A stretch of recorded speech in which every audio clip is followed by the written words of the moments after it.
Councilmember DeVar. All right. So good evening, everyone. Welcome to the Tempe City Council work study session for Thursday, February 18th, 2021. The time is now 4:04 p.m. Due to concerns over exposure to the coronavirus, the city has implemented measures to protect our community, including the closing of council chambers and limiting public attendance to electronic means only. Members of the public may view the live meeting proceedings on Tempe Channel 11 or attend the meeting virtually through Cisco WebEx events by visiting tempe.gov/clerk for more information.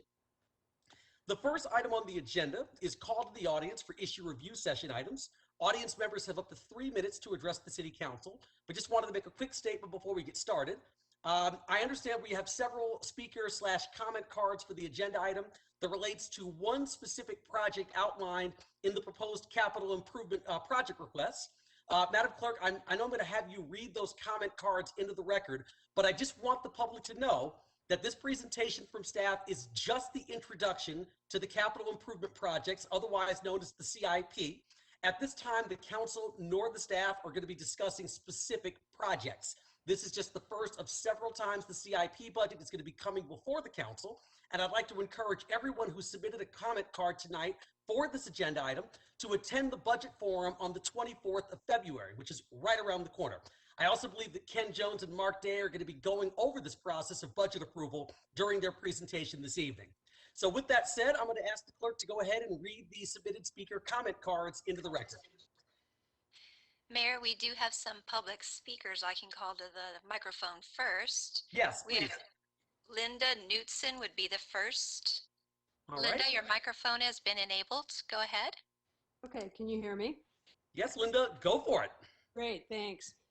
On behalf of the Maple Ash, Wilson Art and Garden, and Mitchell Park Neighborhood Traffic Mitigation Steering Committee, I'd like to thank you for giving us the opportunity to comment. We'd also like to thank you, Mayor and City Council, for your attention to the traffic problems we've experienced and continue to experience in our 3 neighborhoods, which are part of Tempe's urban core.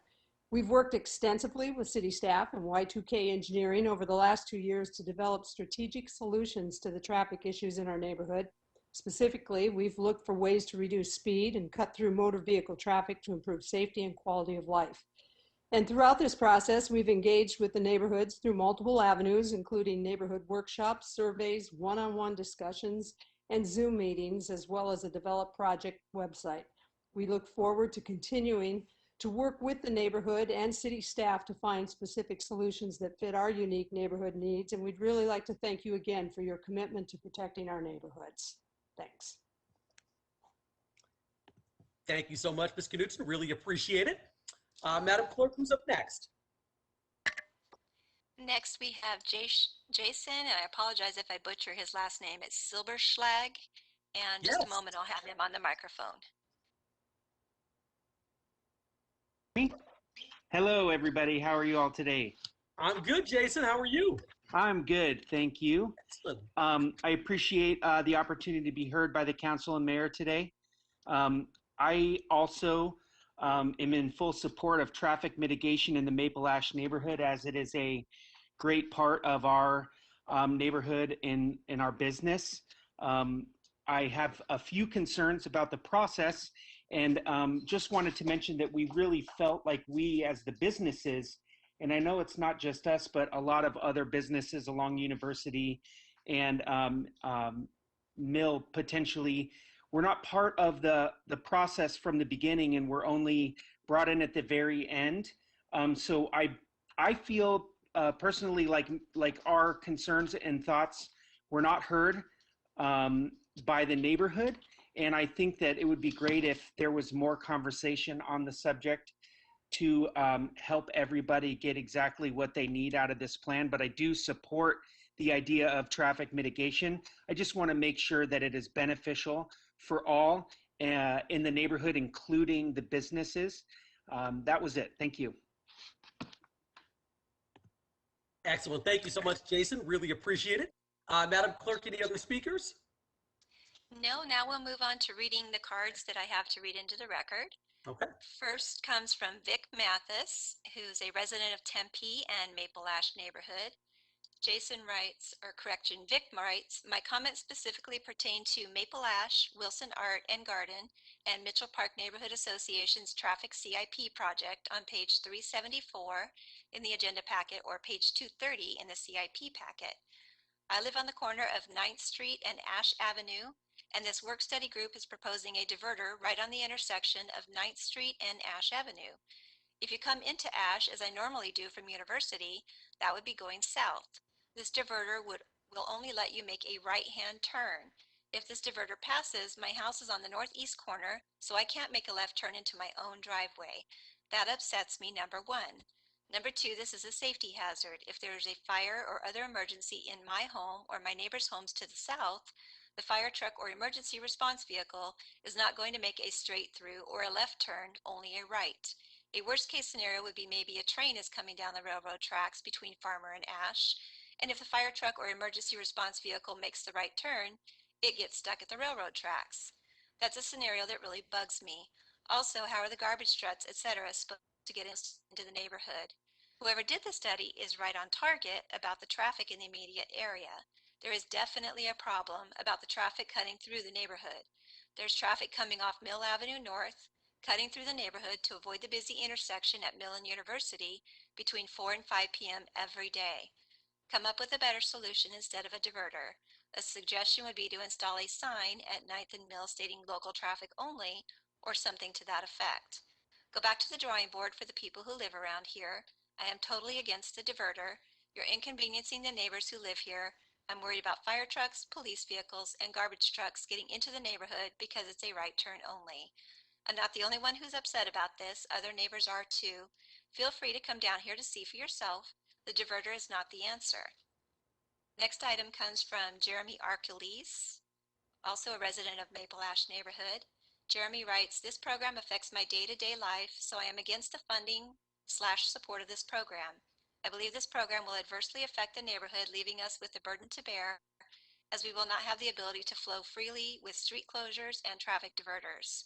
The gain from this program seems to be none and just creates more problems for members of my neighborhood. Please avoid funding this program and address bigger issues. Next comes from Ali Arcules, also Maple Ash neighborhood.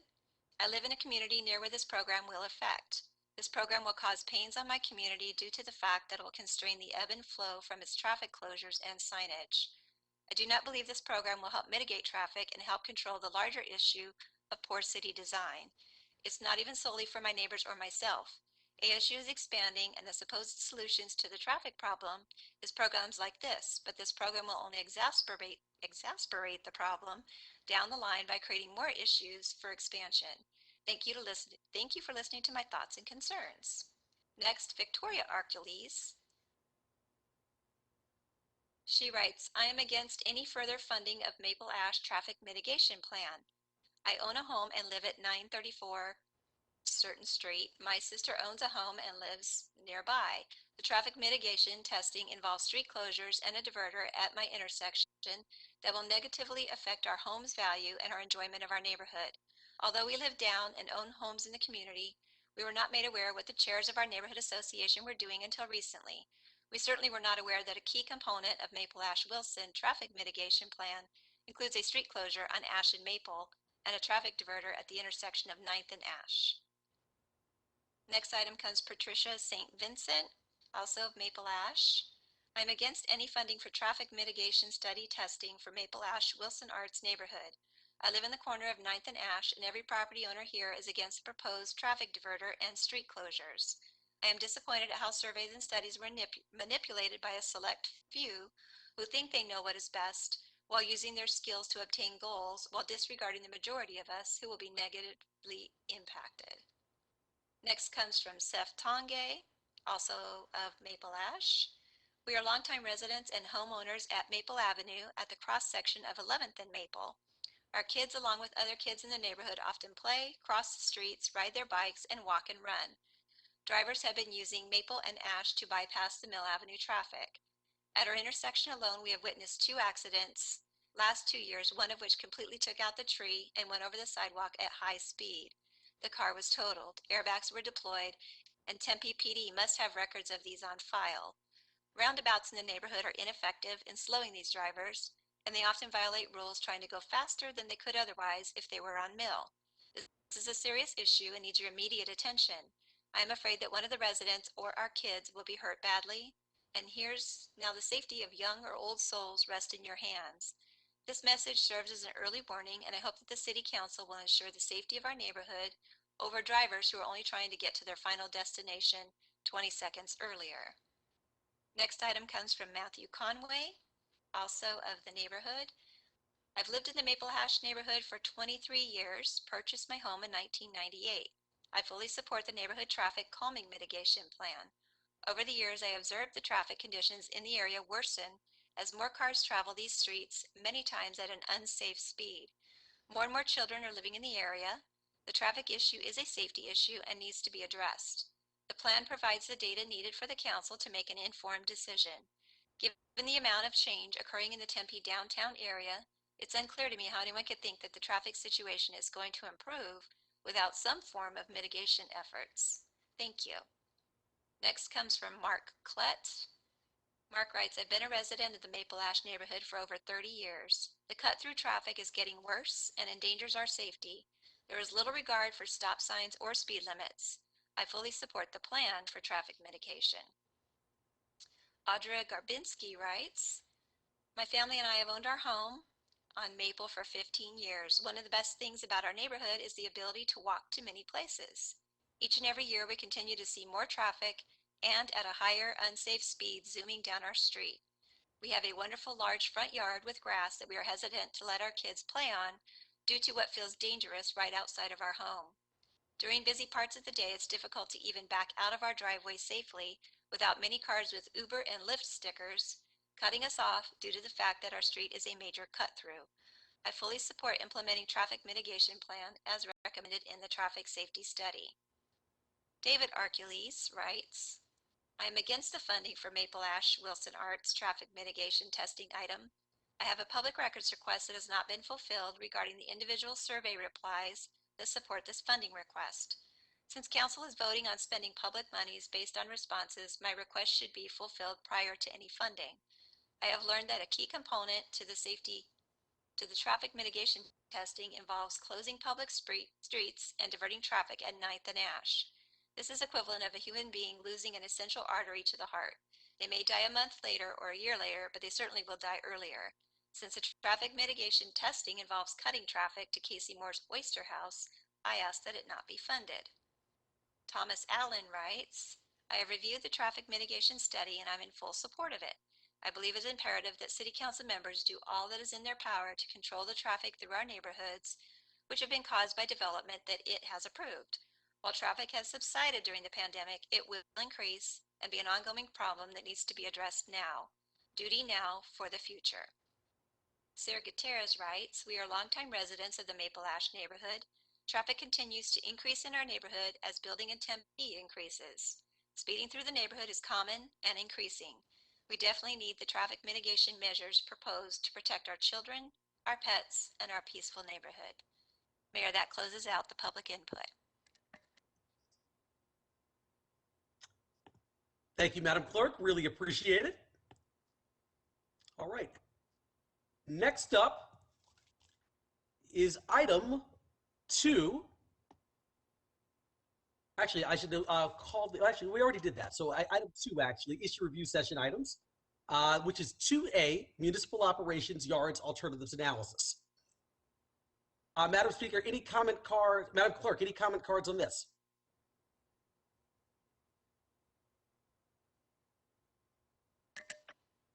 No, Mayor.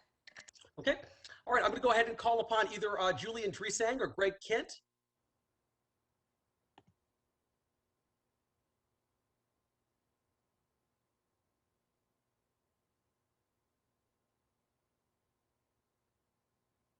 This is Cecilia from Makers. I believe that either Marilyn or Greg are introducing this presentation. Okay, sounds good.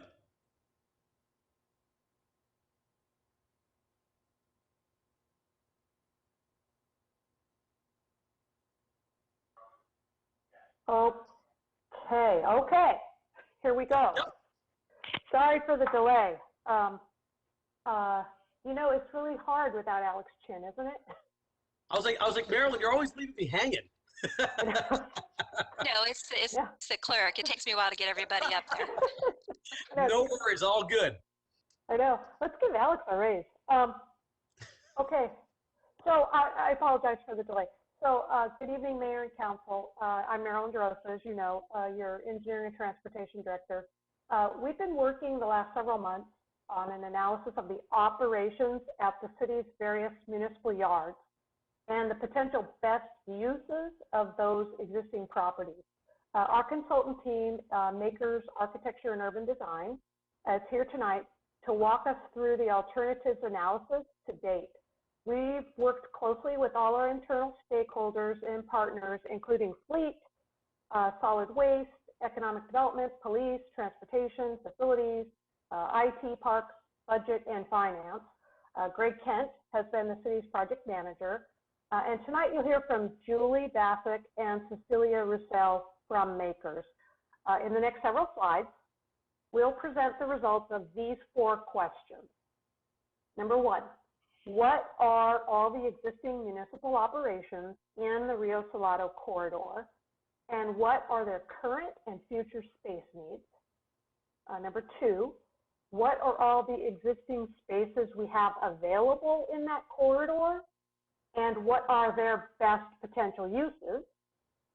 Number 3, which operations will benefit in a substantial way from being placed together, meaning being co-located, and which operations don't need to be co-located?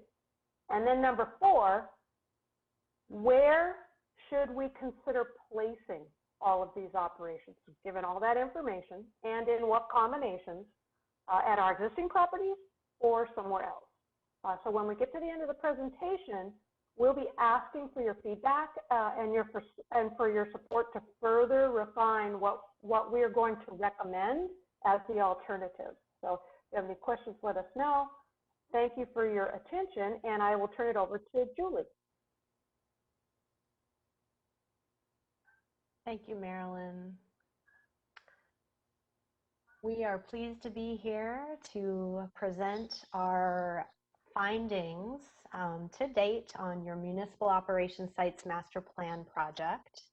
This has been a great effort working with a dedicated team of leadership throughout the city, and it's a great time to touch base with council and see if there's any feedback or questions before we move into the last lap of the project and wrap it up by June. Next slide, please. So our agenda today will be to give you the briefest of project overviews and then get right into updating you on the alternatives we evaluated and the preferred direction.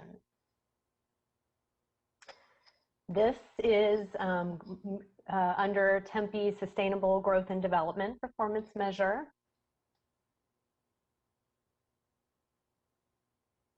And focuses on the following 4 in-scope properties. We looked at Traffic Ops and Hardy Yard, which are fully utilized by operations functions, Priest Yard, which is about half utilized by a number of functions, and then the newly dubbed, quote, 143 Yard, which is just west of EVBOM and just east of the Highway 143. That is predominantly vacant. A small sliver is currently used by EVBOM operations. We had 5 project goals. The first and most critical was ensuring that these operations uses and their facility deficiencies were addressed, and that Tempe will be able to move forward to address the operations facility needs into the future. We also looked at optimum use for all of these in-scope properties, as Marilyn mentioned, ensuring that these are aligned with redevelopment of Rio Salado corridor, as well as compatible with current EVBOM operations. Ultimately, we're driving toward an achievable and cost-effective plan that meets facility needs for these operations and makes best use of Tempe's properties in this area. As we mentioned, we're about 2/3 the way through, so great time for a council check-in. We've completed the first phase needs assessment. We've completed alternatives evaluation, and after we receive council feedback, are ready to wrap the project up, refine recommendations, work a little more on phasing and implementation, and then draft the plan for council adoption or hearing later this year. A summary of the needs assessment. This includes all of the uses that were in scope for our effort, and they're listed here in ascending order of property needs. So this study includes facilities for your print shop, for facilities custodial, for the police's impound lot, for parks maintenance, the container shop, traffic ops and streets, solid waste fleet and IT operations. That's the radio shop, some storage, some other operational IT functions, and then your compost and inert yards. And as you can see, collectively, they require about 30 acres, and some of those functions benefit from co-location. In terms of location, most of them need a central location. So most of them serve Tempe as a whole. So they're out there responding to work orders in the field, or they're responding to and working to maintain existing city facilities or city functions. Compost, inert, and container shop are an exception to that. They could be located outside of city limits. However, as there's not a lot of city traffic associated, however, that would potentially impact customer service and access or the perception of convenience for that function. Police impound is another one where there's a flexible location. So that's infrequently accessed, but could be a distance and could be a distance away. However, that might compromise oversight.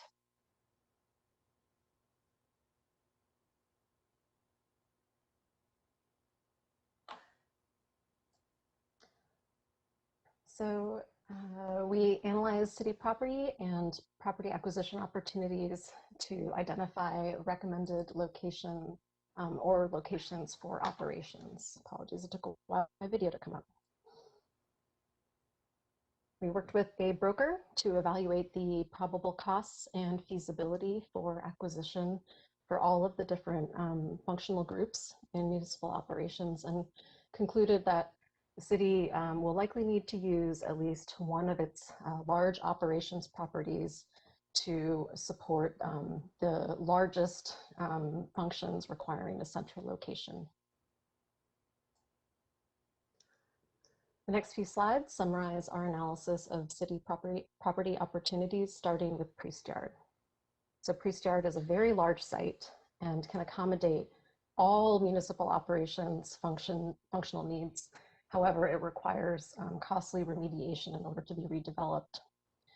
If it were redeveloped for private uses, that would also require remediation, but that comes with substantial long-term economic development benefits. So looking at the chart on the slide, the costs are shown above the black line in red, and economic benefits are shown in black below the line. So if you look at the bar on the left, that represents the remediation costs if you were to redevelop Priest Yard for municipal operations. On the right, you see there are also remediation costs if that property were redeveloped similar to the IDEA campus. But we would expect to see very significant long-term 30-year economic benefits from that redevelopment that more than offset the initial cost of remediation. Now, Priest Yard is a large site. It would be possible to hold on to part of it for operations and redevelop the rest for private functions. However, you would expect that the retention of some operations functions on site would reduce the total economic benefit that you would get from the private redevelopment of the site. So our conclusion for Priest Yard is that when looking at proposals for use of this property, the city should really seek opportunities that will maximize the economic benefit to the city. For the 143 yard, it's in a great location for operations, even though it's not quite big enough to accommodate everything in the way that Priest Yard is.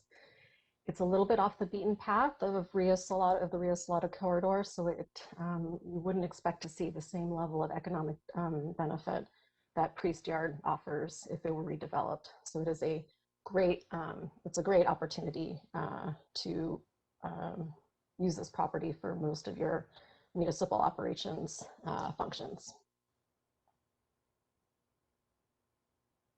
The last two properties in scope are the Traffic Ops Yard and the Hardy Yard. Now, Hardy Yard is your operations property in this area that is in the best condition. However, both of these yards in the long term aren't really perfect or great for long-term operations use. They are in a great location to be good candidates for redevelopment, to meet city development goals for housing or other types of commercial or mixed use. So our project assumption is that once you are able to relocate the functions on these sites into new facilities, that both of these properties are sold and redeveloped once they're vacated. Just to quickly jump in there, the traffic ops is your facility that's in the best current condition. I think Cecilia said Hardy Yard by mistake. Just wanted to correct the record there. Thank you, Julie. Also, just to quickly note, I see Councilmember Cuby's hand up. Councilmember, did you want to wait till the presentation's over or ask your question now? Now, if you don't mind, because it pertains to this slide and it's about the traffic ops yard. So I've always heard that it has 15 years of service life remaining, and for this presentation, it's mentioned that it's 10 to 15. So how is that? Like, I'm kind of unclear about what its actual service life remaining is. 10 to 15 is a pretty wide variance, and it's the first time we've heard it described that way. It is possible. I guess one way to think about it is that the clock doesn't tick over 15 years and then the building collapses. So this is a range where, after 10 or 15 years, we're really expecting to see a much higher operating cost to Band-Aid and keep that facility going. Does that make sense? That you would expect facility service life to, it's not something that has a hard expiration date. No, I realize that. And I realize it's not going to fall apart at age, I realize that. But it's always, whenever it's been described to us by staff, it's been described as having 15 years of life left. And this was new, so I wanted to ask, 10 years is distinctly different from 15. So that's why I brought it up. I think when we started the strategic facilities assessment project for you all, it was several years ago, and that was the best updated information that was available given the engineers that had looked at those facilities. So just, as the years have passed, it's we gave you a range.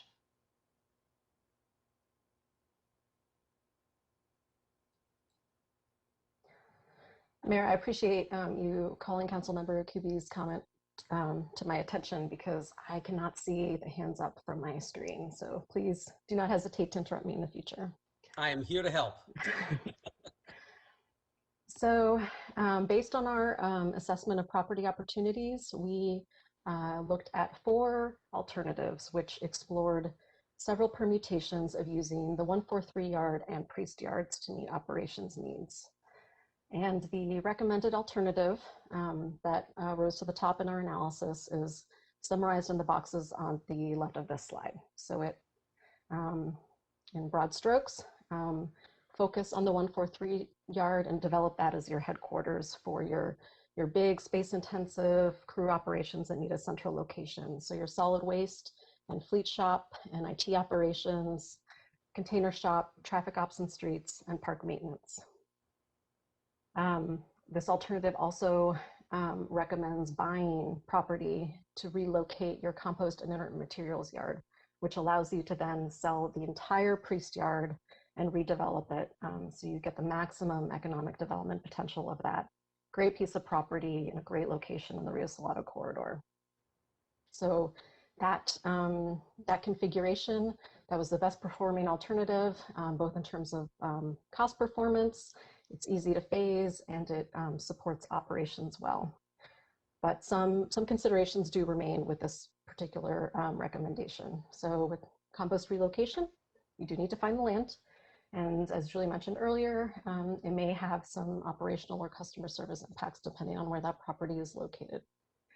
143 yard also may not accommodate every single function and leave space for long-term growth. We've accounted for some growth in our space needs assessment, but this is a 50+ year investment that the city is contemplating, and the 143 yard does not have infinite space.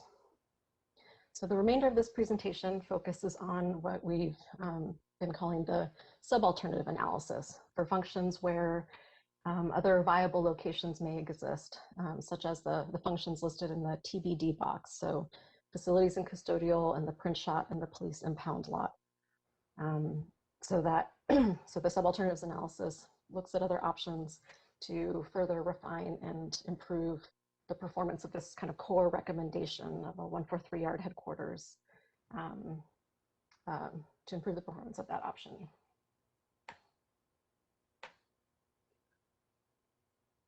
So as I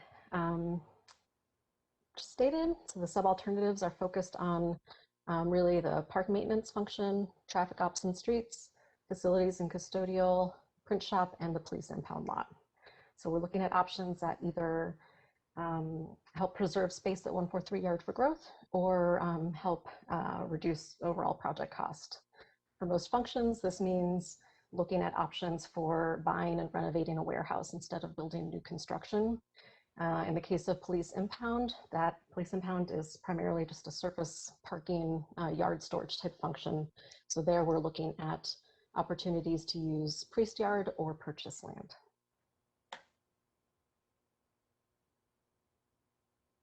The main takeaways from our subalternatives analysis is that traffic ops and streets and park maintenance, they benefit the most from being located at the 143 yard. So in terms of prioritizing all of the functions that may or may not fit, those are the ones that would be important to locate at the 143 yard. Conversely, facilities, custodial, and the print shop, those are functions that don't have a strong benefit to being co-located with the other operations, and their needs are very easily met with the purchase and renovation of a warehouse in a relatively central location. So that is our recommendation for that function. Finally, for the police impound, there are actually several reasonable options. They all have pros and cons, and the performance of each of the options, it really rests on leadership priorities. So the next few slides, I'm going to get into a little bit more detail on the analysis that substantiates these findings. But I'm just hitting the high points, trying to keep this presentation relatively short. But I will stop at the end before we wrap up the presentation, and we can revisit slides or go into more detail if council has questions. A little bit of orientation. All of these subalternative slides include summary cost analysis charts like the one shown here. So the costs we're presenting today are their drafts, their rough order of magnitude.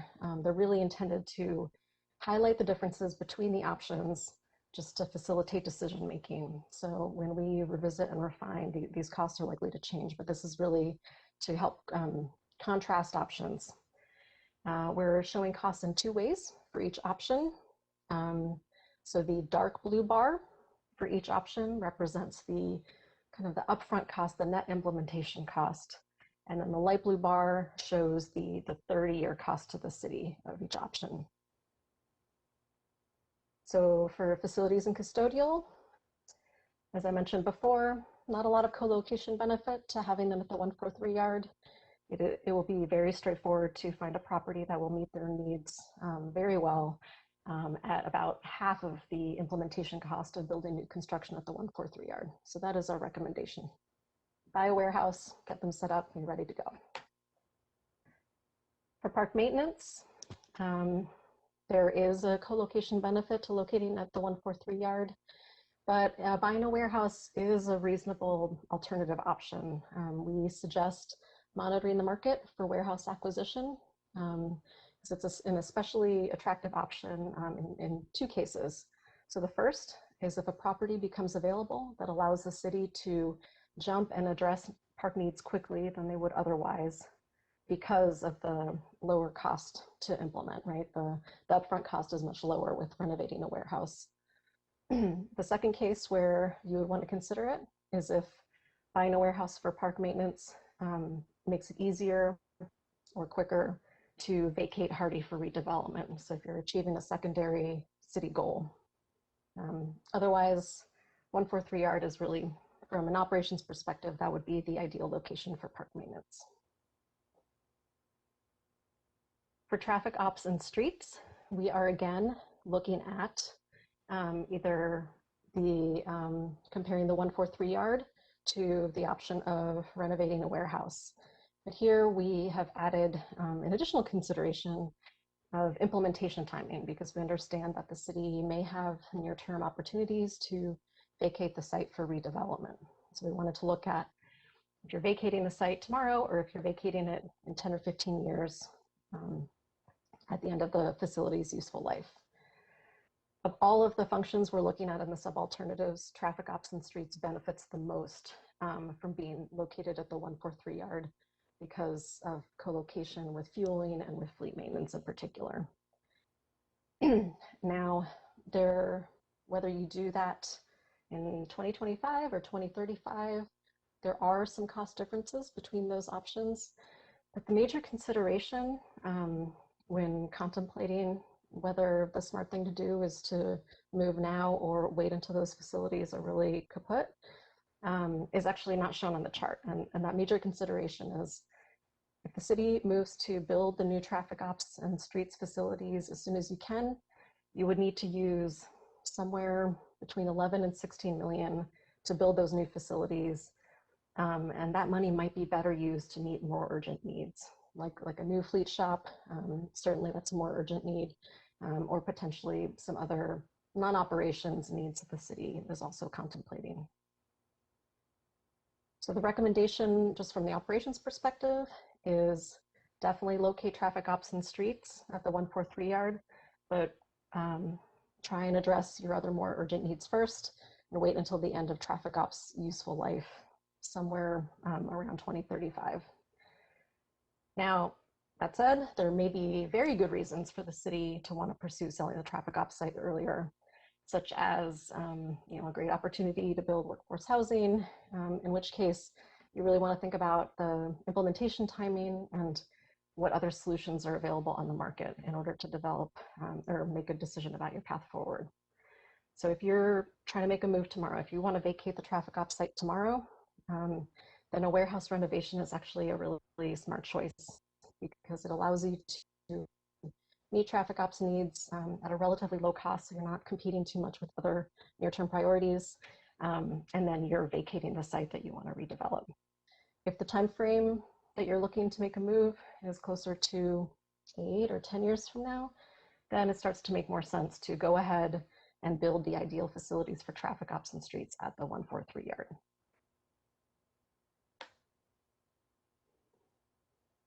The chart on this slide illustrates the space use at various sites as we've described in the recommendations we've covered so far. So you've got a new, probably out of town compost and materials yard. You've bought and renovated a warehouse for facilities, custodial, and the print shop. And you've located a lot of functions at the 143 Yard.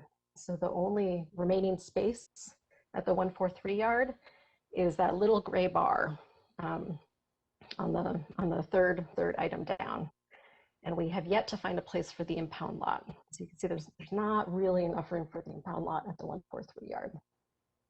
Unless one of a few things occurs. So if park maintenance or traffic ops and streets pursues a warehouse renovation, then there'll be room. EVBOM has some storage there that could be located potentially on the existing EVBOM property. There may be the opportunity to move that around. That can be looked at. And finally, the container shop, which is the peachy bar at the 143 Yard, that could potentially be co-located with compost instead of at the 143 Yard. And then that would make room for the impound lot.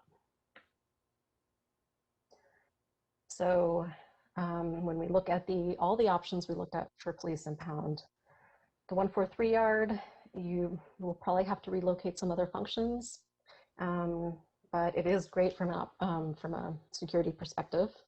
And it's certainly the best option for impound lot if there's room, basically. For Priest Yard, for using Priest Yard, you can see that the net 30-year cost, there's a very high bar there. And what that represents is essentially the opportunity cost of not redeveloping that little slice of Priest for other functions. Otherwise, you could decide to put the impound lot there without the added cost of remediation. It would cost about the same as building at the 143 yard. It would preserve space at the 143 yard, and with reasonable design and screening, it would be compatible with private functions at the Priest Yard. Finally, purchasing property is always an option for the impound yard. It will result in higher upfront costs, but those costs may be worth it in order to preserve space for growth or for other functions at the 143 yard. So several viable options, and really this is a leadership decision. It really comes down to leadership priorities relative to the pros and cons of all of those options.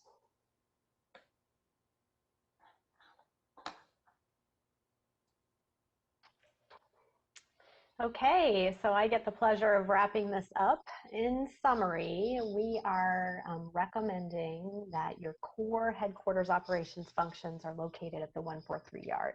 So that includes solid waste fleet IT, container shop, traffic ops and streets, and parks maintenance.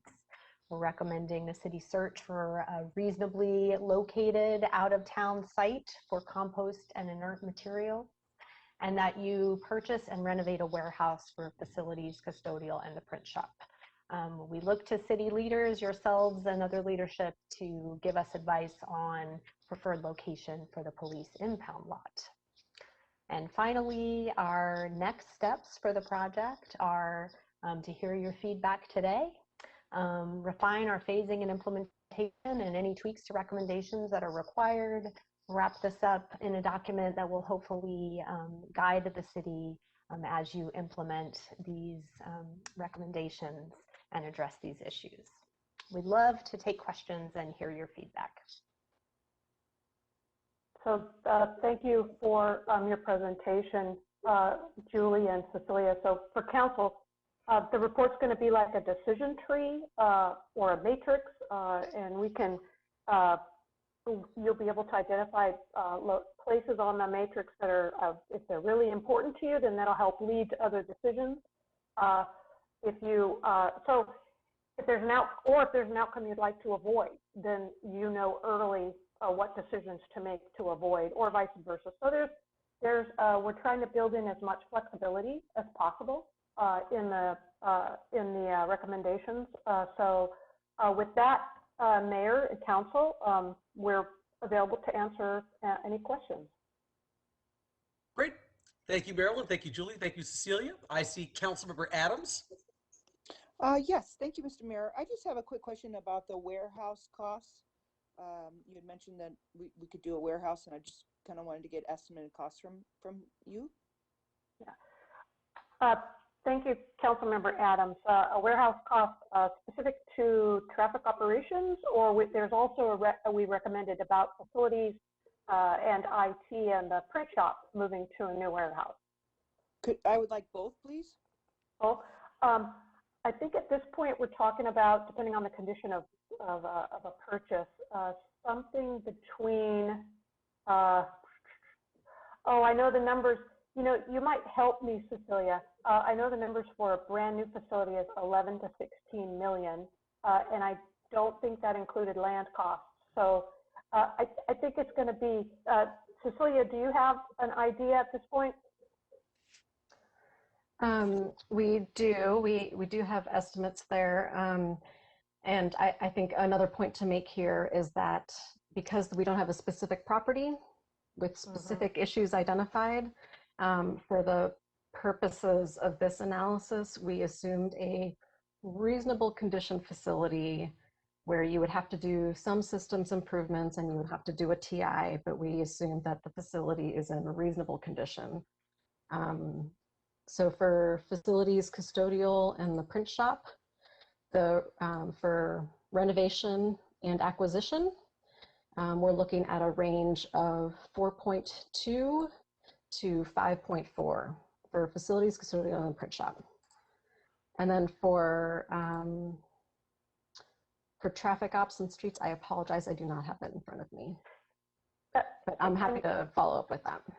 Yeah, and Councilmember Adams, where the cost refinement is part of the final phase of this study. So we know it'll be in the millions. We don't, because we'll have to buy a facility and then improve it. But we can't give you estimated costs until we get an idea of what we need to make our cost estimates on.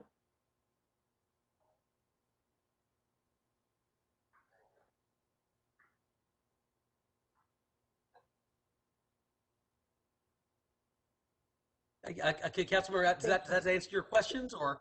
Yeah, yes, thank you. I Okay, appreciate great. it. Thank you so much. Councilmember Cubie?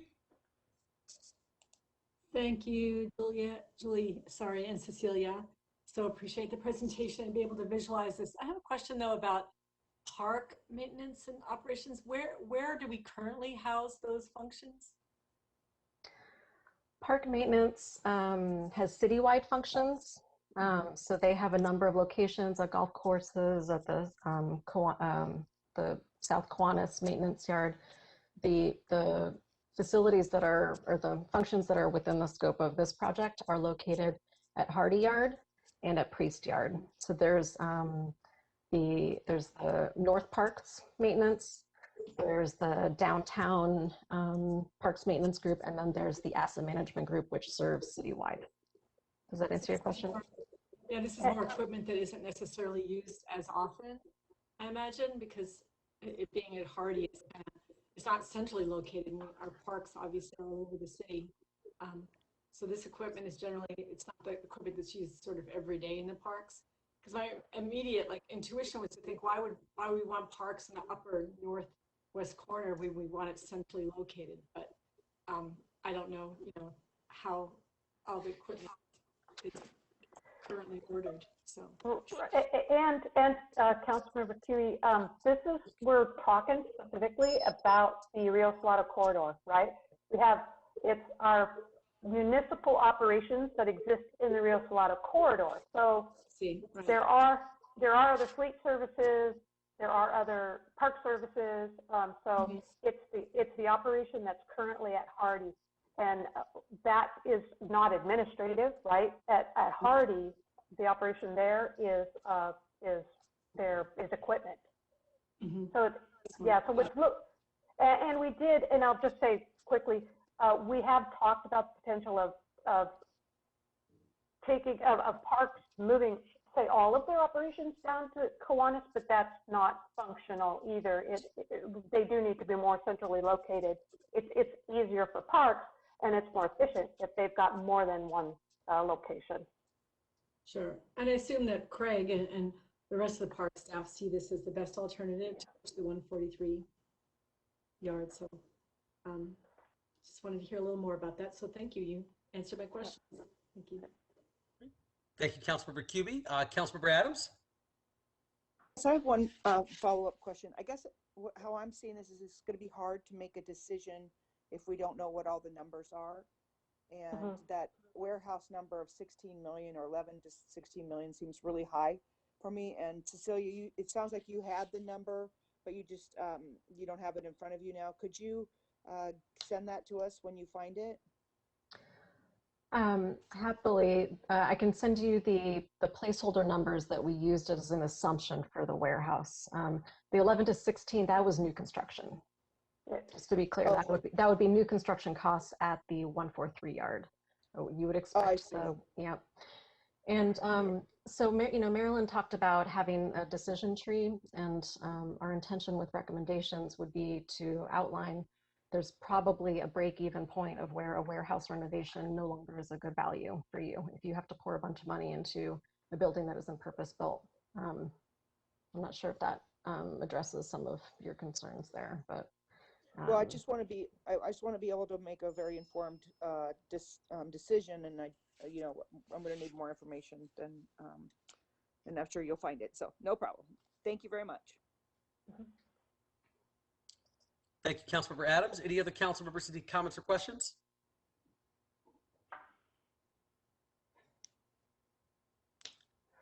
Okay, I'm not seeing any right now. So Marilyn, if I could ask you just if we could kind of recap, what are the, you said you were going to come back to the 4 recommendations that you wanted where you kind of wanted some guidance and direction from the council at the end of this presentation. I want to see if we can kind of go back to those so we can create a little synopsis, and I can go back down the list of council members and find out where we have consensus. Absolutely, and I apologize that I didn't do that. If Cecilia, if you could go back to the previous, I think 2 slides back, that's, oh, no, this slide right here. So what we're suggesting is, based on all that analysis, right, and we've been talking about it every day for months, so for us, it's second nature. So I know there's a lot of information here. But for us, the question is, oh, I've got a stampede occurring. Oh, here, sorry, a K9 stampede. Our recommendation is that at the 143 yard, which is a holder, I'm not sure that's what we want to name it, but we put our heaviest operations, put our solid waste, our fleet, container shop, traffic ops, parks maintenance. Now, compost and materials yard, inert materials yard, we could talk about that, but it's at the value of our property in the Rio Salado corridor. It's too valuable really to have compost, to take up that much space for compost and inert material. So maybe we can find a place in the Phoenix industrial area nearby. And then with respect to the remaining operations, if we can find warehouses somewhere in the central part of the city to renovate their facilities, custodial and print shop, that would be great. And we don't know yet what to do with police impound, because if we make a decision regarding traffic ops that's different, then there's space there to put the police impound lot. So if we make, the idea is that we still don't have to make final decisions on any of those things, but if we move forward from here, we'll get some numbers based on this analysis, these recommendations, and the alternatives that Cecilia provided for police impound and traffic ops, and then the council will have a decision tree and a matrix and can start making decisions about other economic development issues that are on your table, and other city improvement decisions that are on your table, knowing what these costs would be and where you could potentially locate these things. So just a quick thing, I want to go to Councilmember Arredondo Savage after this. So what you're basically asking for is kind of tentative, not approval, but direction to go forward with continuing to flesh out these recommendations that are on the screen right now.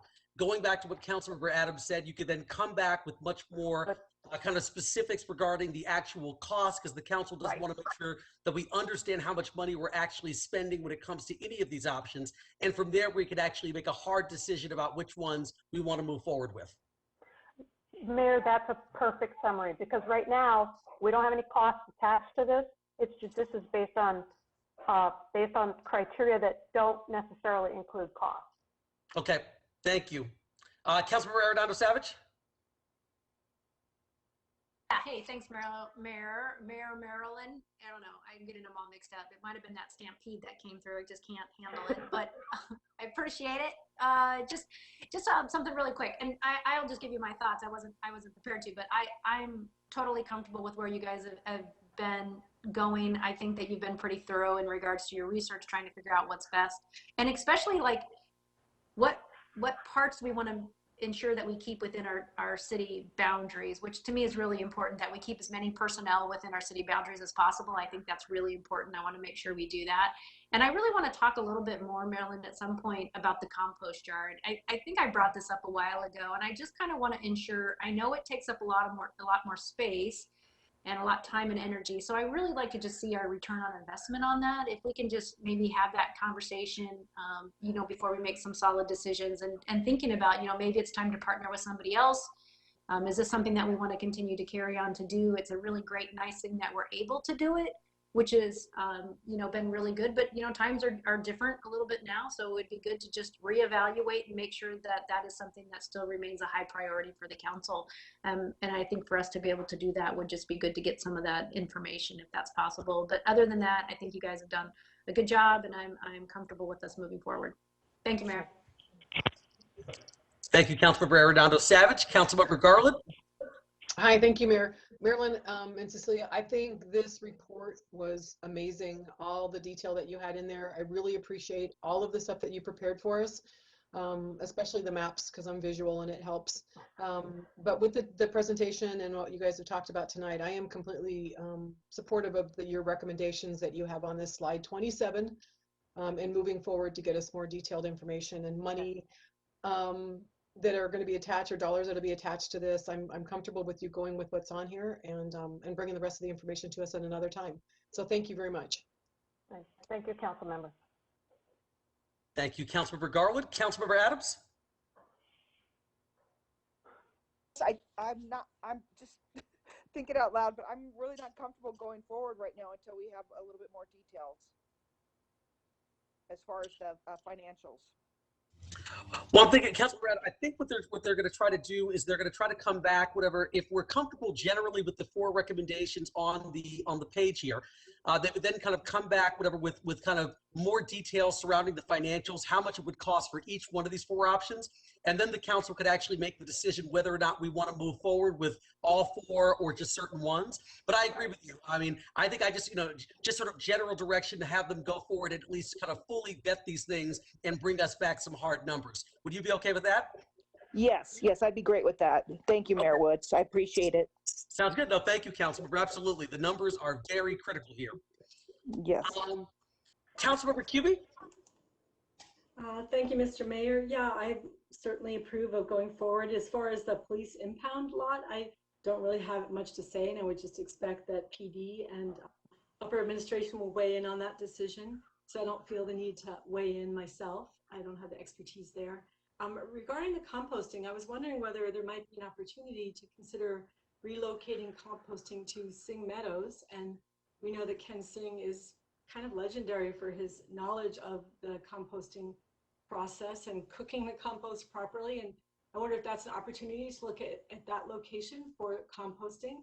And I also wanted to just affirm, because Councilmember Arredondo Savage mentioned that she wanted to really look at whether that composting is viable in the city. And I really want to maintain that program, because our green waste organics program is, besides being legendary, it just enables us to run an integrated pest management program and to take, it doesn't just benefit residents who can pick up compost. It's not just that, it benefits our entire parks program, because we apply that compost to our parks. It strengthens the microbes, it strengthens the soil, and helps build microbes in the soil. So we need less herbicide, pesticide applied to our parks. So to me, it's a whole circular economy model that we are so blessed in Tempe to have jump started in the Valley. And I'd hate to see composting go away, but I'm very interested in seeing alternatives to locating it, and wondered if we could possibly look at the Sing model and the Sing location.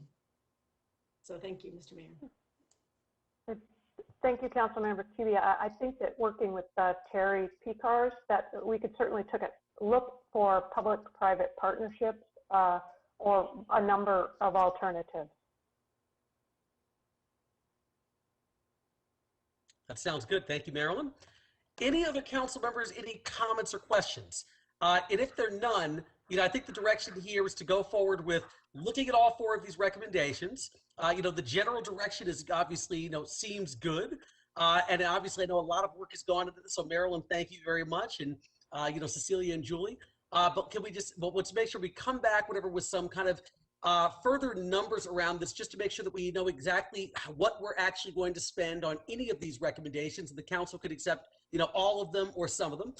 And then also, you know, obviously with that recommendation that was just laid out by Councilmember Cubie to look at additional options on the second one regarding composting.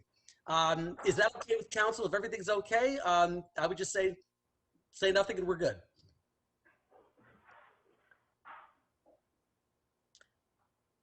All right.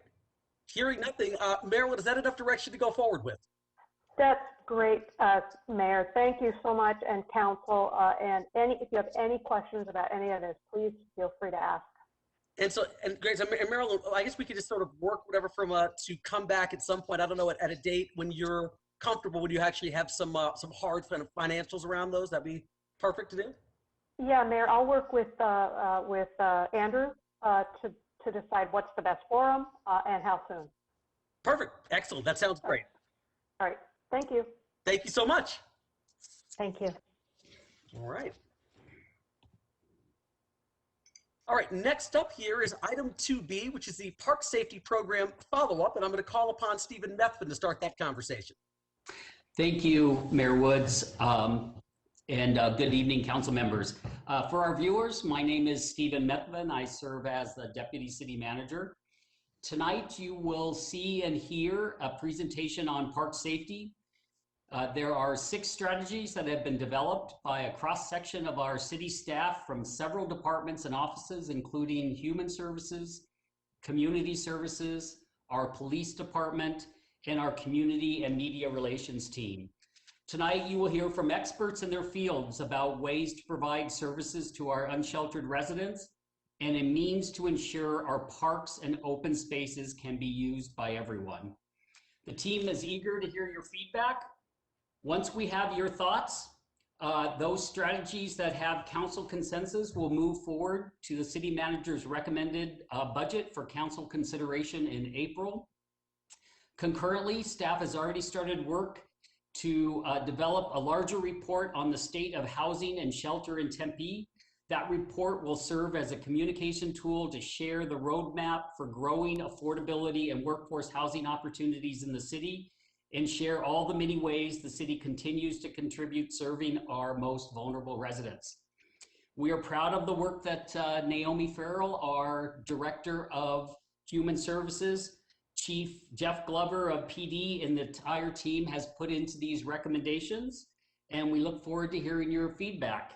With that, I will turn our attention to Naomi.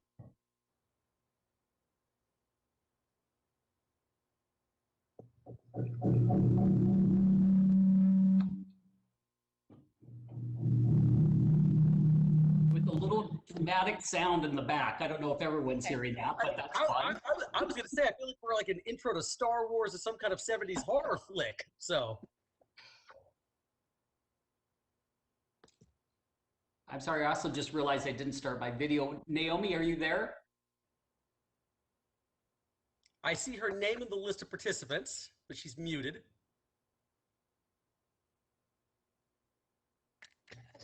Oh, I'm sorry. It's your microphone, Naomi. Yes, it is. It's me. All right, I'm gonna try to mute Naomi and see if that helps.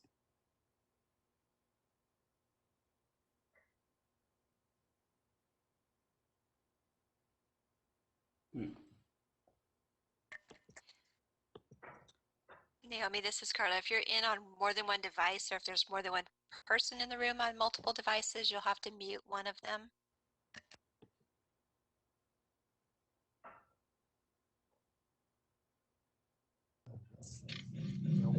Carla, could you put Levon Lane as a panelist? So to unmute you. Levon's in here twice, so I'll elevate both of him. Double Levon. All right, now I think you can hear me now. There we go. Yes, Naomi. Perfect. Right. Thank you. Sorry about that. Good evening, Although the echo would have made for a very dramatic presentation. So. Okay. I guess I could drop the mic now and go home. So we're good.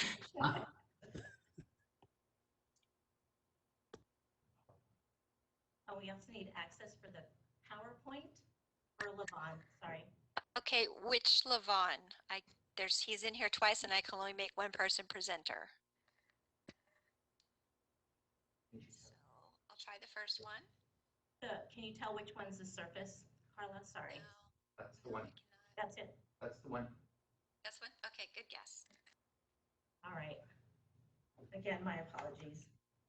So good evening, Mayor and Council. I'm Naomi Farrell, Human Services Director. Presenting with me this evening is Assistant Chief Mike Cooley and Human Services Deputy Director Paul Bentley. City Council requested an interdepartmental approach emphasizing human services solutions to address the increasing concerns associated with homelessness in city parks and mental health related issues in the community. Mayor and Council placed emphasis on the safety for all community members while ensuring we are not criminalizing homelessness. The city remains committed to creating quality recreational experiences for Tempe's residents and visitors by providing safe, clean, attractive, and sustainable park and recreational facilities. The city also remains committed to ending homelessness. As the number of individuals experiencing homelessness has continued to rise nationally, regionally, and locally, with limited shelter housing options available, parks are a consistent place for individuals to find shelter, as confirmed by official counts of the unsheltered population. This has generated increased overall community concern shared via Tempe 311, Tempe City Council, the City Manager's Office, Municipal Utilities, Human Services, and the Police Department. It has also increased demand for city encampment cleanups, requests for police department mental health pickups, and requests of HOPE, Care 7, and PD to assist someone experiencing a behavioral health crisis. The following presentation and model is intended to accelerate 3 council performances associated with council priorities of safe and secure communities and quality of life. The performance measures are 1.23, safety in the parks, 3.28, achieve an end to homelessness in Tempe as measured by Tempe's annual count, and 3.37, mental health and well-being. Staff has formalized the following 6 strategies to enhance the safety in city parks. These are: increase dedicated homeless outreach in city parks, ensure Care 7 24/7 mental health and substance use response and support. 3, enhance park and desert preserve maintenance and cleanup efforts, communicate results and provide opportunities for neighborhood engagement. 5, refine park security through unarmed G4S deployment. And 6, provide necessary shelter options for individuals and families experiencing homelessness. These strategies are intended to be addressed simultaneously, as each is a vital component to the overall comprehensive system of support. Further, they are not limited to those utilizing city parks. Rather, a greater positive community impact is expected, as will be further discussed throughout the presentation. Additionally, the above strategies are supported by separate and distinct additional efforts that are related to park safety: Hometown for All, strategies for expanding homeless shelter, and the creation of a police department mental health unit. Memos on each of these topics were attached to the information packet for this presentation. It is anticipated that these topics will come forward through the city's budget process. Finally, following this presentation, Mayor and Council will receive a presentation specific to shelter strategies. Park Strategy 1, increase dedicated homeless outreach in city parks. We know through our data, sources, and engagement that homelessness is on the rise. Increasing the city's outreach efforts will directly impact the number of individuals transitioning from homelessness into housing through the coordinated entry process and emergency shelter services. This is demonstrated through performance measure 3.28. Specifically, data collected in the Homeless Management Information System shows that when additional staff was added to outreach efforts, we were able to increase engagement numbers by 60% and had a 52% increase of those permanently housed.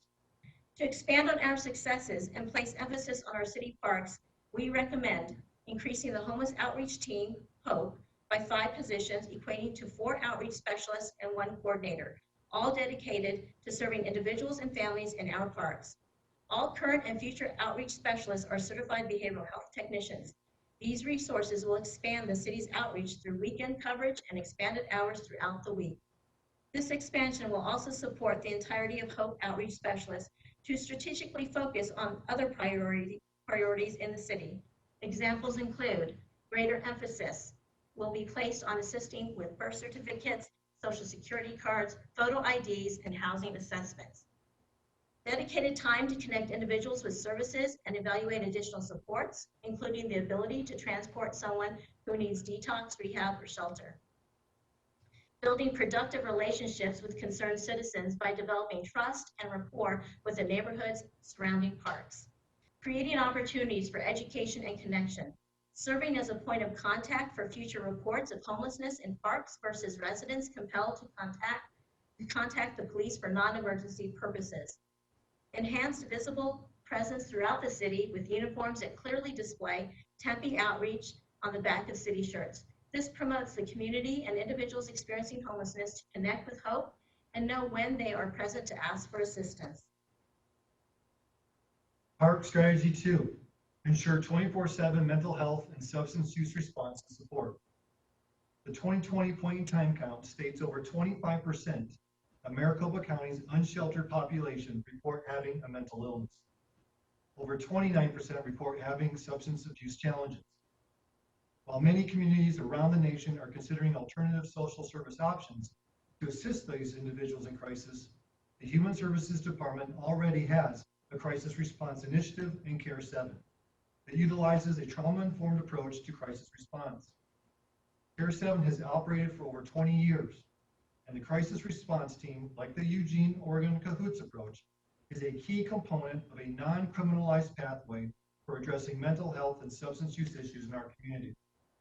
Like CAHOOTS, the CARE 7 crisis van is dispatched by 911 24 hours a day, 7 days a week. The crisis van consists of 5 full-time permanent employees and supplements the schedule with part-time staff. Crisis intervention specialists are bachelor or master's level professionals and undergo specialized training to respond to a breadth of situations. Staff recommendation is twofold.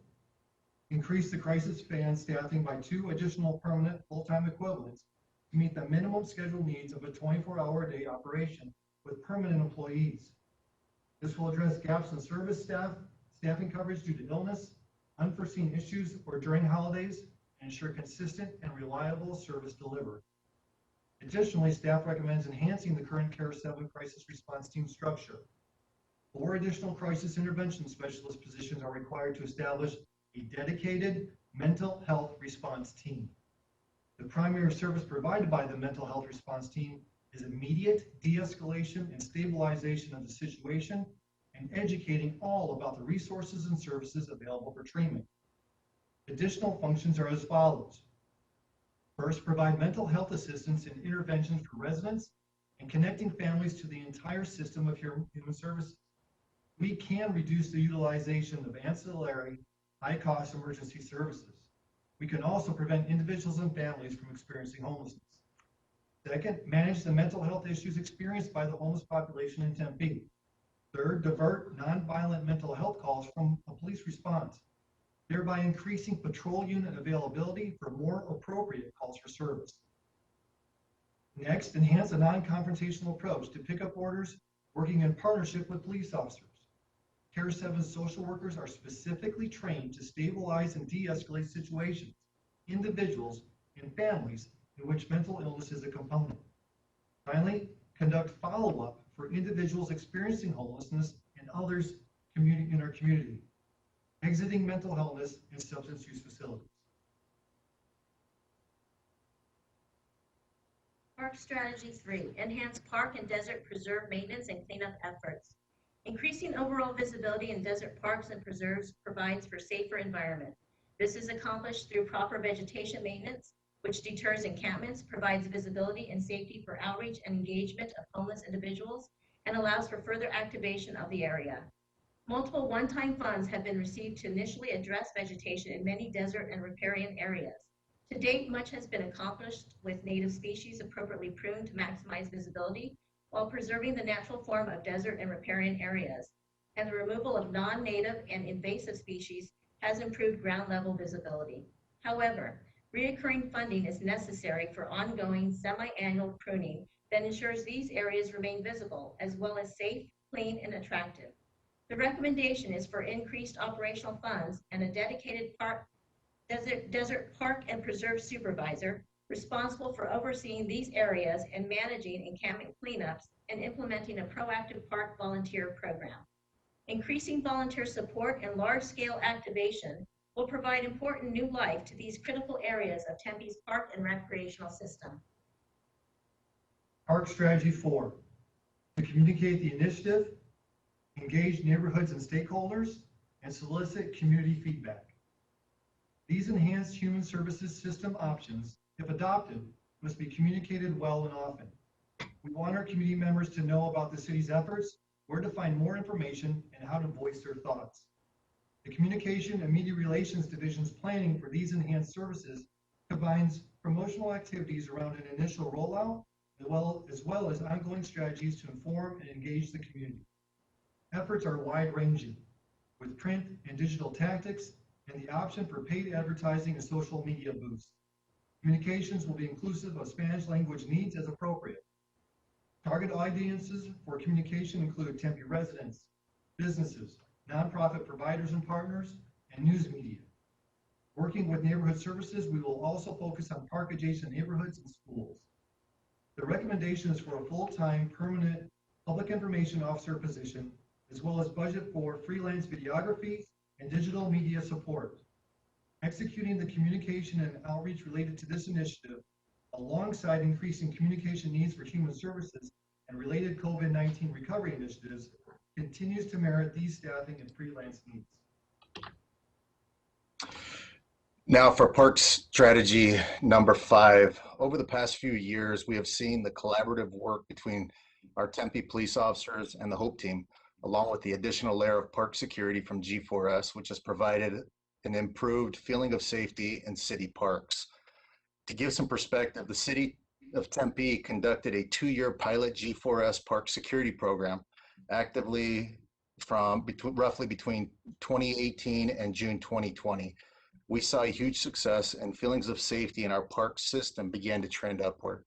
When the pilot program concluded, the lack of a consistent uniform security presence resulted in wide-ranging concerns. The following 6 months, from June 2020 to November 2020, citizen complaints to the police department and other city departments increased related to park safety and security. And as seen by many, the overall appearance of our park system began to decline. As a stopgap measure, City Council approved emergency funding in November 2020 to immediately redeploy G4S private security personnel into the park system until a more permanent solution could be implemented. G4S security personnel engage in these duties within our park system to provide a consistent, visible, and positive uniform presence to deter crime and parks code of conduct violations. They also instill a sense of safety for park visitors through visible walking patrols. They communicate with and educate and establish positive relationships with frequent park visitors. They provide connections to human services staff for individuals in need of assistance. They also contact Tempe Police Department, Human Services, and Tempe Fire Medical Rescue and Parks Maintenance for assistance as appropriate. It is our recommendation to continue for the city to deploy contract park security staff. It is recommended that as a critical layer of support for the community, provide consistent uniform presence in the city parks and preserves. The Tempe Police Department is aware of community concern related to G4S security personnel being equipped with firearms while operating in our park system. Although we have had no incidents involving security personnel displaying firearms, it's important for us to do everything possible to make our park visitors and residents who live near our parks feel safe and comfortable when interacting with security personnel. With this in mind and consistent with how our current police aides are equipped, we will be able to deploy private park security personnel without firearms, but continue to allow them to carry pepper spray and tasers as tools for personal and or third-party defense. Park Strategy 6, provide necessary shelter for individuals, families experiencing homelessness. Adequate shelter is necessary to transition individuals experiencing homelessness out of city parks and desert preserves. Emergency shelter provides a safe and stable environment as individuals transition into permanent housing. Shelter can come in many forms, including motel rooms, tents, pallet shelters or micro housing, and emergency shelter beds. Staff has demonstrated success using some of these shelter models as a step to permanently house individuals. Mayor and council will receive a presentation specific to strategies for expanding shelter after this presentation. Outlined are the one-time setup and recurring costs associated with 5 of the park safety strategies, which is the homeless outreach, the mental health and substance response, park and desert preserve, communication and neighborhood engagement, and refined park security through G4S deployment. It's anticipated that these will be presented as part of the acceleration model and be submitted as part of the city manager's budget recommendations for FY 21-22. In conclusion, this slide shows the strategies of the comprehensive system of support associated with park safety. It encompasses homeless outreach, mental health and substance use response, park and desert preserve maintenance, cleanup, communication, and neighborhood engagement, park security, and shelter strategies. This graphic is just one example of staff's intent to provide informative graphics to advance communication and outreach to the community. Mayor and Council, this concludes our presentation on our park safety update. At this time, we'll welcome any questions or comments you may have. Thank you. Thank you very much. Really appreciate it. I see Councilmember Adams. Yes, thank you, Mayor Woods. I just have a few questions to ask. One is, how many homeless individuals is Human Services currently seeing each week?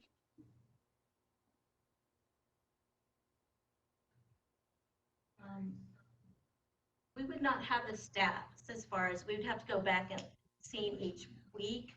We would go to HMIS and see what that number looks like.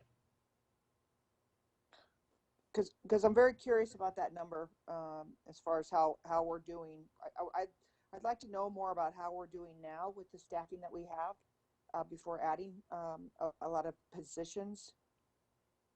I would say from our HMIS data, we know we had 1,286 unduplicated engagements and contacts.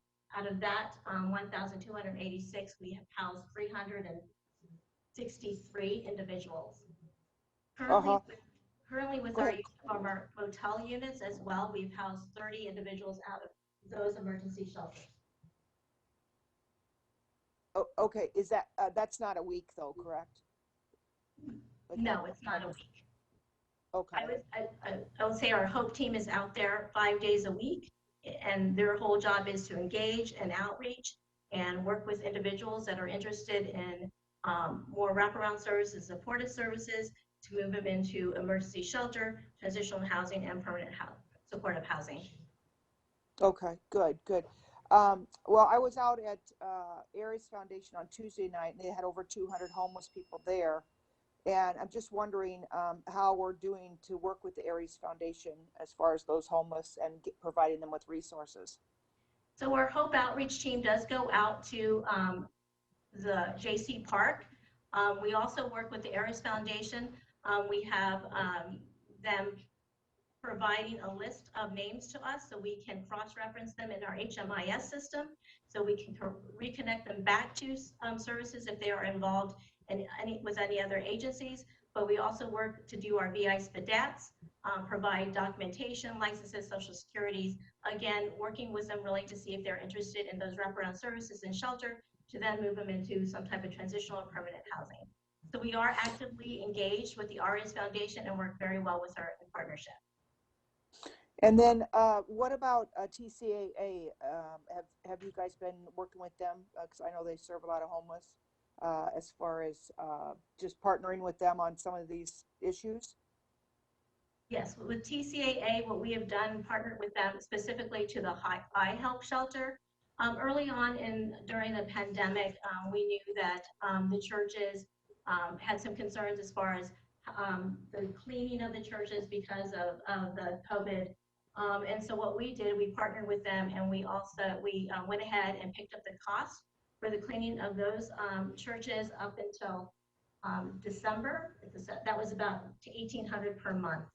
And that was to give some sense of security to individuals participating in the program, but also to the volunteers as well.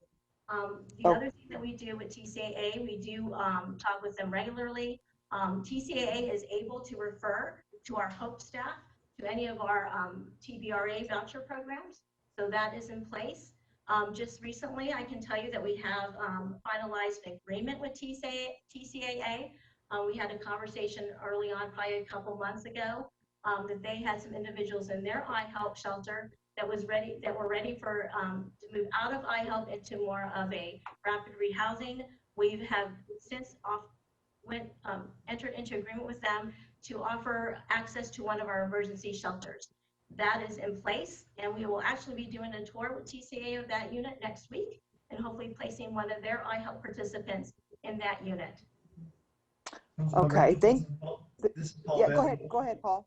If I may, just to go back to your original question about the number of contacts per week, what we can say is that looking at the HMIS data and the number of unduplicated individuals that we contacted as a whole with our partners last year, approximately 25 unduplicated individuals are contacted per week.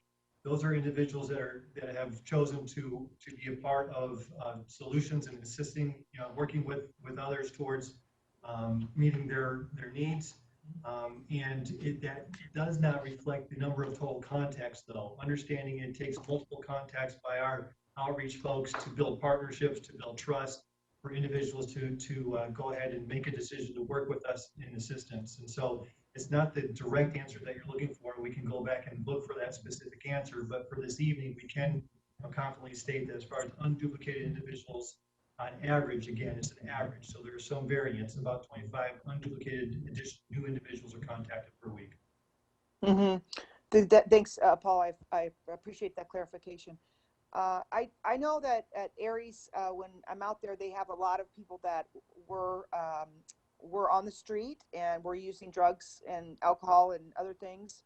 And then they get them hooked up with services and treatment, and they come back out and do peer support with the folks that are still homeless and experiencing their addiction problems. And that's a very effective way of managing and getting people involved.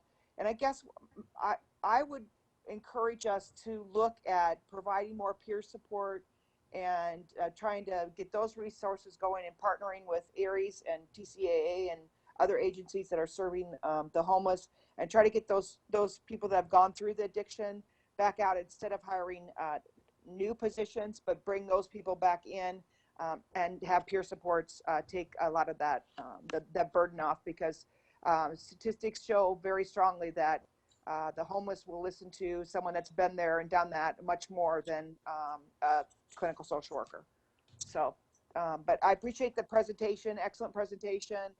Good job, you guys, and thank you. Thank you, Councilmember Adams. I do want you to know that 60% of our outreach specialists have lived experience, so they would have that peer support knowledge as well. But thank you for your comments. Thank you. Thank you, Councilmember Adams. Councilmember Arredondo Savage. Thank you, Mayor. And yeah, I just want to say thank you to the team that brought forth this recommendation. I mean, you definitely did what we asked you to do, is try to figure out what we can do moving forward to ensure safety in our parks and ensure that it's sustainable. So I think that you guys have brought forth some really good, solid recommendations and some good strategies. Mayor, before I ask my questions, I want to ask you something, and maybe this is a budget question. I know Naomi mentioned at the beginning that as this moves forward, it will have to compete within the budget, which I get and I understand that. Is there opportunity for flexibility? So what we're seeing today, is it all or nothing? Or would we expect maybe something going forward through the budget that could look different? I guess I'll defer to Naomi on that first, and perhaps even Ken Jones if he's on the call, but then I'm happy to chime in as well. Councilmember Arredondo. So the approach that we put together, it has the 5 strategies or 6 strategies. We do feel that they're integrated, so each of those components is very important to the park safety strategy. So we would say if we were to refine any of the ask for funding, we would need to look at that and make sure that each of these areas components were funded in some way. Okay. Okay. Do you have anything else you wanted to add, Mayor? Or I've got some comments that might kind of encompass some of what you asked, but I could probably give them after Councilmember Cubey. Okay. Well, then let me move forward then with my Sure, thoughts. Is that okay? please. Or do you want to? I Absolutely. just wasn't sure about process because that might change my philosophies moving forward just a little bit, right? But I wasn't really sure what to expect. So just a couple of questions, I think, Naomi, to you, and this is going to be on a couple of the specific strategies, right? I mean, there's some that I 100% agree with, some that I partially agree with, some that possibly I'd like to see a hybrid, but I want to understand a little bit better when you talk about strategy number, I got to make sure I get these because they're written out here a few times. Strategy number 1 with the homeless outreach, right, within the city parks and adding the new positions of Hope Team. And I want to tell you this, I've heard nothing but a lot of really positive things with the synergy between the Hope Outreach Team and the Tempe Police Department. So I want to just say thank you to all of you. I know it does, take us being together to really make things work. And you guys have made some significant strides in our ability to, change people's lives. And when you talk about 1,200 unduplicated touches, I mean, that's pretty dang remarkable. So I'm just really proud of your work, and I want to say that first and foremost. So thank you for what you guys do, and thank you for making the internal pieces work together, because that's what really, really matters, and it shows with their outcomes. So can you talk me through a little bit in regards to the homeless outreach piece, the Hope having those new positions, and then also wanting to have the crisis intervention specialist positions? But I guess I get a little confused because I think Paul was the one that mentioned that about 50% of those people that we touch have some type of trauma, whether it's, some formal, youth trauma, whatever it could be, or substance abuse, but yet you're asking for the same amount of personnel and actually more. So can you kind of walk me through that a little bit? And plus I want to understand, the Hope person is actually making the first touch, correct? And then it's a pass off to the crisis intervention individual. Would that be right? It can work both ways. There are often times where Hope will be the first touch, but then also Care 7 may be that first touch, and then refer them over to Hope. So between the two groups, I'll say the distinction lies in the expertise that each of the areas have. With Care 7, their expertise lies in that crisis response, the mental health, and the substance use supports. And then Hope is working with that individual that needs that wraparound services, the supportive services to get them through the path to permanent supportive housing. So we distinguish them in that manner, although they do integrate and work together. So the first touch can come either from Care 7 or from Hope, depending on the individual and that individual's needs. Also, Care 7 is a 24-hour operation, which Hope is not. Okay. And then is that why the need for the additional personnel? I mean, I too, I'm like Councilmember Adams. I mean, I have some concerns about adding, more FTEs, and just kind of wondering, what would be best to really ensure that our program stays at the level that it's at, which I believe is pretty phenomenal, but be able to enhance it even more, but not at the detriment of the entire budget. Trying to be budget conscious. Are you asking for, just for clarification, are you asking for the Hope Team, the additional persons on Hope Team, or for Care 7? Both. I was kind of trying to understand why the need for both, because I think when Paul had mentioned that, it was like 50-some% total were the ones that, needed the intervention team. Mm-hmm. Why we needed so many if there was only half of them going to the intervention crisis personnel. Okay, I can speak a little bit to the Hope piece, and then I'll turn it over to Paul to speak specifically to the Care 7 piece. So for the Hope piece, increasing that number, that would be a team that would be focused solely on and primarily on the parks. And so, as you know, the number of parks, we have quite a few, but also that homelessness is on the rise.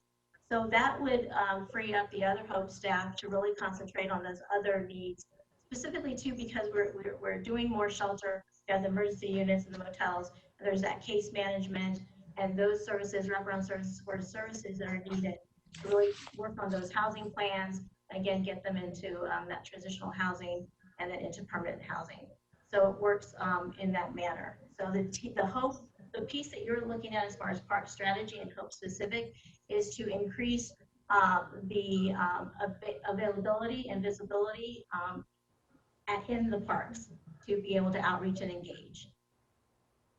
And then moving into the Care 7 component with the mental health response team, again, similar to what others have read about with the Work on Cahoots model, is that we want to ensure that we are able to respond to calls coming in which an individual or family is in some form of crisis from mental health or substance abuse. And so we looked at the police department's data in regards to their calls and what they're responding to and time of day of week to help inform us as far as what the need may be for a specialized unit to provide those services. And so we did that. And so in order to provide the services that we believe is expected, the intent is to ensure that we have the special unit available 7 days a week, however, not 24 hours a day. And so the 4 staffing members are to ensure that we have 2 staff members available the first part of the week, the second, 2 for the later part of the week, to have those hours that we deemed most appropriate for the specialized team available.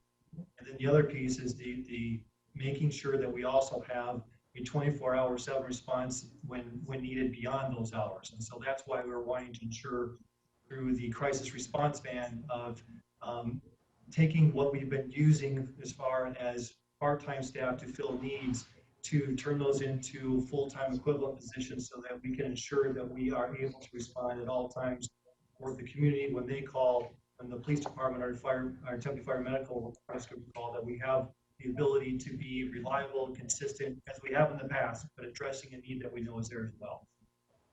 Okay, well, I mean, that's really helpful, and I certainly do appreciate it. And there's definitely a significant difference, but yet they work really, a lot of synergy working together, so I appreciate that. And so, Mayor, I guess that was part of my question is, you know, my thought, if I go through these park strategies, I do have a lot of concerns with the number of FTEs that were added on strategy number 1 and strategy number 2. And I'm not saying that we don't need more personnel, but it may be hard for me to get to those numbers. So that would be one of my concerns in regards to that. I do love the idea of the park strategy number 3. If we're just going through them here, I think that we have invested so much in our parks over the years, millions and millions of dollars, that, you know, it is our responsibility to ensure that they stay maintained and that we continue to clean those up. And I 100% support that, whatever that might look like. And then also when we talk about the investment in our parks and ensuring that everybody has the ability to use the park, regardless of who you are, that you can use it safely, that you understand it, that we're able to communicate with you. That park strategy number 4 is also something that I do believe that we can, I'm very comfortable moving forward with that. I think that's something that we can need. And I also 100% think that this system doesn't work if we don't have the park security that is there on a consistent basis and that has a consistent presence within the park. So I do support and have appreciated the G4S being that constant in the parks, being the eyes and ears on the ground. I think they've done a really phenomenal job.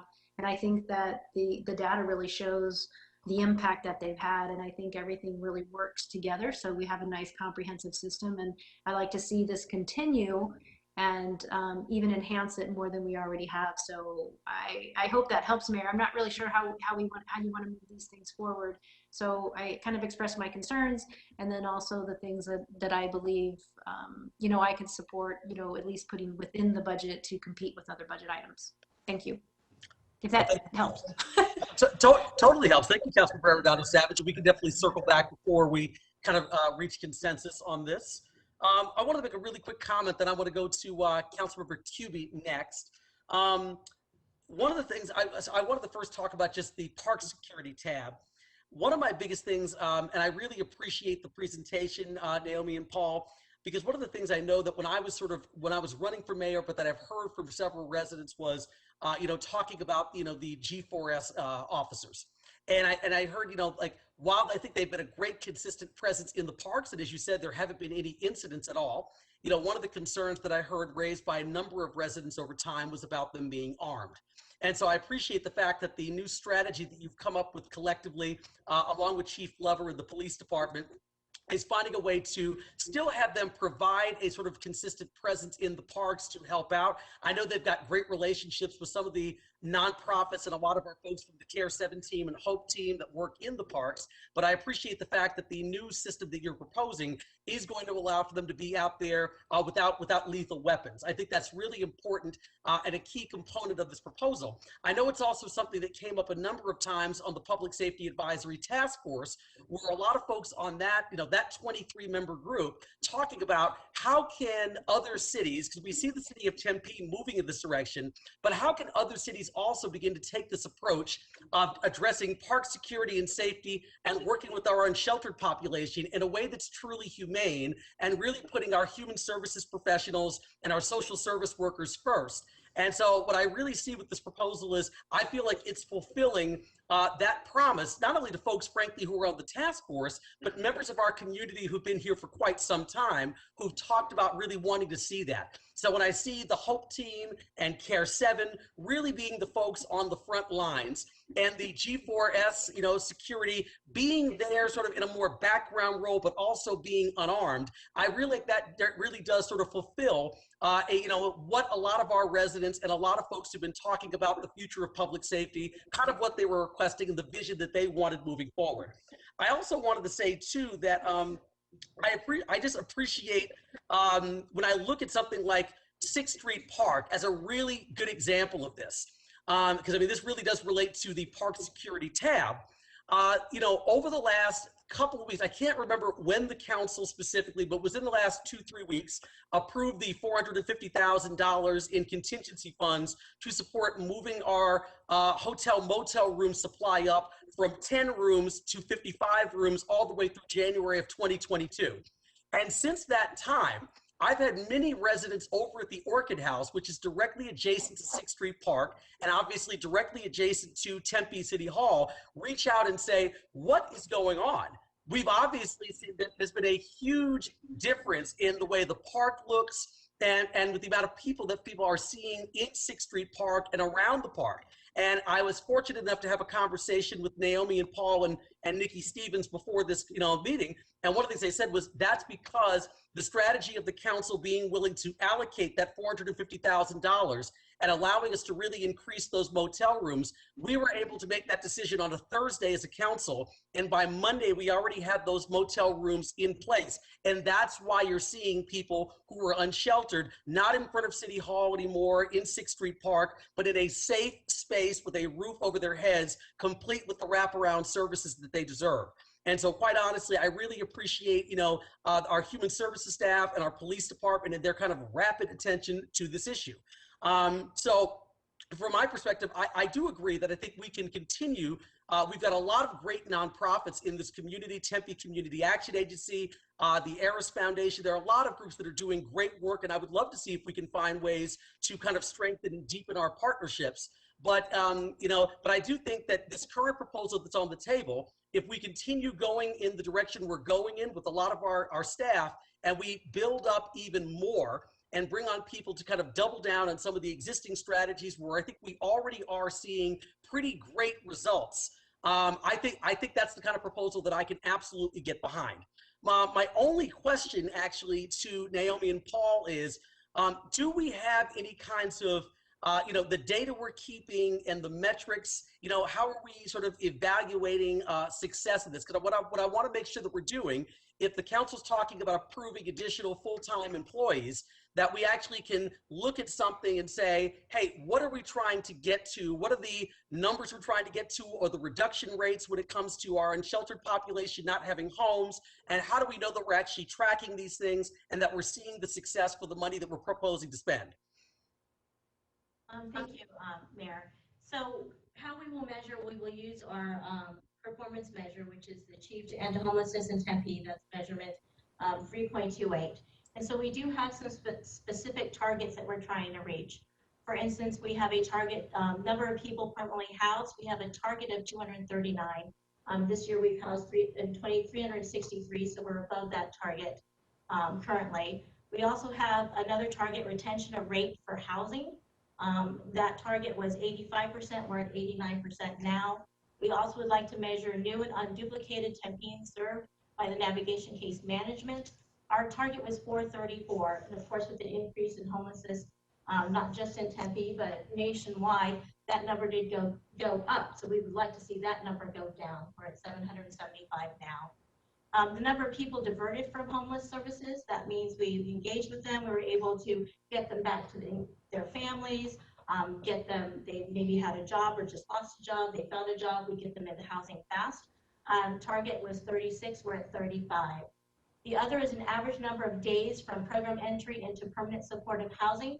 Our target number of days is 36, we're at 48, so we would like to see that number go down. And then the unduplicated Tempeans served by navigation and case management, that was the 1,286. Obviously, our target is 0, so that we would like to see 1,286 go down. We get our data from the HMIS system, the Homeless Management Information System, so that's where we get our data from to make sure that we're meeting these targets. Looking at the other performance measures, not speaking for the police department, but 1.23 is the safety and parks performance measure, which will continue to be reviewed and analyzed as far as our metrics there. And then also 3.37 is a unique one in that it's our mental health and well-being performance measure. That one is currently still in production with good reason. Is that trying to come up with a holistic, comprehensive, and Tempe-specific indicators for mental health and well-being is challenging. At the same time, we have some really good news. Recently, the Live Well Arizona Incubator reached out to us after we put in an application for technical assistance and informed us that they're willing and able to assist us. We're meeting with them next week to start that dialogue. It's a partnership with Arizona Healthy Communities and Vitalist. So specifically, what we will not wait, of course, meaning that when it comes to the mental health and well-being, we will be gathering our input data, which is what resources are being put into this resource, the output data, number served, the type of services provided, referrals, and so forth. But then we're also we'll be working with Vitalist and the Live Well Arizona Incubator to come up with solid outcome measures tied to the social determinants of health. And so some folks, when they go into that conversation, think, well, they already exist and they're indicators that are easily attained. And when you really get into the detail, it's not that simple. But our foundation will be the social determinants of health. And through this partnership, we will come up with solid outcome measures to measure and bring back to the Mayor and Council.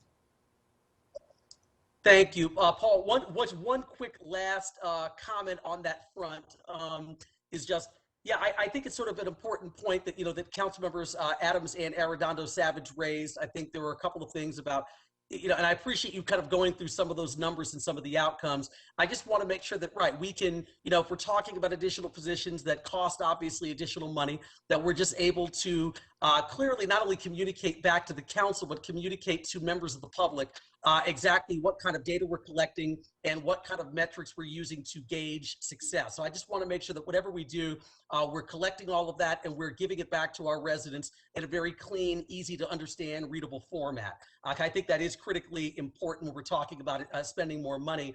And yeah, so I think I'll come back to Councilmember Arredondo Savage's point too, but I do think that we should also talk about making sure that whatever we do, we how do I put this? I think whatever we do, I do think this deserves the opportunity to be part of the budget discussion so things can actually compete within there. But I think it's a really solid proposal, and I think it should be allowed the opportunity to compete with other things that are coming up. I think if I'm capturing Councilmember Arredondo Savage's point correctly, but for now, I'm comfortable with the proposal. I appreciate the fact that we're trying to do even more to redouble our efforts when it comes to park safety and also working with our unsheltered population. So with that, I will cede and go to Councilmember Cubie.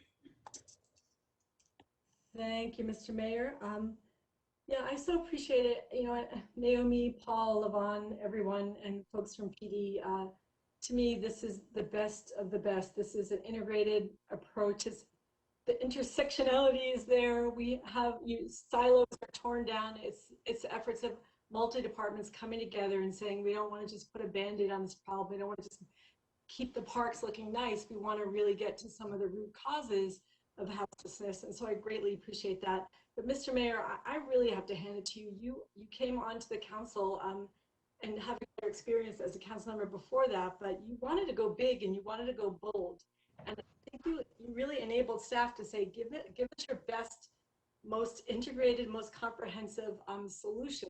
Let's think box, let's think big, because we know we have problems. We know that they're there are cascading problems. We know the situation, even though we have made great efforts, we have the external pressures and increasing homelessness that we need to respond to. So to me, I'm really delighted with this, this comprehensive system of support that's been proposed. I don't think one can exist without the other. They are integrated. And I did have some questions, and I had a very great conversation with Naomi the other day, because I had questions about the peer-to-peer support. I wanted to know, oh, we have peer-to-peer support or peer-to-peer experiences amongst the staff. What does that really mean? Is it just one or is it two? And I was so impressed to hear that 60% of those that are working in the parks have experienced some kind of homelessness and are able to really directly relate to people in the parks, and that's very important. And I was also concerned about the FTEs and that commitment, and thought perhaps if we go on and we create permanent supportive housing, we'll be in a situation in a few years where we really have responded to the challenges, and are we maybe overstaffing in that circumstance? Are we creating these FTEs that we have to keep those positions constant? And she pointed out that there will be needs that will flow. So as we establish permanent supportive housing with wraparound services and more transit, more temporary sheltering, those workers, those employees could go into work in those fields and in those areas. And that sort of comforted me that we're not just creating this inflexible situation where people will stay in their lane and aren't moving around where the need is. So I feel really comfortable with that. I also much more comfortable knowing the G4S officers will not be armed. I think that's very important. So I appreciate, Mr. Mayor, your initiative that way. And to me, though, with the G4S officers, it's very important that we have mental health training, that we have G4S commit to each officer doing that 8-hour training. I believe that through the EMPACT, EMPACT program, we have 4 years, we have a grant that will pay for that for G4S officers. And I would like that very much to be in the contract. I know we're getting ahead of things a little here. And maybe that seems like a minor point, but I think it is crucial. We have just our Care 7 team and our HOPE team being those that are compassionate and understanding of mental health issues. Every person who's in touch with someone who's experiencing homelessness have that understanding, have everyone who's in touch with someone who has mental health challenges have that understanding. So to me, it's really important that we get that commitment from G4S. And so I'm very supportive of this moving forward. I do have one question, and that's about dispatch. And Corey, Mayor Woods, I know you mentioned that the 23-member task force spoke very clearly about some of the needs that they saw for homelessness as part of our discussion. One of the discussions that came through was dispatch. And I know that our Care 7 is dispatched through fire, not through police, but through fire medical rescue. But I'm not clear how our dispatch is for our HOPE team. So if you could just clarify how the dispatch system would work, both for the parks and for Care 7, would it be integrated and would it be separate from fire and from non-emergency police member? If you could clarify about dispatch, and then I'm done. Thanks.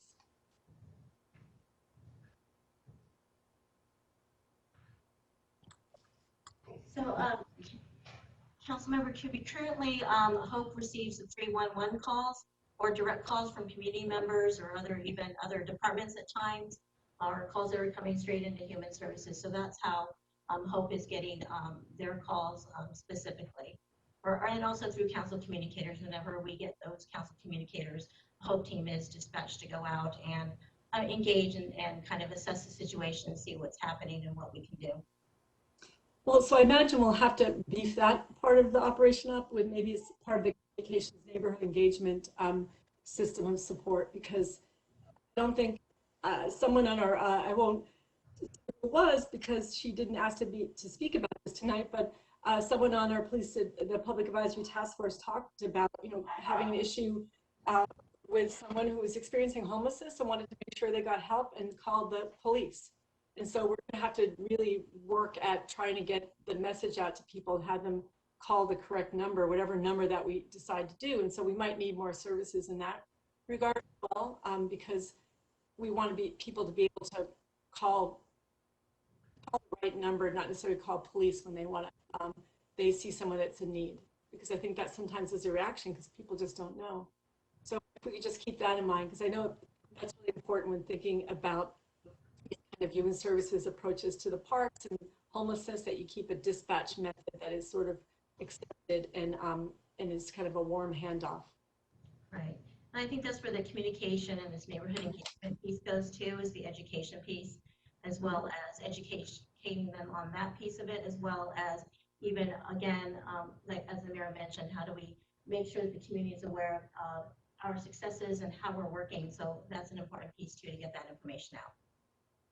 Yeah, and I'd just like to also say, along with the mayor, just to strengthen, I know we have very deep partnerships with so many different organizations in the city, Circle the City and Community Bridges and TCAA and Teros and Eris and Salvation Army and Native American Connections, CAS, ABC Housing. There's so many that we have signed agreements with, and we work on this continuum of care. And when we approach someone on the streets or in the parks to get them services, that there is a duplication of services, but that's by intention, because you can't just have one entity that is responsible.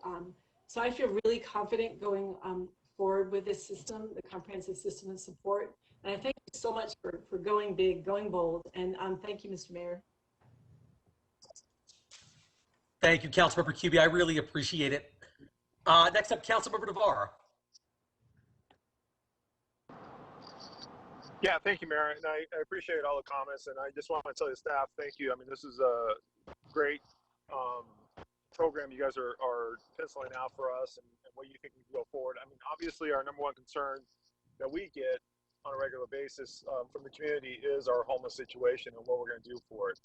And I think we're evaluated, so everyone knows, we're evaluated on the visual aspect of it, what we see every day. And are we going to see a reduction in that every day? And I want to, you know, kind of expectation wise, you know, this is a very tough, you know, issue to get people directed into proper care, into getting their lives going forward. And the reality is, we're not going to get everybody to do that.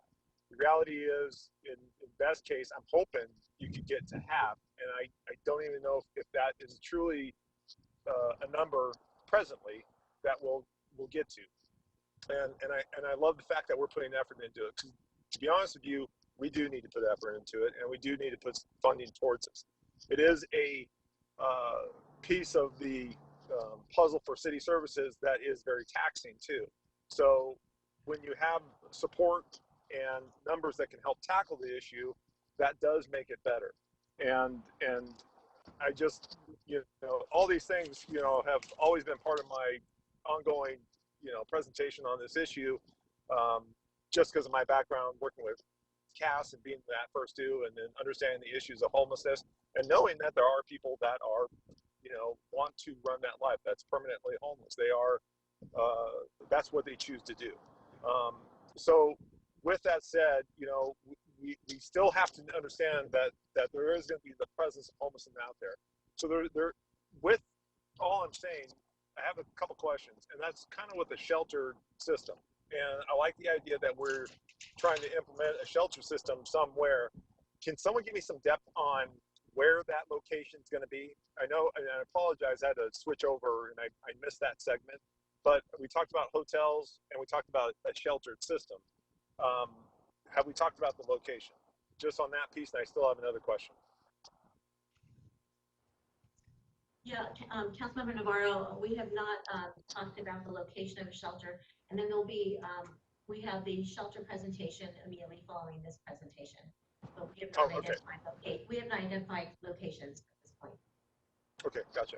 So yeah, that's an important piece, because as we know, the location of that shelter is it's got to be strategic, and you know that people are concerned about homelessness, but at the same time, putting that services around certain neighborhoods, you're not going to probably get a lot of people willing to have that in their neighborhood. So it's complicated at best. But the other aspect is, and it was brought up, is our communication and maybe our dispatch stuff. And for dispatch, it's very hard.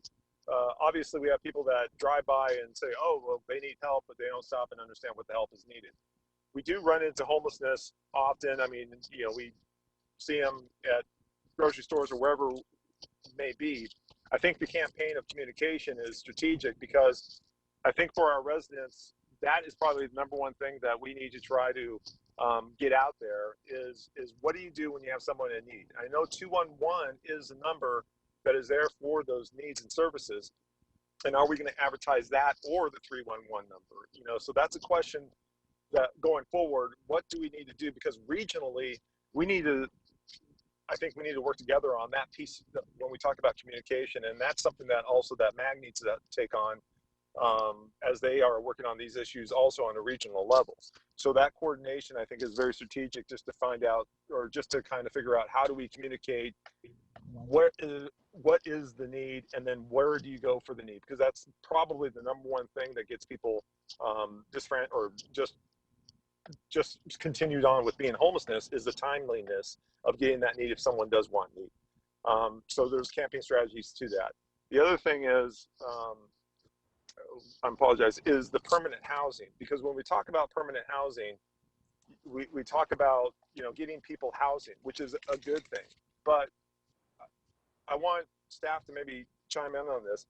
There is rules to permanent housing. There are things that we want people to, I would imagine, to abide by to get them going forward. Or are we just giving housing to give housing with no rules? Can you explain that?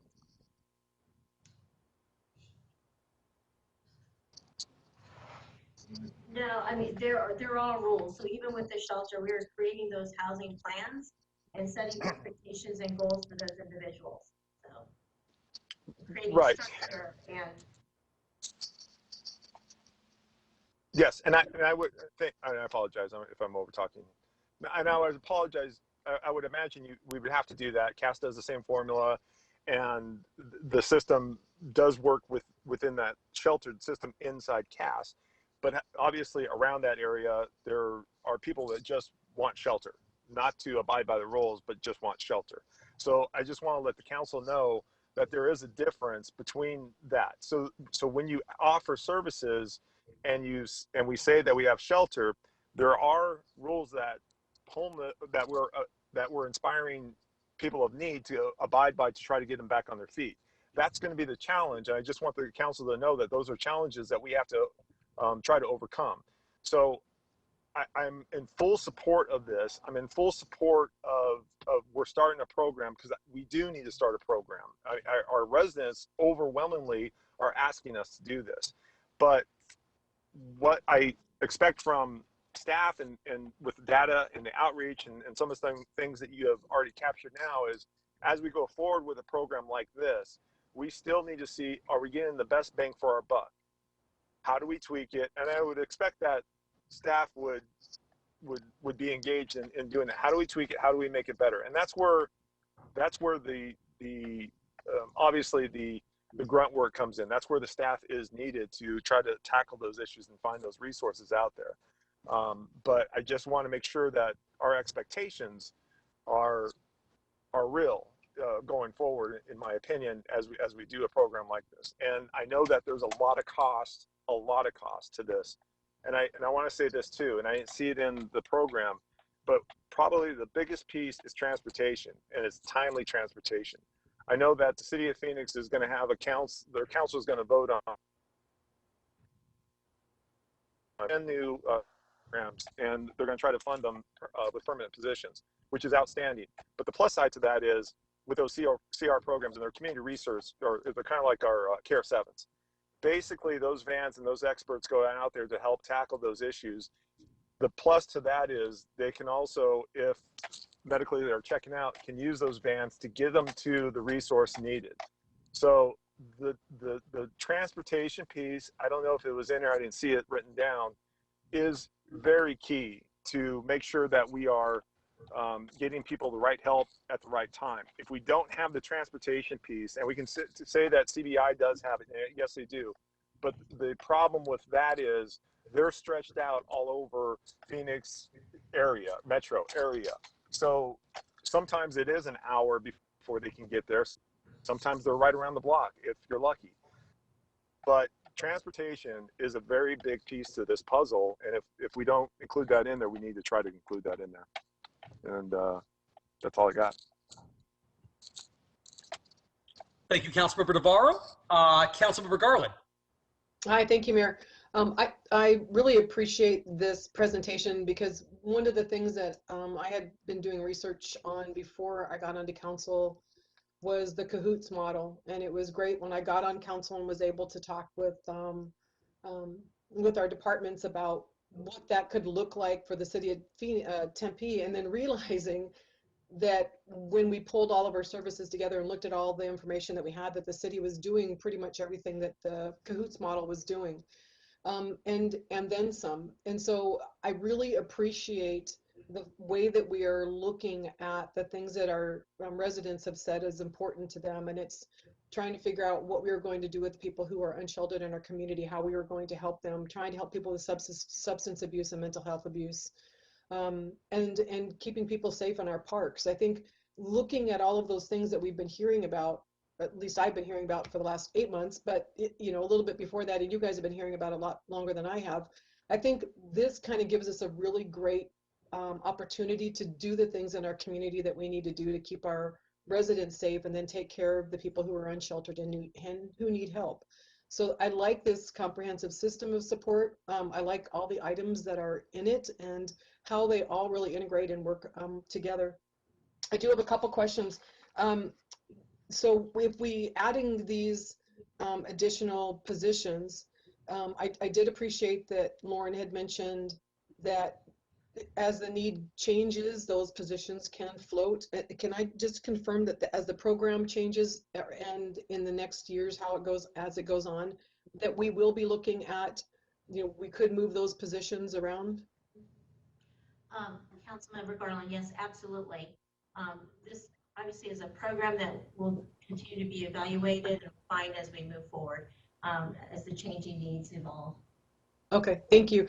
I really like the part of the park and the desert preserve maintenance cleanup, because going out and doing the point in time count last year and then doing it again this year, really the maintenance of the brush really does help, not just to be able to locate people when you need to do the point in time count, but it also helps with the feeling of feeling a little more safe when you're walking on those little paths that are on the north part of the city. So I really think that it doesn't seem like it would be super important in this process, but I think it really, really is. And then I was wondering if you could tell me, I know that we did the point time count last month, and I know that the numbers are probably lower than what we've probably done before because we had a much smaller team. Do we have what the total of the number was? We do not have the total right now. We're in the process of analyzing those numbers, and we should have them out shortly. Okay, I appreciate it. So I just want to say that I am in support of this park safety strategies. I think you guys have done a wonderful job following up with what we have requested and asked you to do, and what our community has. So I just want to say thank you very much. Thank you. Thank you, Councilmember Garland. Any other comments before we go ahead and wrap this up?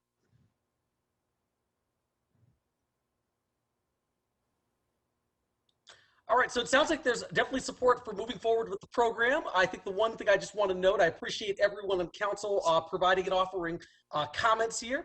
The one thing I just want to note is I guess this will go forward, and then the proposal will compete in the budget process that's coming up in the next month and a half or so, with everything else that'll be coming forward, to Councilmember Arredondo Savage's point, and we will see what happens. But obviously, I think this is it sounds like council feels like this is a very solid proposal. And, Naomi, to you and Paul and to your team, as Councilmember QB said, we really appreciate you sort of swinging for the fences on this one.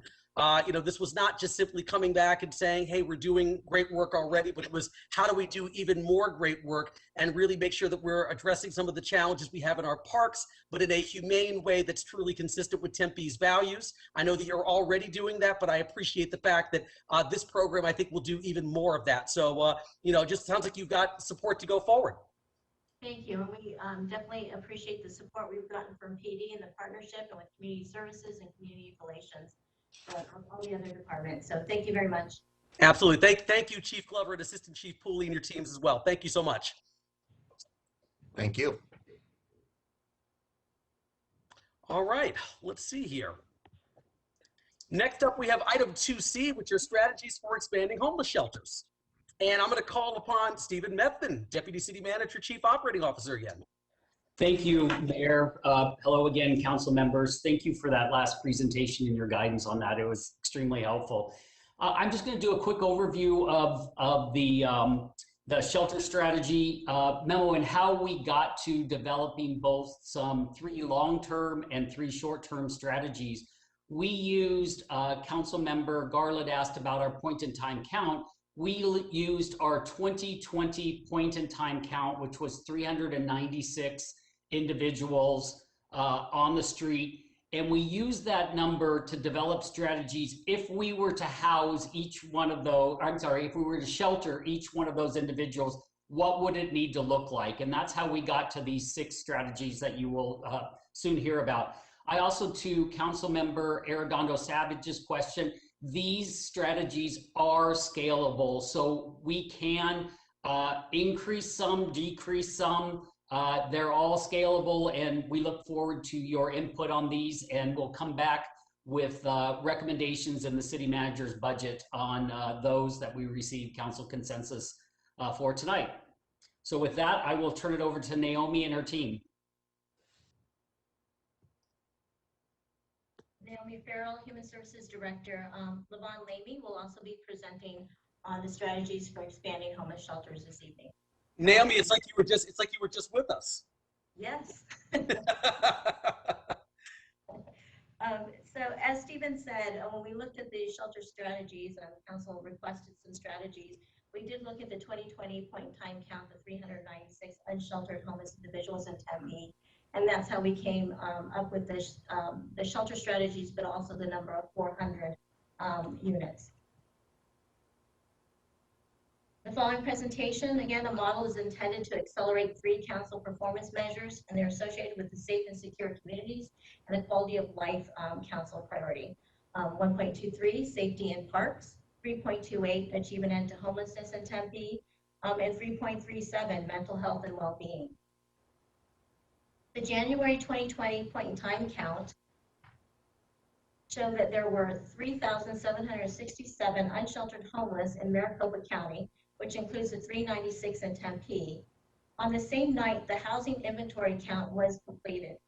This count shows the usage of available shelter and permanent housing for individuals and families experiencing homelessness. Comparing the 2 counts, it is clear that there are insufficient shelter and housing for the region despite the $33 million allocated for these programs.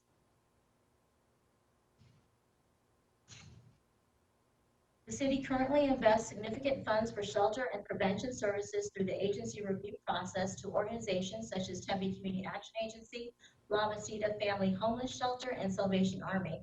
This investment totaled more than $490,000 this fiscal year alone. The strategies for expanding homeless shelters, along with this continued funding support, will enhance the collective work of the city and our community partners while providing the multiple shelter and housing solutions needed to address the unique needs of those experiencing homelessness. Before discussing new opportunities, this slide shows the current shelter availability in the city of Tempe. It includes the emergency shelter units. We have 11 units, and we can maximize that to shelter 22 individuals. The utilization of motel rooms is 55 rooms. This was expanded from 10 to 55 rooms in January. And then it's also funded through January 2022. This is a non-congregate shelter. Pets are allowed, and we can house multiple populations. iHelp has currently 5 beds of congregate shelter. It's currently capped at 35, but generally there are 40 available beds.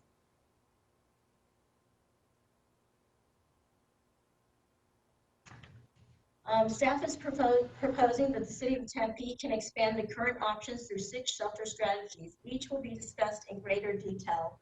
As you can see from the graph on your slide, currently operational, we have relatively short implementation period to expand would be 3 shelter options. 1 being the emergency shelter units, 2 the motel rooms, and then 3 expansion of iHelp services. And then the next 3 strategies will require more long-term planning and coordination, and implementation could range from anywhere from 6 months up to several years. So 4 would be the most motel acquisition for non-congregate shelter, which is about 60 units and a max capacity of 120. And then 5, emergency shelter through 10 more pallet houses with a max capacity of 90 individuals. And then finally 6, which is a newly constructed shelter with possible max capacity of up to 200 individuals. Each shelter strategy relies on a human services centric system of support to assist individuals and families from homelessness to permanent housing. The 5 key components of this system that will be utilized in the 6 shelter strategies presented are the HOPE team, which will manage daily operations and services offered within the sites. Participants would be assigned to a HOPE outreach specialist, complete an assessment to determine appropriate supportive services, develop a housing plan, an overall exit strategy. This partnership would result in coordinated care, support, stability, and transition to a more permanent housing option for the participant. This component would include hiring additional HOPE team members to coordinate care and housing solutions. The number of additional staff is dependent upon specific shelter strategies. Here is where we would also evaluate what our current staffing is and possibly shift some of those other staffing increases from the park strategy. 2, housing services is to they would establish the shelter options and the infrastructure and management, coordinate the necessary capital infrastructure required for various endeavors, including the land, shelter, kennels, hygiene, showers, restrooms, and sanitation, and also security. Property management and coordinating structural maintenance, cleanings, and additional needs. Care 7 would provide crisis response and coordinated mental health supports throughout the shelter solutions. Then 4 would be community engagement, which would be solicit input from the community for solutions and involvement while providing ongoing education. Our partnerships would be to leverage our nonprofit and city partners such as Tempe Community Action Agency, Circle of the City, CBI, and also our other city departments such as Fire Medical Rescue, PD.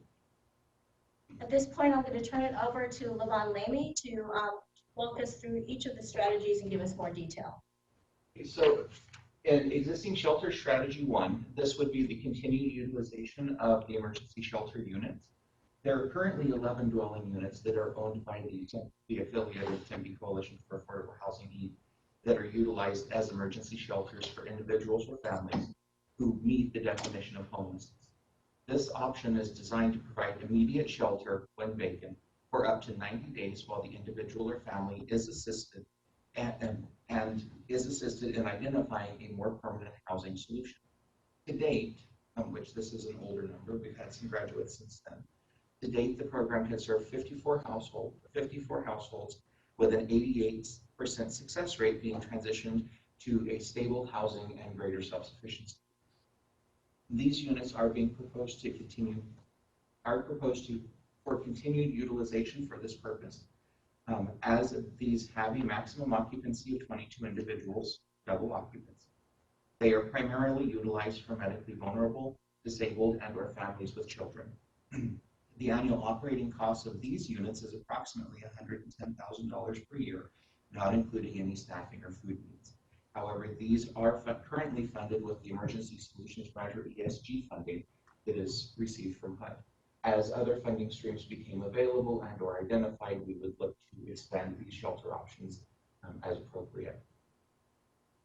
Moving into shelter strategy 2, at this time is the continued utilization of hotel rooms or motel rooms for non-congregate shelter.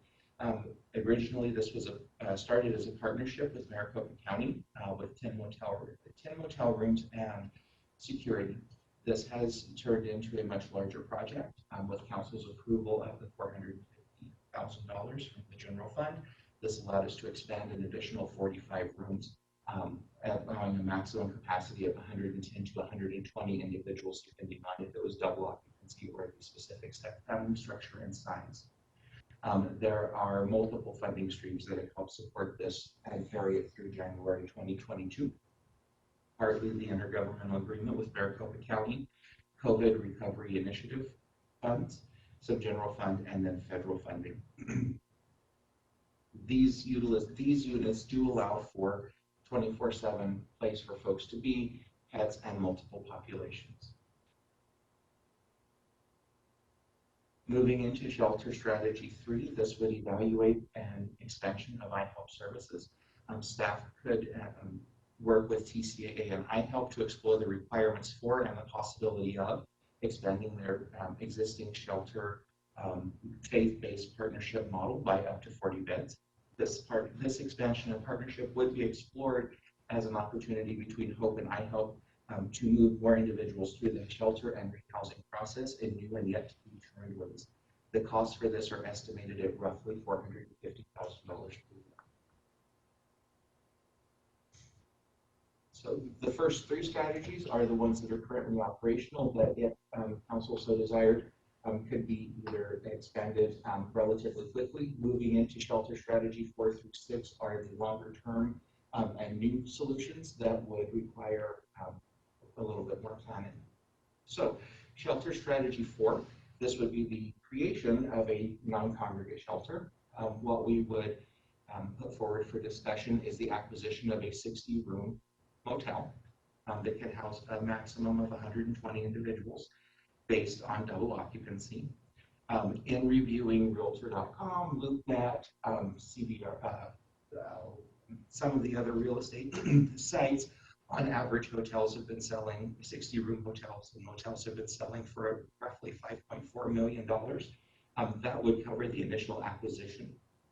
That would not cover any of the TIs or tenant improvements and or operating and maintenance of the motel, because each structure would determine exactly what would be required for any type of rehab if it was required. The $390,000 proposal would cover any, and it would cover any staff that would be required after reviewing current staffing options for potential reassignment and or new staffing needs. As a baseline for this, we did include in that $390,000 the cost for 5 dedicated Hope staff that would be assigned to the hotel 24/7 in order to provide case management staffing, and there would be a grounds maintenance person for housing services in order to take care of the operating and maintenance of that facility. Moving into shelter strategy 5, this would be the exploration of potential emergency shelter spaces. This could be either utilizing tents or what is called a pallet house option. The pallet house option is the bottom right picture on your screen. They are little white construction grade aluminum buildings that are 64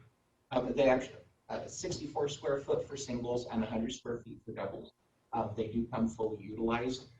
In a sense, they're micro housing. They have air conditioners, they have heaters, they have insulation. They do require connection to the grid or solar panels. They do not have kitchenettes or washrooms, so those facilities do need to be addressed.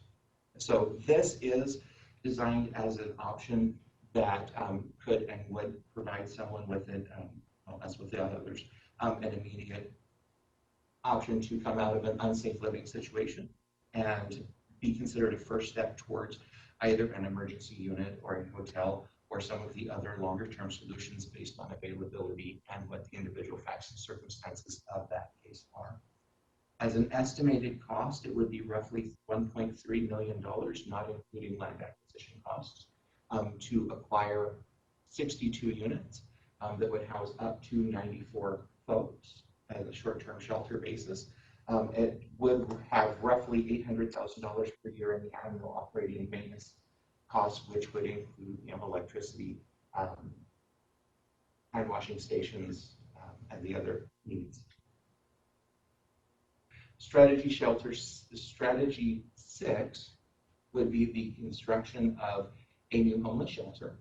Now, the way we priced this, costed this out in order so that, for discussion purposes, was the ground up construction of a 2-story concrete block congregate shelter with including interior finishes with group style showers on each floor. So the finished cost would be $260 per foot, roughly. Building costs, so, or $5.2 million. This does not include any land acquisition or site prep costs. This would, and then the $2.3 million annual operating is projected to cover the cost of staff, utilities, operating and maintenance, and any ongoing tenant improvements. Again, this is an option for consideration, and the $5.2 million does not include the cost of any land acquisition or theoretical required site prep work.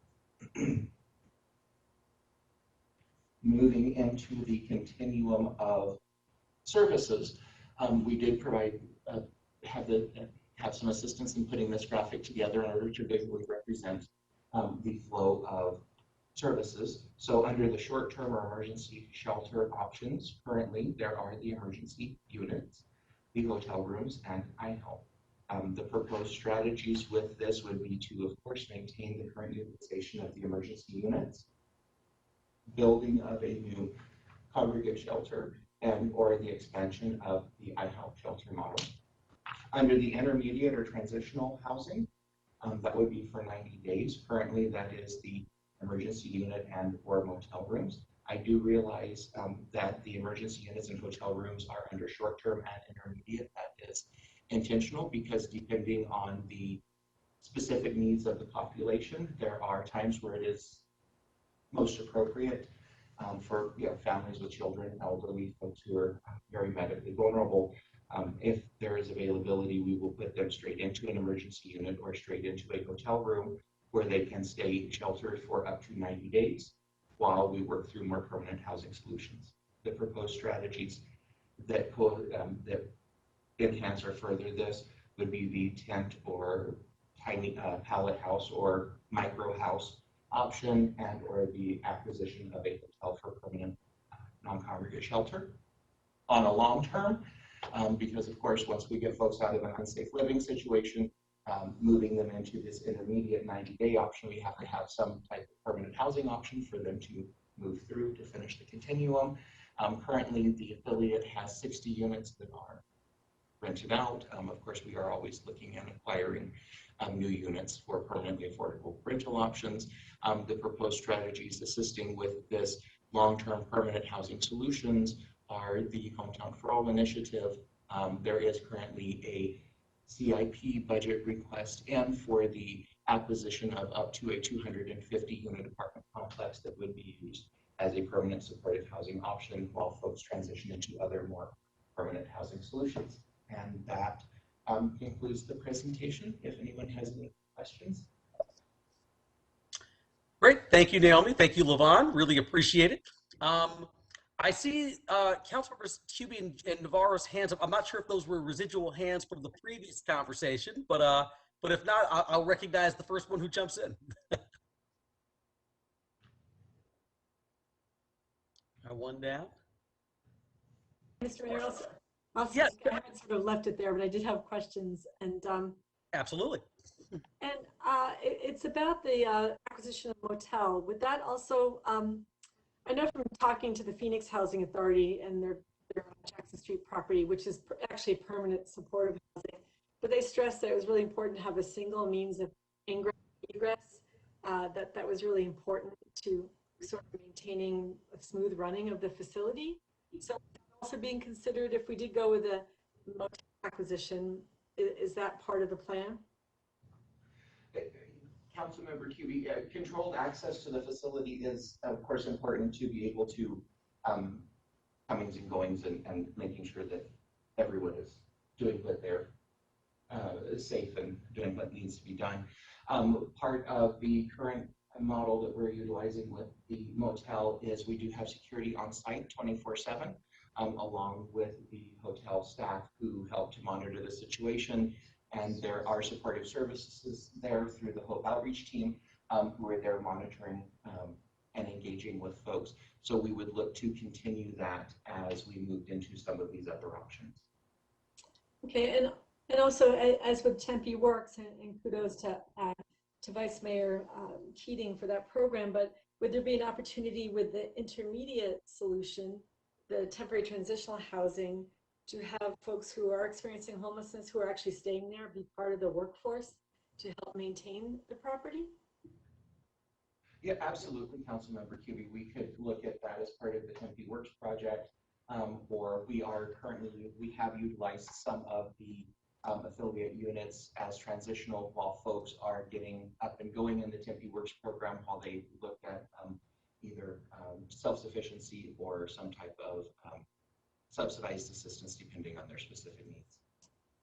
Okay, and then my last question is just about Tempe Community Action Agency and their plans. I think they have some capital plans for building some transitional housing. So would that be something in combination with us, something entirely separate?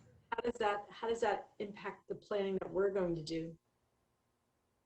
I think that would be a conversation that we would enter in with Tempe Community Action Agency to understand what they were planning. Obviously, if they are planning that and looking at transitional housing, we would want to have those conversations. So we're working together in partnership, and so that we're really aligning things. Okie doke. And so I'm not sure, Mr. Mayor, where we proceed, if we're going to choose one from column A, one from column B, or what the next step in the process is, like what kind of consensus we're looking for today. So I'll just yield back and ask that question of you. Thank you, Councilmember Cubia. And actually, one of the questions, I really appreciate you asking that. One of the things that I would want to ask is, there were 6 strategies that Naomi and Levon proposed. And perhaps we could just do a quick kind of cycling through them with the slides.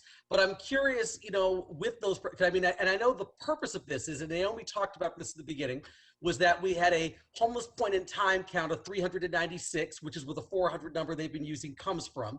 So the question, I guess, comes back to, well, actually, the statement is, all of these solutions and strategies being proposed are probably to get us, I would imagine, to that 400 number.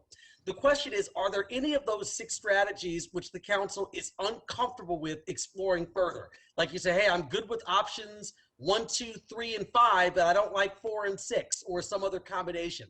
So if there's something that, that gives any council member particular heartburn from strategies 1 through 6, I would definitely raise your hand and let us know, so then staff can take that out of the consideration bucket as they move forward and try to find a way to get us to those 400 beds.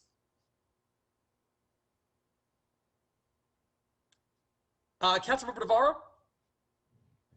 Yeah, thank you, Mayor. No, first off, thank you, staff. I mean, the presentation was great, and just putting the work into finding solutions out there and looking at all the options. This is great for us to have a menu to kind of go through. So I would probably first say that I like the hotel non-congregate acquisitions to get for the city of Tempe. I think that's, and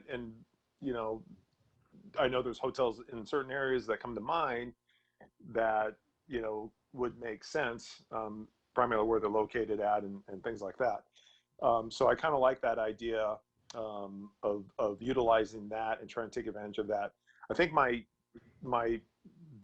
order kind of goes with, the services or the sheltering that can take care of families, that is, my opinion, the best bang for the buck, or youth, to get them transitioned, to get them on their feet again and to a better situation. I think we'll see a real big bang for our buck in that situation.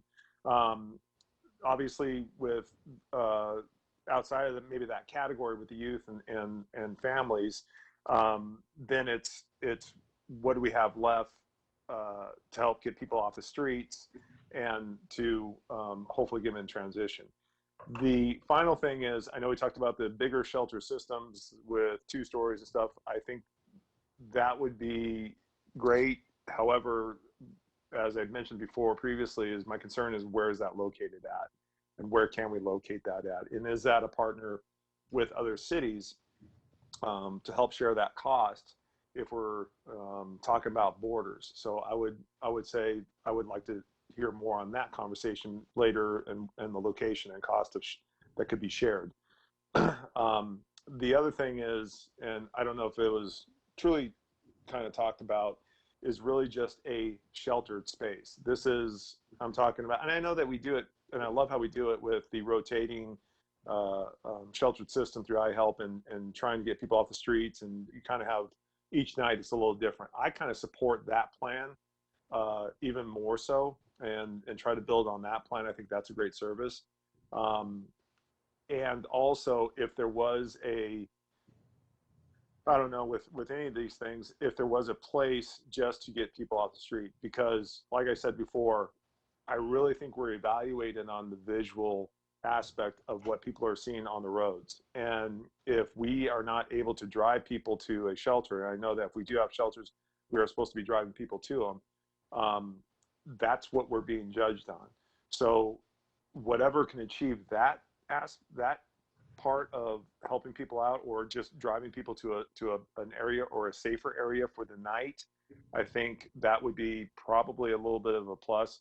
But I think the hotels, some of the buy-in on that too is it's during the day, and then there's a place during the day where the people can be at. So that's probably where I'm standing on that in my order. Thank you, Councilmember Navarro. Just a quick question for you before you unmute again. Is there any of these 6 strategies that you're uncomfortable with and you want to take off the table at this point? Are you comfortable moving forward, kind of like having staff explore all 6, kind of in an effort to get to the finish line here? Yeah, I not having it in front of me, I would probably just, I'm trying to get my glasses on, without going into too much depth, I would say there's really none I would say I would not have staff explore. I know the number 6, that's the one that's probably going to be the challenge, in my opinion. Number 5, explore it. Probably my concern on number 5 would be how does that look with our climate, and what does that all entail? Because there's power, there's probably AC, there's things like that has to come with it. So I don't mind the staff to explore all these options. To be honest with you, I probably 5 and 6 are going to be a challenge, but I would love to see what they come back with. Sounds good. Thank you, Councilmember Navarro. Next up, Councilmember Adams. Yes, thanks, Mr. Mayor. These are really excellent strategies that are being shown to us, so I really appreciate the presentation. I'm just wondering about, have we done a cost analysis to show that staffing them with city employees is the most cost-effective manner to staff them, or could we look at other options, perhaps less expensive employees to staff these shelters? That's one of my questions, so if I could have that one answered first. As Councilmember Adams, I think we would look at all resources and all modes of staffing this for the wraparound services. Okay, because all I'm seeing is, go ahead, Naomi. Yeah. So, I mean, we know that we cannot do it all ourselves in human services, and we have some great nonprofits out there that can maybe offer some of these services. So it would be something we would explore. And have you reached out to the nonprofits regarding these 6 proposals? At this point, we're waiting to see direction from council and what they're comfortable with, and then from there, then we will go and explore more and get more detail. Sure, that makes sense. I like 5 and 6 a lot, although I'm concerned about 6 as far as the construction costs, because the construction costs have gone up so much in the last year. So anyway, with, like, say we did number 5, then would we have other services available there to help at this location, whatever it may be? Yes. Yeah. 5. I think in your packet there's a little bit more detail on item 5. We did do a little bit more research on that from the beginning. But definitely there'd be services, wraparound services provided. Yeah, it would be very structured. Okay, good, yeah, because I mean we have to help the homeless, and I think these, and I would be okay with really all 6 of them, but I'm just saying I like 5 and 6 a lot, but I just think I know we need to do something about it. I just want us to do it as efficiently as possible financially. Thank you. Those are the end of my questions. Thank you, Mr. Mayor. Thank you, Naomi, very much. Thank you, Councilmember Adams. Councilmember Arenado Savage. Thank you, Mayor.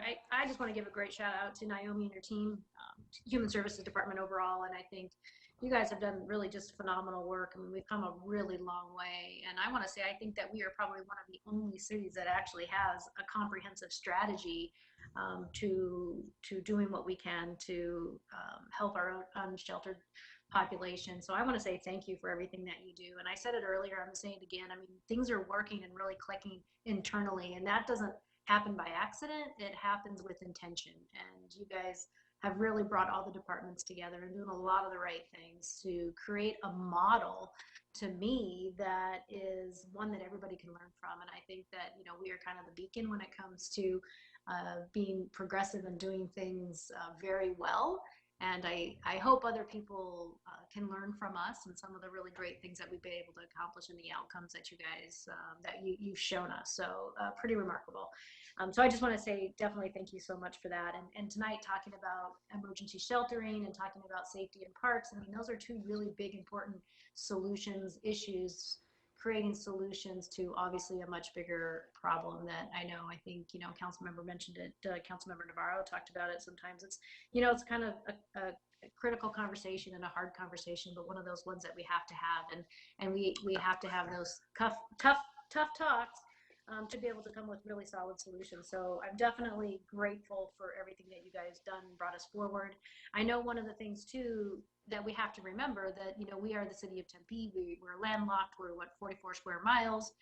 And, you know, when we talk about homelessness or the unsheltered population, that is truly a regional problem. And I'm always very cognizant of making sure that we fulfill our moral obligation and doing what we can to ensure everybody has a good quality of life, the best quality of life that we can give them. And it's hard to do it by ourselves. So the more that we can encourage this to be a regional issue, to encourage our sister cities to jump on board and also create a comprehensive strategy, I think will really help the region as a whole. I did hear, I think Nikki and Naomi mentioned too, that MAG is going to be doing a gap and needs analysis, which I think is going to be really important for all the different municipalities, including us, I think too, to really understand the data that we need to continue to make really good informed decisions. So I'm looking forward to that. Hopefully they move forward with that. I think that'll be really good. And to encourage others, like I said, to continue to work to create their own comprehensive programs also with that. But, you know, like I said, I'm always cognizant of what our bandwidth is and what we can do. And you know, of like Councilmember Adams says, you know, we've got to make sure that we're efficient as possible and we're getting the best return of our investment. So, you know, based on that, Mayor, I kind of went through everything. I've asked a lot of questions and I want to just say thank you for everybody that's continued to, you know, just step up and be really forthcoming with their knowledge, their information, the challenges and successes. So I'm always really grateful to our city staff who continue to care and not just about ensuring that we get the right information, but really caring about this community. It shows so much. And I just want to say thank you guys for everything that you do. With that, Mayor, you talked about some of the things that I might have concerns on, and I will tell you, I'm very supportive of what we're doing with our current 11 units. I wouldn't change anything within that, so I think that's a good thing that we need to continue to do. And if we can add to it, I wouldn't be opposed to that too. I think that motel room number 2, the motel room, the 55 room, that has been a really great idea, and I think that's led to a lot of positive things. One, I think Councilmember Navarro mentioned it, not only is it just helping individuals, but it's helping couples and families. So we're able to also incorporate children within that model. And I think that's really good. We've got that on-site 24/7 safety and security, which to me is really positive and gives us the ability to do the stabilization that is definitely needed all in one place. And I think that's really important. And then I think the mayor mentioned it too about, you know, 6th Street, about with those units, it gives us nearby sheltering so we can have those enforcement options, which is truly making a difference. I think what people are seeing and how they're feeling. So I think I would 100% agree that we continue with the motel option. I think that's been a really great thing. And I even like us to see us to lock it in, because I do believe these other expansion options, whether it's 4, 5, or 6, are going to take some time.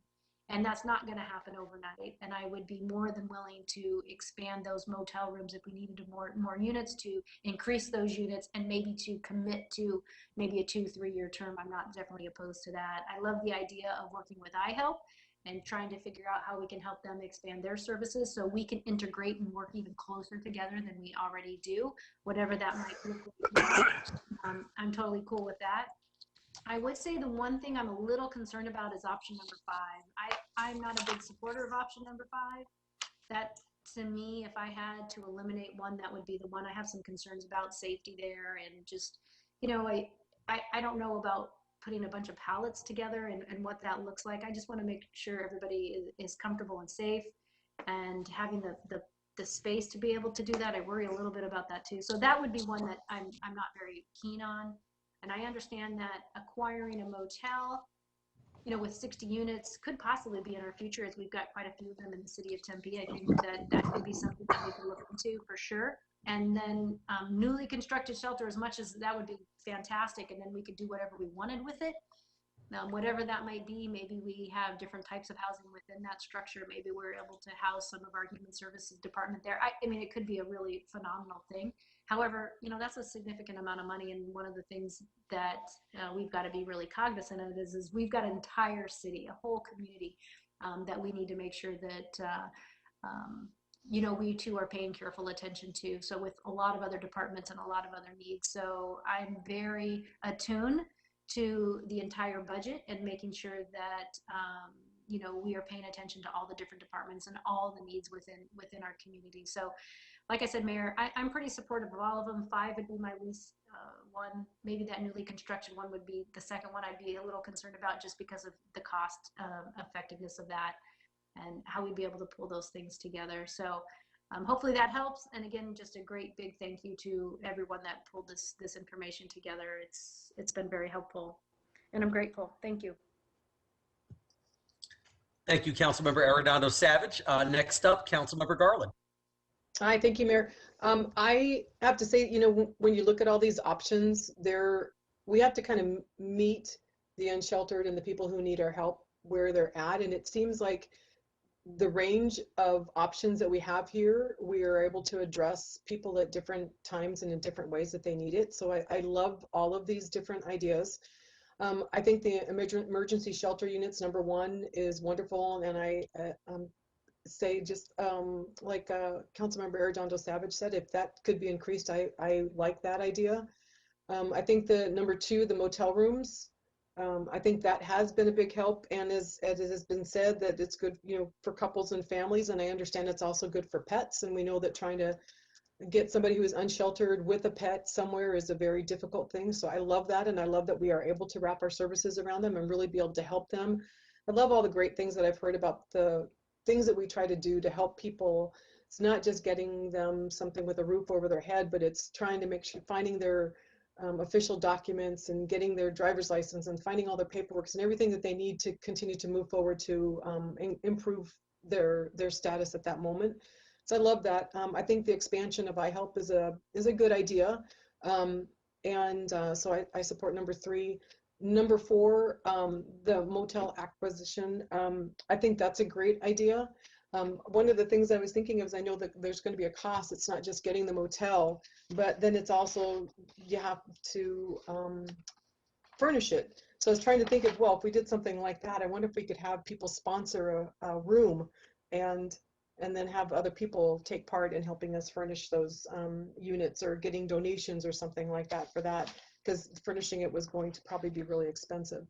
You know, when I first read about the number 5, the emergency shelter, the tents and the pallets, I was really excited about that idea. I thought that's a great way to get people sheltered.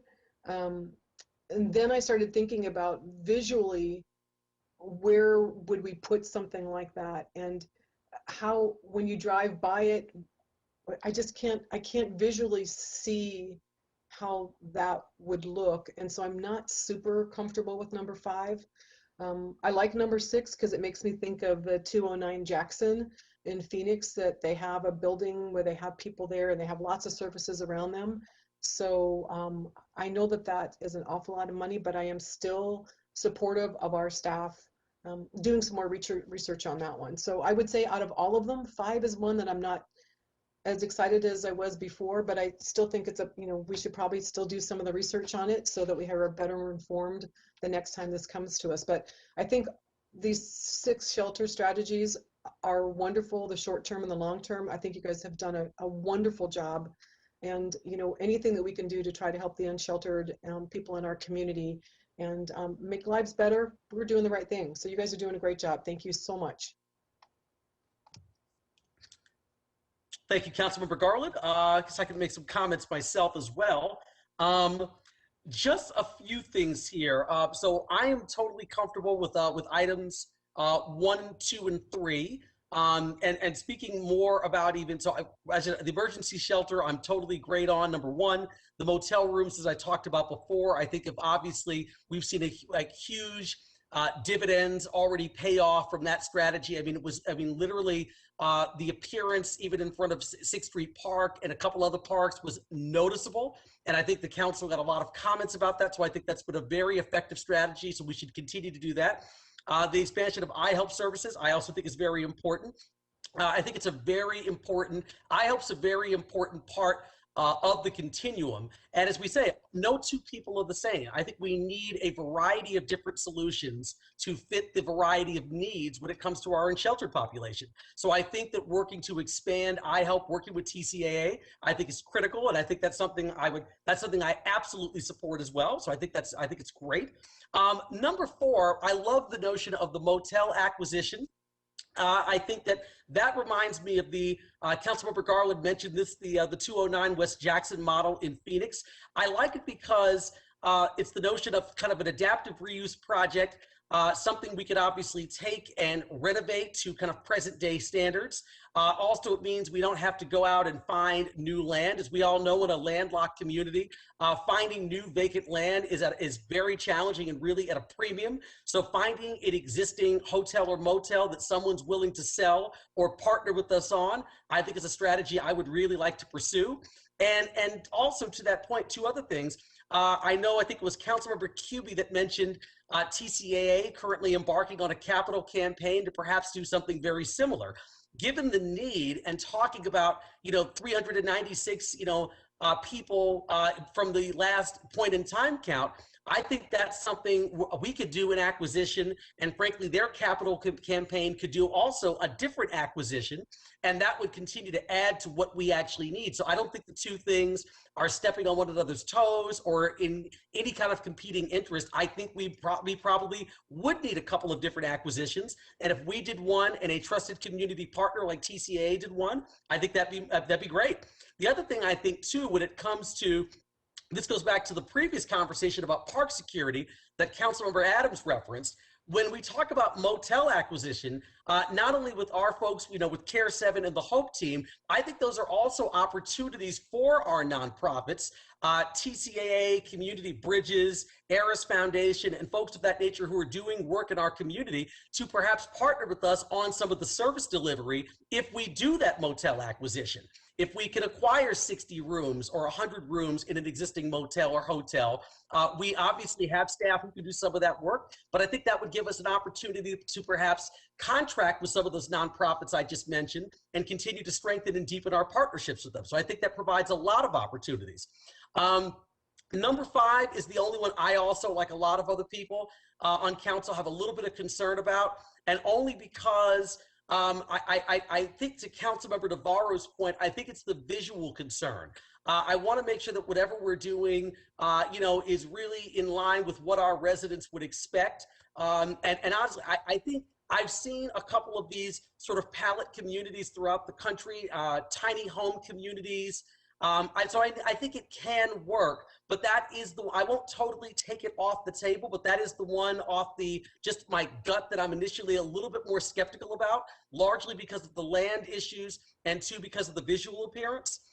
And 6, I'm open to the concept of a newly constructed shelter, but the concern once again just becomes cost.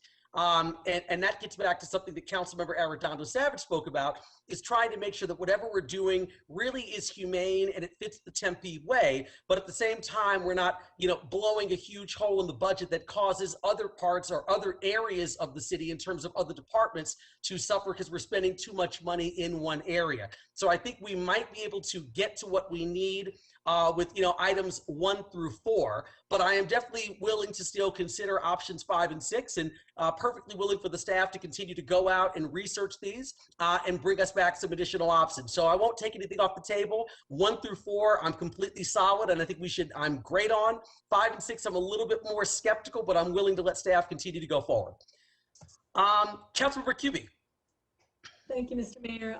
Yeah, we're much in agreement. I do want to emphasize that I really think it's important that we expand IHELP. I know that was a result of a short-term housing task force that took place with Paul Bentley and Deborah Arteaga leading that a few years ago. And I think that's much needed. And it builds on a really important and successful model. So I would like to see that expansion. And I also see, the motel rooms have been really important as an interim solution and, as a non-congregate solution. And that need is probably going to continue at least until the next year and probably in the future. So I think it's really important that we have a motel room solution in our bag of tricks, shall we say. And as far as the tent or pallet house, I don't want to take it off the table, but I have some of those same concerns. I would rather see, I think, more comfortable living situation would be either in a congregate or non-congregate setting that could be a little more comfortable than people living in a tent in the heat of summer or a pallet house. That there may be issues with just keeping people comfortable in those situations. I don't know if it's the most humane solution, but I don't want to take it off the table like you mentioned. I do want to emphasize, though, we're talking about we already have in the CIP permanent supportive housing, so option 6. I think we really have to keep it on the table.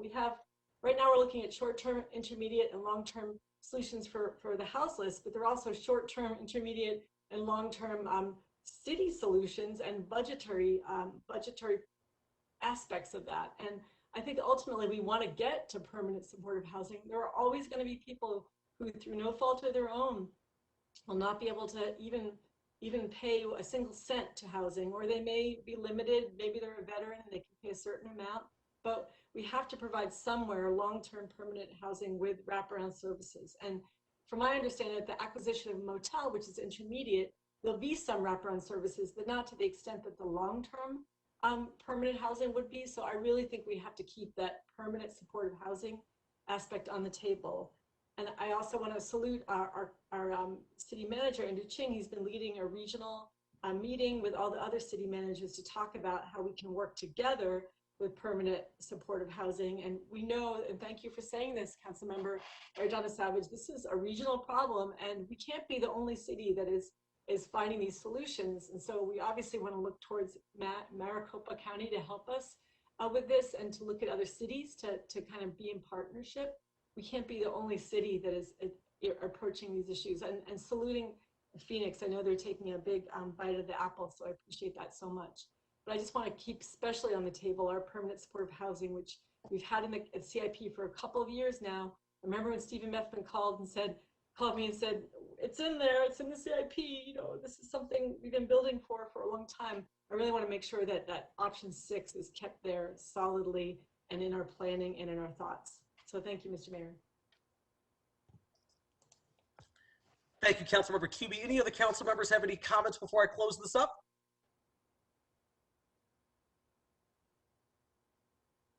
Mr. Mayor? Councilmember Adams. Yes, hi. Yes, I wasn't implying that I would only be comfortable with 5 and 6. I'm totally flexible on it. My council colleagues have made some really good points. So I'm flexible on what number we go with. And I just wanted to clarify that. Thank you so much. Absolutely. Thank you, Councilmember Adams. So it sounds like, first of all, once again, thank you to our Human Services team for the presentation and for all the research and work that's gone into this. So it sounds like the consensus here is to go forward and continue looking at all 6 strategies. Obviously, it sounds like 5 and 6, maybe there's a little bit more heartburn up front, But at the same time, the council decision is not to take anything off the table and to let you continue to go forward and explore how we really get to a level of providing enough beds to really make sure that we are serving our unsheltered population in a humane way, but also want to make the critical point of making sure that we continue to do what we can do to make sure that other cities around us recognize that this is a regional issue and that all of us, not just the city of Tempe, but every city in the Phoenix and the East Valley area have to make sure that we are chipping in to do what we can do, because Tempe cannot shoulder all of the responsibility when all the people who are involved here are in all of our communities. So we want to make sure that we're doing things in a humane way in accordance with our values and the values of our residents. But at the same time, we need to make sure that everyone is chipping in. So, but it sounds like, staff, you've got direction to move forward with continuing to explore these 6 strategies. And once again, wanted just to say thank you so much for all the work and appreciate the presentation. Thank you, Mayor and Council.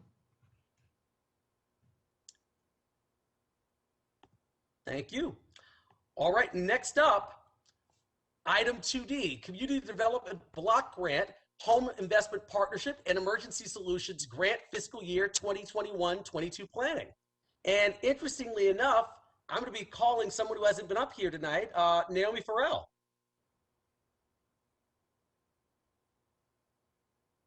And Levon. Yeah, Mayor and Council, I am going to turn it over to Levon to walk us through the CDBG and Home ESG programs for fiscal year 21-22 annual plan and recommendations. Good evening, Mayor and Council. I'm Levon Lamy. I manage housing services for the city of Tempe.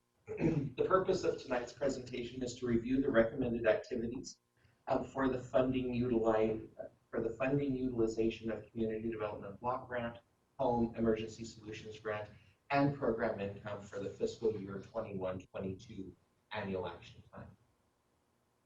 As part of the history and why we are required to make these presentations, this is part of our citizen participation and community outreach plan. It is a regulatory requirement that we have 5-year plans moving forward for a consolidated strategic plan based on a needs assessment that has been conducted. The current plan was adopted in fiscal year 20. The annual action plan is required, and it serves as a progress report for the prior year's accomplishments, and it establishes the upcoming year's planned activities and priorities based on the priority needs of the needs assessment.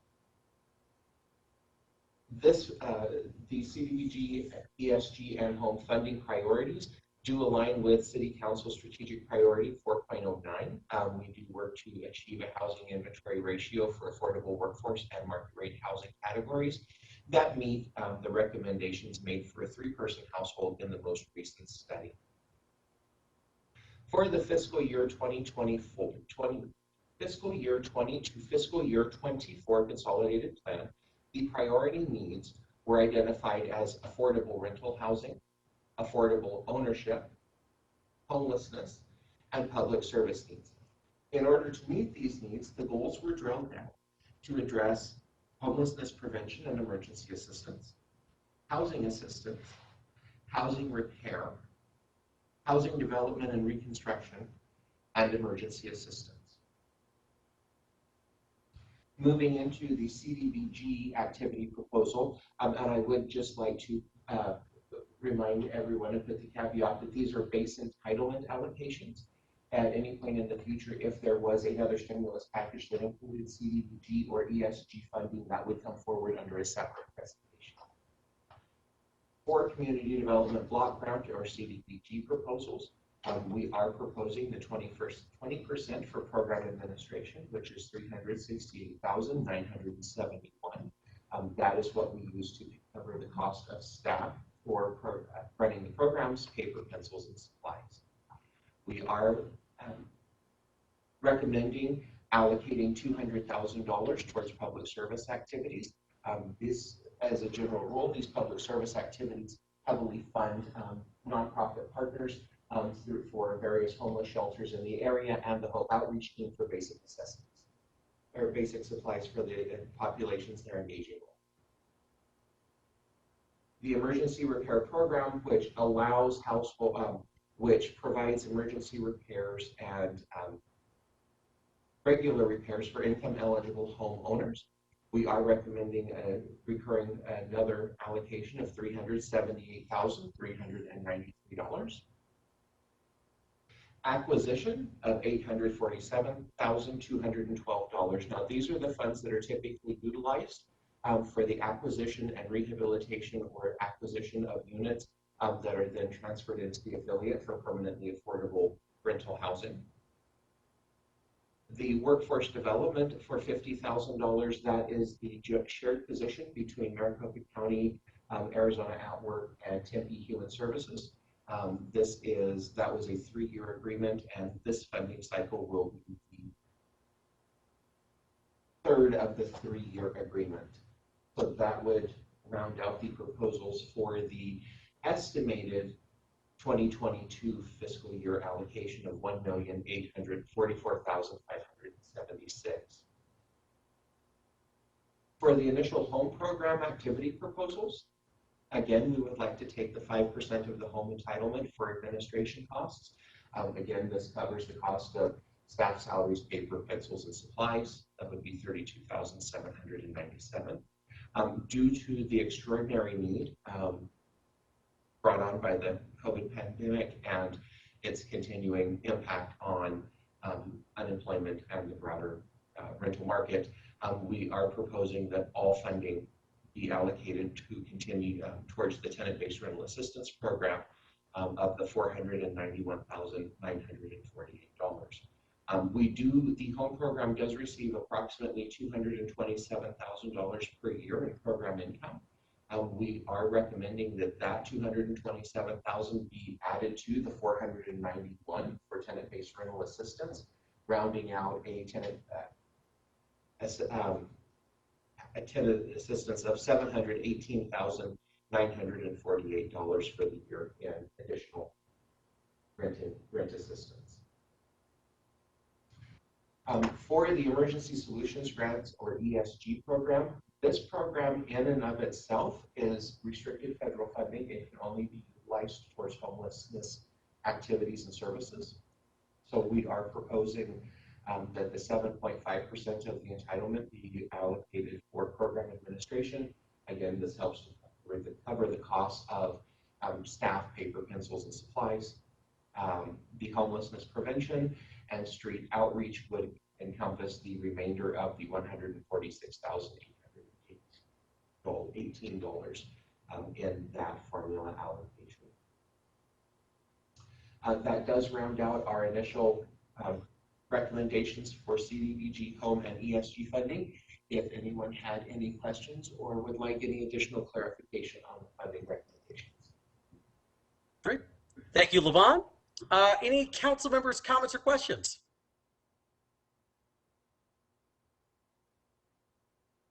I would say personally, I don't have any, Levon. Great presentation. If it's up to me, I say we just continue to go forward, but I'll look to the council to see if that's the consensus. Great job, Levon. I I'm agree good. with Lauren. I'm good. I'm good, Mr. Mayor. Great. I'm good, Mr. Mayor. Thank you, Levon. All right, Levon, you've got your direction. Thank you so much. Appreciate it. All right, thank you, thank you. All right, next up, item 2E, 2021 Tribal Gaming Grant Proposals. Let's see, I should ask too, Madam Clerk, any speaker or comment cards on this item? Nothing for this item, Mayor. Okay, thank you so much. I'm going to go ahead and call upon Marge Zilla for the presentation. Thank you, Mayor, council members. I'm Marge Zilla, Government Relations Officer for the city. In item 2E, you'll find for your review the city's proposed tribal community grant applications. As you know, Arizona state statute requires tribal communities to contribute 12% of annual gaming proceeds to local governments for public benefit purposes. Council identified the city's 5 strategic priorities, and staff used this direction to identify projects and programs that connect with the performance measures that drive the priorities. These include projects and programs in areas such as human services, emergency response, and parks. And these have all been evaluated for initial and ongoing operating, maintenance, and capital costs. You'll see the council priority and the performance measure noted in the rightmost columns of attachment A for each proposal. And the 21 proposals in the attachment total approximately $2 million. As we all know, none of the funding is guaranteed. And following this meeting, staff will work on aligning the internal proposed projects with the individual tribal council priorities. Another thing to note is that the COVID pandemic has had a significant effect on gaming operations, and our tribal community partners have let us know that revenues and therefore the available grant funds have decreased. So following this meeting and discussions, staff will integrate council direction into resolutions for the respective tribes, and those resolutions will come before council for their approval at the next regular council meeting. And after they're approved, those resolutions will accompany the application materials so that we meet the requirements of the individual tribal communities. And we'll look forward to hearing about any awards, likely in fall of this year. And I'm available for any questions. Thank you so much, Marge. Any questions from council on this item?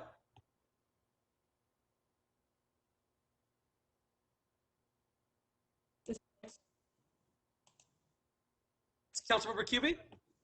Yeah, just thank you, Marge. Just want to say I appreciate all that you do, and the projects that were funded this year are so impressive. And I know we've probably gotten the word out a little bit, but I think it can't hurt to also get out on social media. This isn't for you, but perhaps for Nikki to consider, Andrew to have Nikki consider, but just having the community know about the amazing programs that were funded through the gaming grants. And we're looking at a Care 7 veteran case manager and climate sensitive urban forestry program, eviction prevention, 50,000 to eviction prevention. So I would just ask if we could try and get the word out and let people know in the community about these funds, because I don't think a lot of people know about them. So that's my only recommendation. Thank you.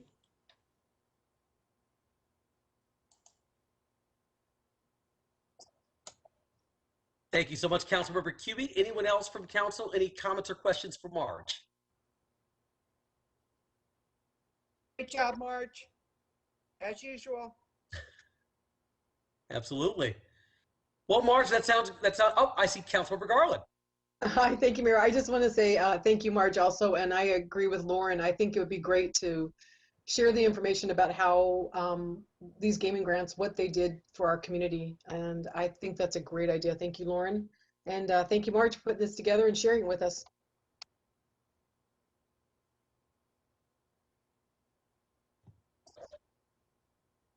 Thank you, Councilmember Garland. Anyone else from council, comments or questions? Okay, I'll just go ahead and agree. Marge, great job again. Really appreciate it. And yeah, if we could talk about ways to push this information out to the public in a very easily readable format to talk about the great things that this money does on behalf of our Tempe residents, I think that would be wonderful. Perfect. Thank you, Mayor and Council. Great. Thank you, Marge. Appreciate it. All right. Next up here, item 2F, introduction of the 5-year capital improvements program project requests. Now, I know we've already had comment cards on this in speakers, but Madam Clerk, any other comments or speaker cards that we missed? Mayor, we did have requests to speak from Jill Allen and Tom Allen, who were not present at the beginning. They were present in the middle, but I don't see them here now. And then Mr. Hurlbut, who had sent an email to my office, but he has not submitted a speaker card, and it doesn't look like he's present in the meeting any longer either. So I guess we're concluded. Okay, sounds good. Thank you, Carla. All right, with that being said, I'm going to go up and bring up either Ken Jones or Mark Day for a presentation. Thank you, Mayor and City Council. You will hear from both of us tonight, Mr. Mayor. While Mark is getting his presentation ready, I'll say that Mark's going to introduce you to the 5-year CIP projects that were proposed by departments at this point. And as you said during the introduction, Mayor, and during the public input process, we're not looking for specific direction tonight. We will always accept any council input that is given to us, but we're not looking for specific direction on any particular project. Mark is just going to familiarize you with the projects that were proposed and the process for you looking at those as we move forward. So I'll leave it to Mark. Thank you, Mayor. Okay, good evening, Mayor and Council. Mark Day, Municipal Budget Director. So tonight we start off the budget development process for next year's budget with the introduction of the 5-year capital improvement program. So that will cover fiscal years 21-22 through 25-26. So each year we ask the departments and offices to submit capital project requests for inclusion in the 5-year CIP. So we've worked with all the departments to ensure a consistent presentation for purposes of evaluation. So the department submitted over 200 project requests over the 5 years, and they total over $1.2 billion.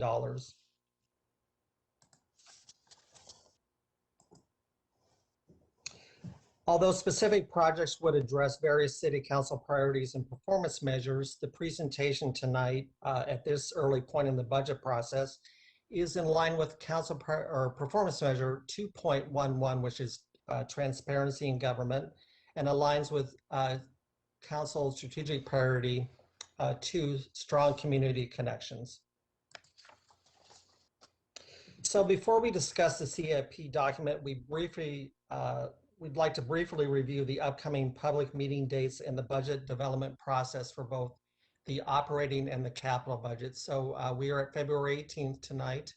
In addition to talking about the proposed CIP projects, the next agenda item is an update of the long-range forecast.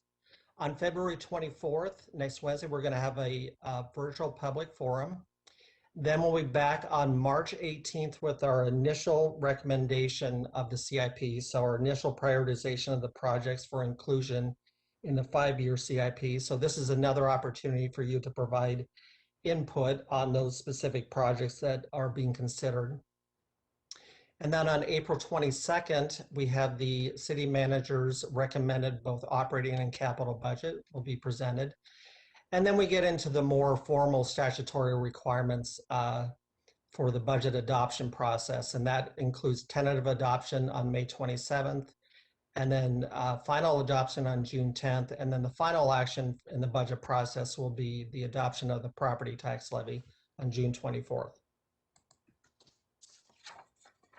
So in coordination with Communications and Media Relations and Neighborhood Services, we've established a public outreach plan to provide information to our residents about the city budget and allow residents to provide us input and feedback during the budget development process.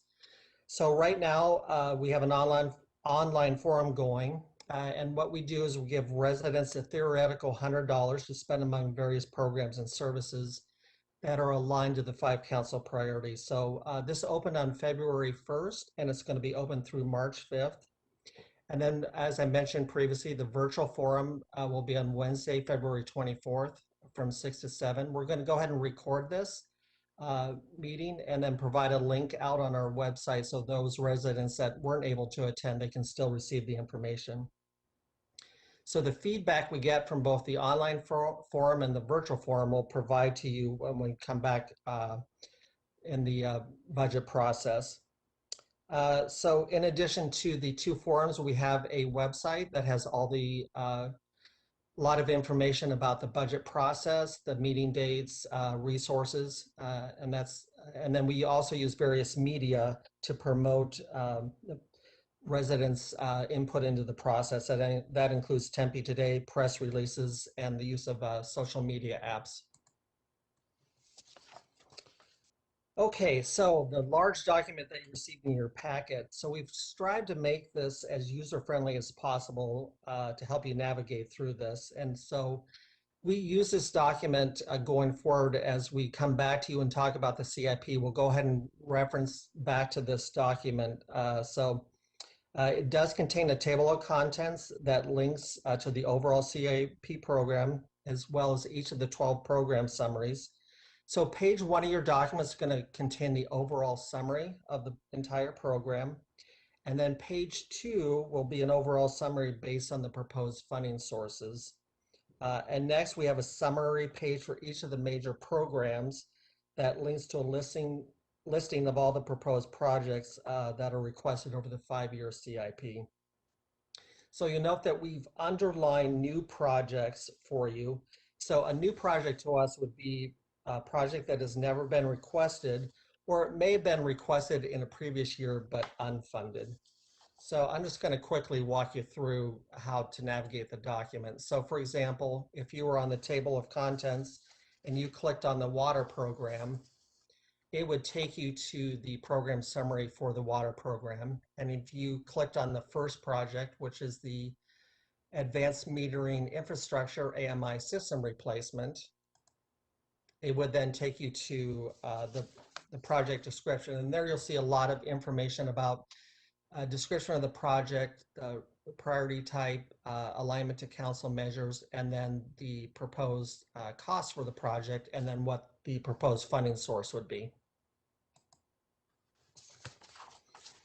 So the next step in the process will be for staff to begin to prioritize the proposed CIP projects based on funding capacity and city council approved scoring criteria. So we have 2 sets of criteria here. First, we evaluate based on a primary prioritization scoring, and it's how the projects address public health and safety, asset preservation, or the advancement of council adopted performance measures. And then we further refine the process prioritization using a secondary set of scoring, and you can see the things that we measure in that secondary level. And with that, that concludes our presentation, and I'll turn it over to Ken here for. Thanks, Mark, and I'll just jump back in and thank you for the presentation. And City Council, Mark is down to a very skeletal staff. He has himself, Benicia, and Lori putting all this together this year. So I just want to commend him for the tremendous job.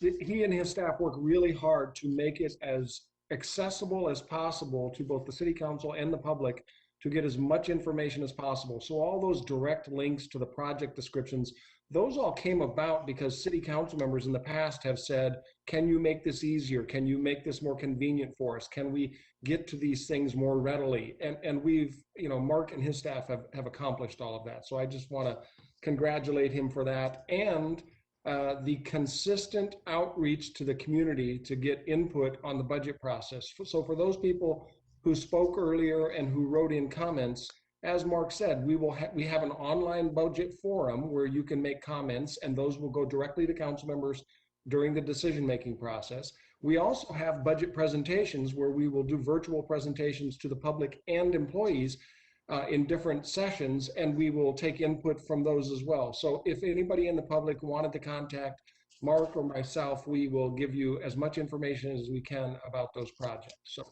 with that, Mayor, we will answer any questions about the projects introduced to you tonight. Great, thank you, Ken. Thank you, Mark. Really appreciate the presentation. Council, any comments or questions?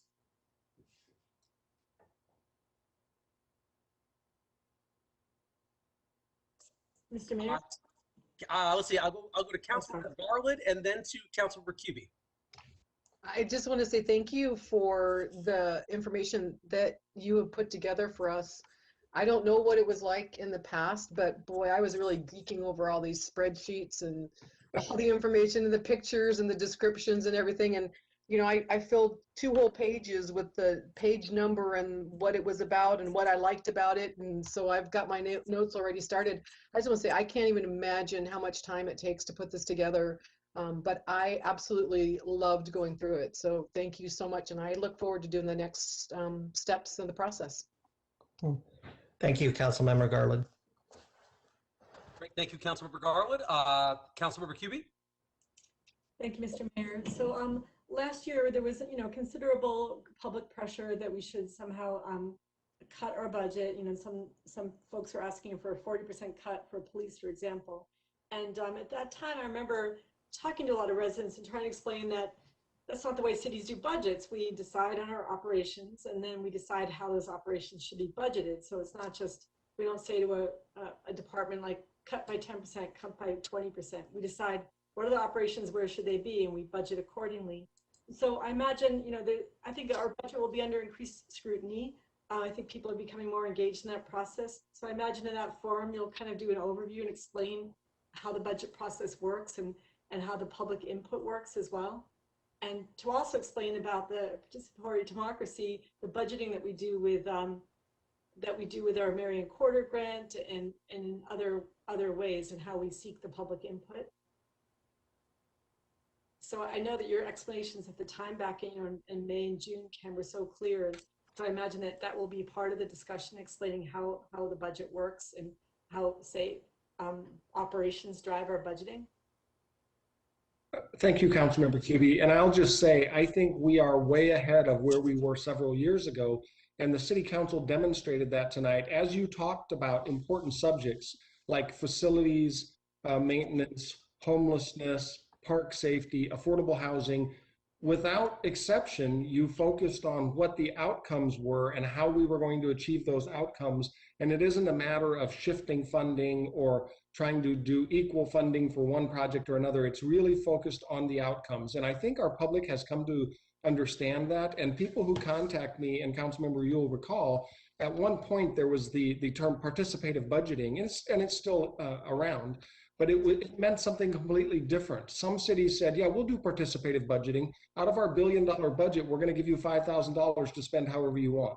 That doesn't sound like participative budgeting. That sounds like pandering. So what we do is we show them all of our performance measures and we say, this is what we're trying to achieve. If you would like to comment on that or give us direction and try to, in your mind, reprioritize how we should, what outcomes we should focus on, then we'll be happy to listen to that, and the budget follows that. If we're not achieving what we say we're going to achieve, we shift resources to achieve it. So participative budgeting in the city of Tempe means, please help us formulate and refine our performance measures so that we can focus on the right outcomes. So I thank you for championing that in the past, Councilmember Cubie, because I think the clarification of that has been very helpful with our community, and we've gotten really good feedback. Thank you, Ken.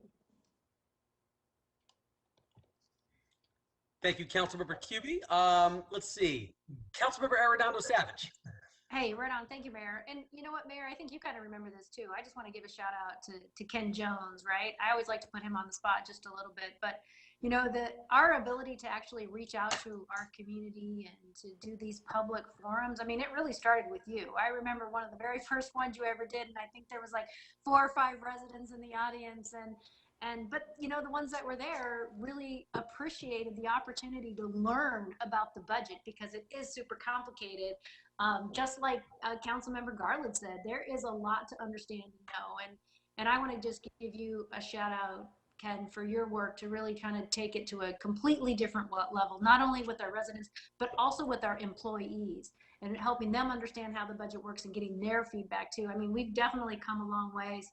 And again, I will say it, that doesn't happen by chance. It happens with people that care and want to get that feedback and incorporate it in what we do. So thanks to you, thanks to Mark Day and the team, the whole team of 3 that you got, Mark Day. So congratulations on that and putting this stuff together. I mean, I think it's an evolution that continues to get better every single year. So I think with this and our strategic priorities, you know, we are definitely onto something, you know, pretty fantastic. So thank you.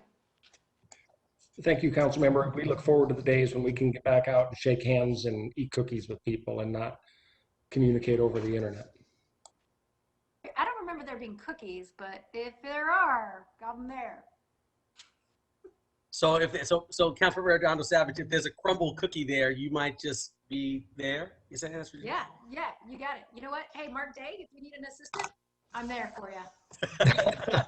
Thank you, Councilmember. I'm with you, Councilmember Arredondo Savage. I'll assist with that any day.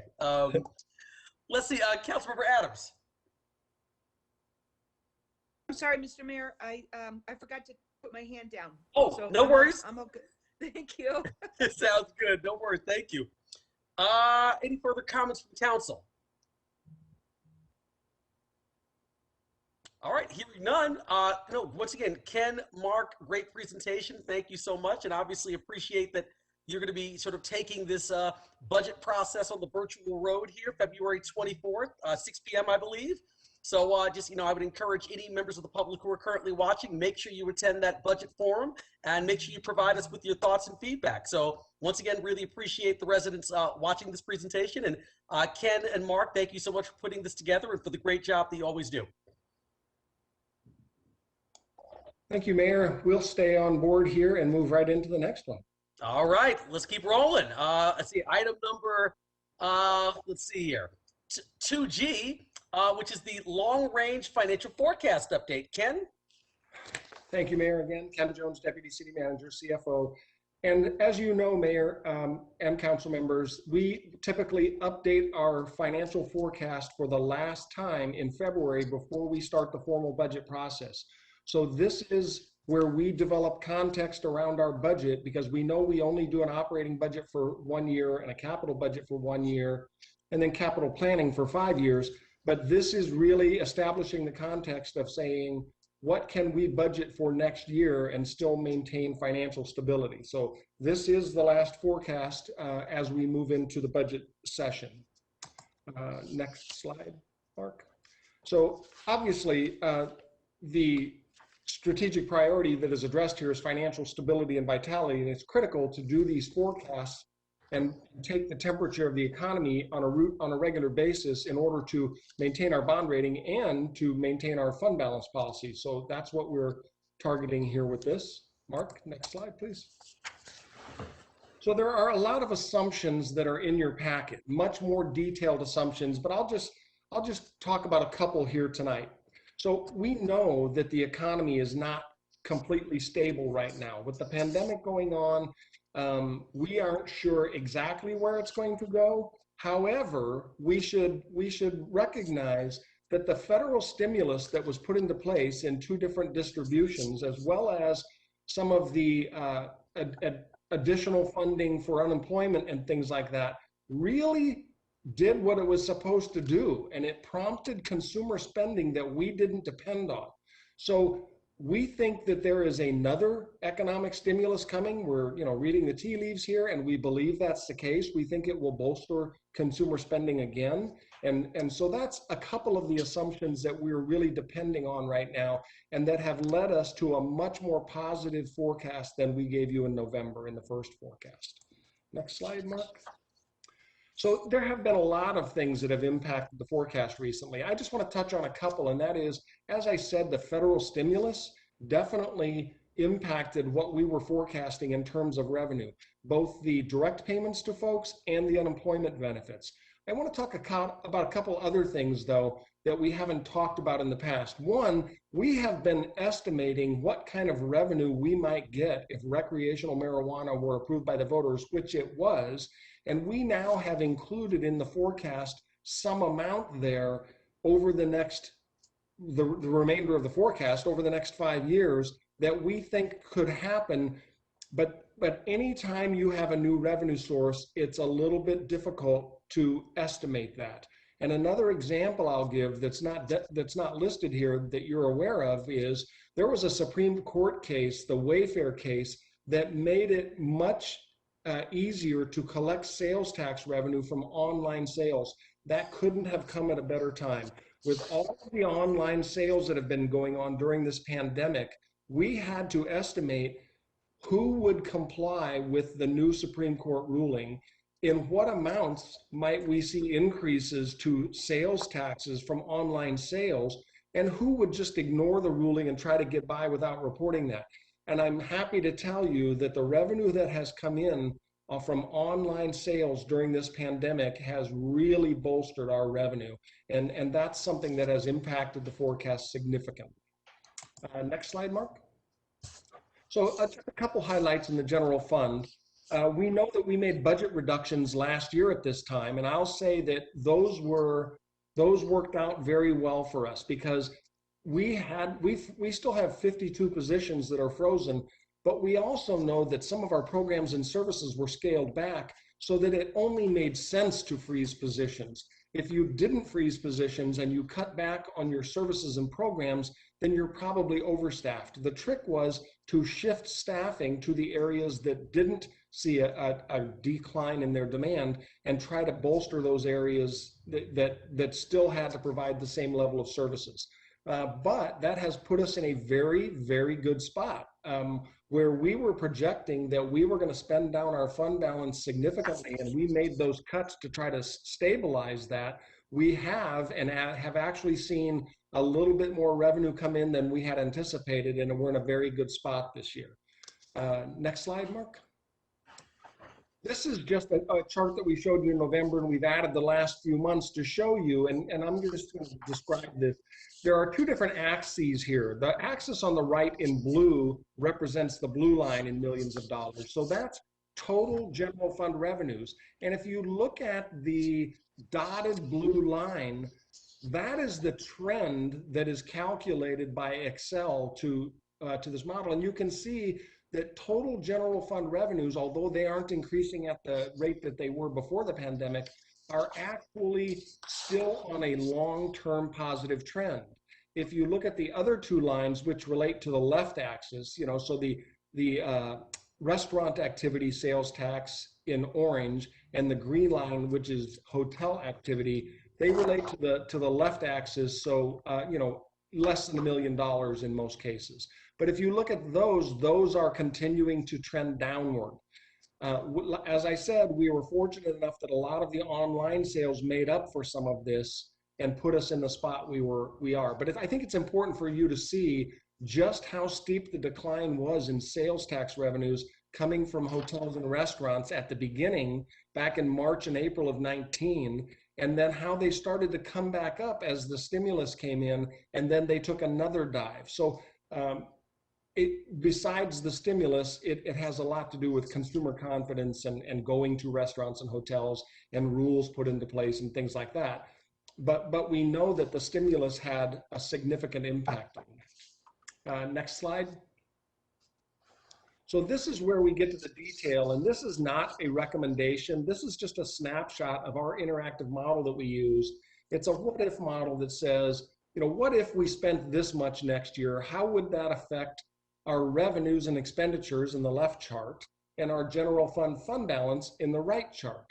And this is just that what-if model. So what I'm showing you here, and Mark, you have the cursor, if you can highlight in year 21 and 22, what we plugged in here is $8 million in recurring supplementals and $3 million in non-recurring supplementals. And if you look at the chart, when I take a snapshot of this, and continuing supplementals for the rest of the years, and if you look at the chart, we get down to 25% fund balance, which is our policy target, by the end of the final year. And so this model shows how that kind of budgeting would fit into the context of a long-range forecast. Now, we can also put that in terms of employees and number of positions. So instead of putting $8 million, you'd put in a certain number of positions that equate to that. So just to put this into context, that's $8 million of recurring supplementals next year and $3 million of non-recurring. When we got supplemental budget requests from the departments for the general fund that we just got recently, it was in excess of $24 million and 104 positions that they said we could use these. So as you can see, we're not going to satisfy every need. And I really appreciated the way the council went about their discussion of some of the things that were presented previously. Like when you look at park safety and homelessness, and you say, yeah, we would like to do all of those things, but how does it fit in the budget? You know, we didn't talk about a lot of things in that discussion that the council has also pointed out as critical. Like, I'm just going to read off a list that I was making as I was listening to you speak. The right-of-way maintenance, street conditions, traffic mitigation, shade canopy, carbon neutrality, cybersecurity, and support of our educational institutions. Those are also really important, and they have a cost to try to accelerate some of those. So we will come back to you. The city manager will have a proposed budget. And when I get to the end here, I will talk a little bit more about this $8 million or $3 million or, you know, around $10 million in increased budget next year. I'll talk a little bit more about that at the end. Next slide, Mark. By the way, feel free to interrupt anytime. Mark's going to talk about some of our other funds other than the general fund now. Okay, next we'll briefly review the city's other major operating funds. So we'll start with the 4 enterprise funds. So water, wastewater, it's the first one there. It's that fund is stable and assumes a planned drawdown of fund balance in a sustainable manner. That includes increased pay-as-you-go or cash funding of CIP projects. So the revenue projections include the approved water rate adjustment that is effective this January. The next fund is solid waste fund. That fund is also stable with fund balance projected to remain in policy during the forecast period. The municipal utilities staff is scheduled to present at the April 8th work study session about the upcoming solid waste rate study. Golf, this fund continues to experience higher than projected revenue due to increased rounds of play since the start of the pandemic. The fund is forecasted to maintain modest surpluses starting next fiscal year, assuming some increases in green fees and growth in rounds of play. And then our last enterprise fund is the Emergency Medical Transportation or Ambulance Fund. So this was started in October of 17. There's 4 ambulances in service with additional companies being added in July of 21 and July of 22. And revenue and expenses are in line with projections when this fund was started. And then we have our 3 special revenue funds. So we'll start with transit. So the forecast assumes a measured spend down of fund balance in conjunction with expenditure reductions. So the city recently received notification that there's some additional federal funding of approximately $7 to $8 million that will be provided to the city. So this is going to help bolster the fund balance of this fund and allow us more time to work through the expenditure reductions. So we've initially forecasted 9.5 million in recurring reductions by 23-24, but the actual amount of reductions is a little bit fluid and it's going to change based on updated sales tax revenue projections and rail and bus operating cost increases.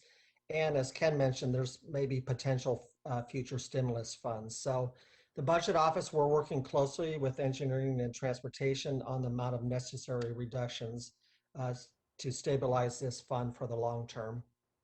The next special revenue is the HERF fund. So we initially had forecasted a drop in revenue in this fund based on declining fuel sales, but the vehicle license and fee revenue, which is another component of revenue, has far outpaced our projections. So this fund, the revenues are stable and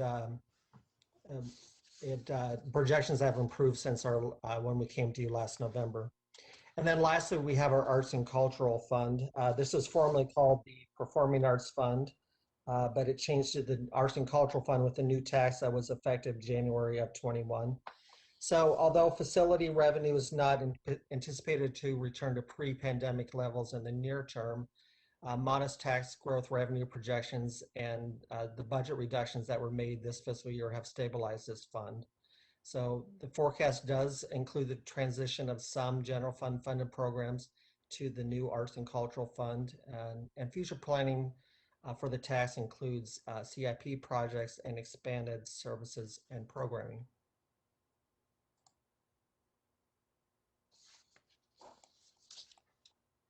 So, Mayor, I will finish off by saying we don't ask you here ever to say, give us your input on what you think that revenue will be or what we should spend here. This is more the strategy I seek from you, and that is this. It's quite a balance to decide if you're overly conservative in your budgeting, then you end up holding a bunch of taxpayer money that could be used for current needs, and that doesn't seem fair. And if you're not conservative enough and you overspend, then you put yourself in the predicament of maybe having to cut vital programs and services that you just instituted in the future, and you don't want to go there either. My inclination is that because of the budget cuts that you approved last year, our fund balance is so strong that I am looking for your input, but I am optimistic and would like to be a little bit more aggressive with the budget coming up because we have so many needs in the community and our fund balance is so strong that if you aren't going to spend it now, I don't know when you would. So unless you feel differently and you think we need, I'm not saying we're going to go spend like crazy. I'm saying the model that I showed you was adding $11 million to the budget next year, which is pretty aggressive. We might be able to go a little bit more than that and not be in any kind of a financial predicament because our fund balance is so strong. In that case, we would just be able to maybe add a little bit less in future years, but I don't see us having to cut. Having said all of that, we also know that various strains of the virus could rear their ugly heads and we could be back in an economic downturn again. I don't think we're in any jeopardy of having to cut programs because our fund balance is so strong right now. So unless you have any other advice, that's the route that the city manager's budget will go when we come and make recommendations to you. And that's all we had, Mayor.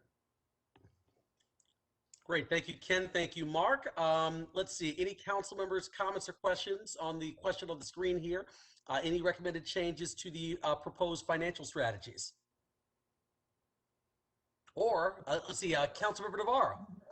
No, I just want to say thanks, Ken, man. This was outstanding. I feel good about your reporting. I mean, it was very, I would have to say upbeat a little bit, although there's a tinge of, there's a possibility out there that we could go down. But I like your attitude. Thank you.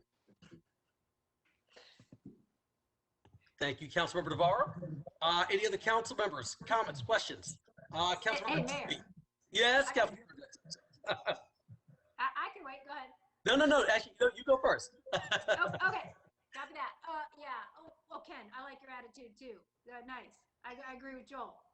Hey, but Ken, I want to ask you, and I'm not sure if I caught this or not.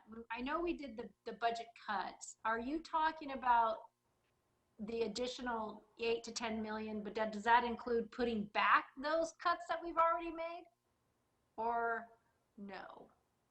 No, council member, any restoration of cuts, it has to come through the supplemental process. So the positions that were frozen, if you want to unfreeze those, you have to propose a supplemental, because we don't want to just assume that anything that we cut previously is more important than something else being proposed today. So that we are not restoring dollar for dollar what was cut. It has to come back through that supplemental process. So I think that answers your question. Does that answer your question? Yeah, it does. I mean, I don't know if I really agree with that. I guess, I mean, I understand it. I feel like, they made cuts out of good faith and our departments work really hard, and that was painful, very painful for everybody. And I think to have to go through the budget process all over again to restore what they had to cut because of COVID, I guess my thought process is, I'm just not really sure about that. I'd like to have a little bit more discussion about that, because like I said, I think they made those cuts out of good faith, based on things that I think that they could probably do. And now what that means is maybe they're doing more with less, or other people have other responsibilities that they didn't have before. So I would definitely like to look at the things that we cut first and foremost, and not necessarily make them go through the whole gauntlet to get them restored. Councilmember, if I could get your feedback on this, because we had the same concerns and departments ask us that question. Are you going to automatically restore things before you start adding? And when we said, no, it has to come through the supplemental, but we also said to the departments, you rank your supplementals. So if the most important thing to you is to get the positions back that are frozen, then you would rank that number one. But you'll find when you see the rankings that some departments said, you know what, we're doing fine without that thing that we cut. And my number one request is something that we never cut, but it's something else that I need. So as long as I think we allow the departments to rank them, we get back to the place where if restoration is most important to them, that will be recognized. Well, I mean, I get what you're saying. I don't know if that's, I think we got to think that through just a little bit more too, because then I think maybe everybody's going to say, yeah, I need those positions back. And I just want to make sure that, we went through a really painful process. All of us did, all the department heads, all the employees, all this council made some really hard decisions last year. So, I think that we just need to look at that a little bit differently. Ken, I'm not really sure I like that strategy or philosophy. I just feel like there are some things that we need to make sure are first top priority when it comes to restoring those positions and the way they work through the budget, because like I said, they cut those with good faith, and I don't want them to have to jump through hoops to get them back. That's my 2 cents. Okay. Thank you. But I still do like your attitude, overall. Thank you, Councilmember Arredondo Savage. Councilmember Cubie. Thank you, Mr. Mayor. I do really appreciate your approach here and your perspective. And I hear what Councilmember Arredondo Savage is saying, but knowing that they're ranking those proposals alleviates that concern, I believe. And I also think, we live in I'd like to say a post-COVID world, but we don't know what's ahead. And I think a lot of priorities have shifted over the past year. I think that inequalities or inequities are always evident in our society have become even more sort of transparent, more people are more aware, shall we say.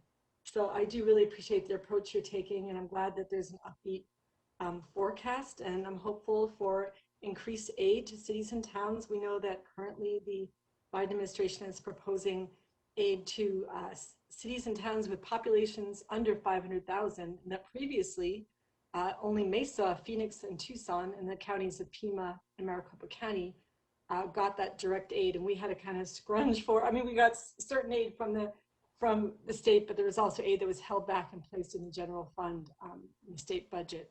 So I'm so appreciative that this new package that's being proposed, the aid would go directly to cities, and there wouldn't be this intermediary as well.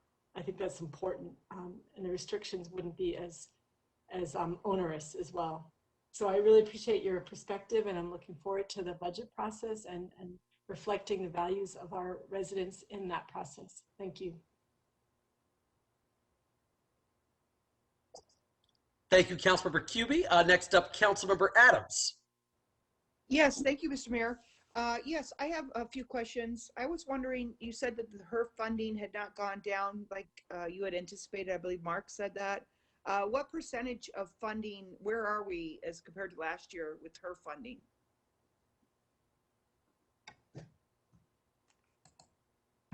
Councilmember Adams, I don't have the exact number, but I believe we are almost on track with last year, or maybe a little bit above. Okay, Ken, do you know?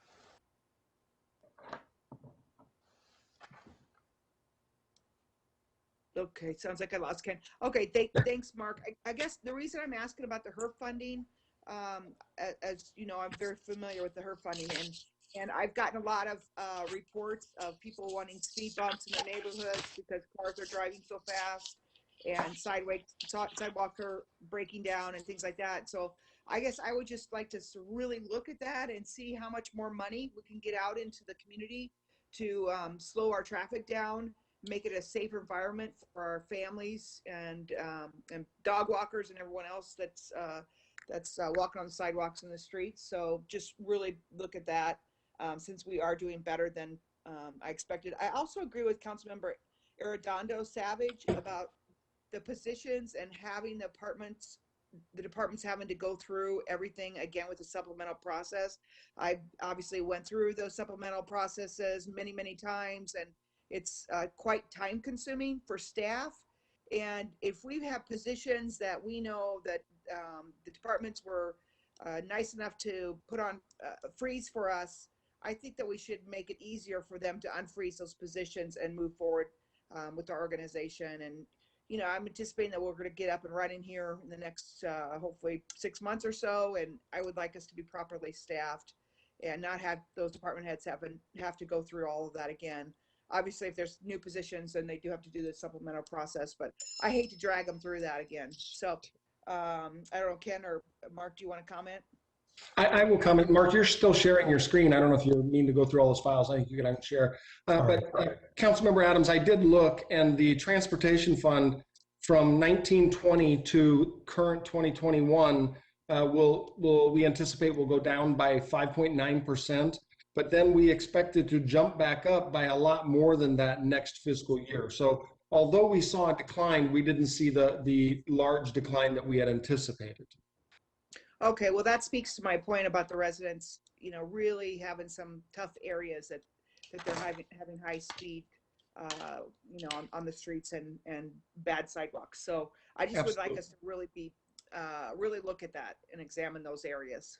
Well, I really appreciate your input, and Councilmember Arredondo Savage gave similar input, but I'll just say that if we just restore what was there are a lot of the priorities that you've asked us to focus on that will be difficult if we're not shifting funding from somewhere else to fund that. So if you could expect that departments cut their least necessary funds, then if there's something more necessary, this is how you shift funding from something less important to something more important. We aren't going to have enough new funding to do all of the things you want to do. There will have to be some shifting going on, and the best way to do that is to ask the departments, what is the least important thing you do? And that's how budget cuts were made.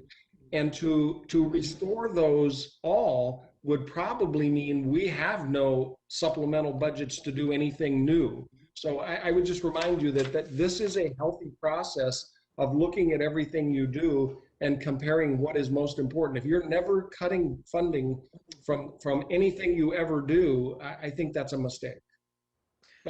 And I agree with you, Ken. I mean, we've worked together long enough that I know you very well. But I'm just saying, I'm not saying to have positions that aren't useful. And you know, as times have changed, that we have to go with the change. That's not what I'm implying. I'm just you know, trying to give the department heads a little bit of a break and not have to go through that entire supplemental process. If they know they need a position back or unfrozen, I don't think we should make it difficult. And if they know that they can live without positions, then we should not have them anymore. Yeah, and that's thank you for that, Councilman. That's exactly what we're asking them. So I appreciate that. I think you'll see that. I mean, if we hear from the departments that they feel like this is not a fair process, we'll respond to that. For sure. Okay. Thank you, Ken Jones. I appreciate it.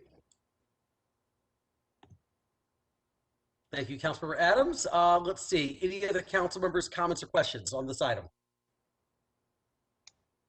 Hi, Mayor. This is Councilmember Garland. I just wanted to say I kind of agree with Councilmember Arredondo Savage and Councilmember Adams' concerns about unfreezing positions and how that's going to work. So I appreciate Ken's explanation because I did not know how that works. I haven't gone through this process before, so I appreciate that. But I do kind of feel the same way that it would be nice to be able to hand some of these positions back to these departments. But again, Ken, thank you for your explanation.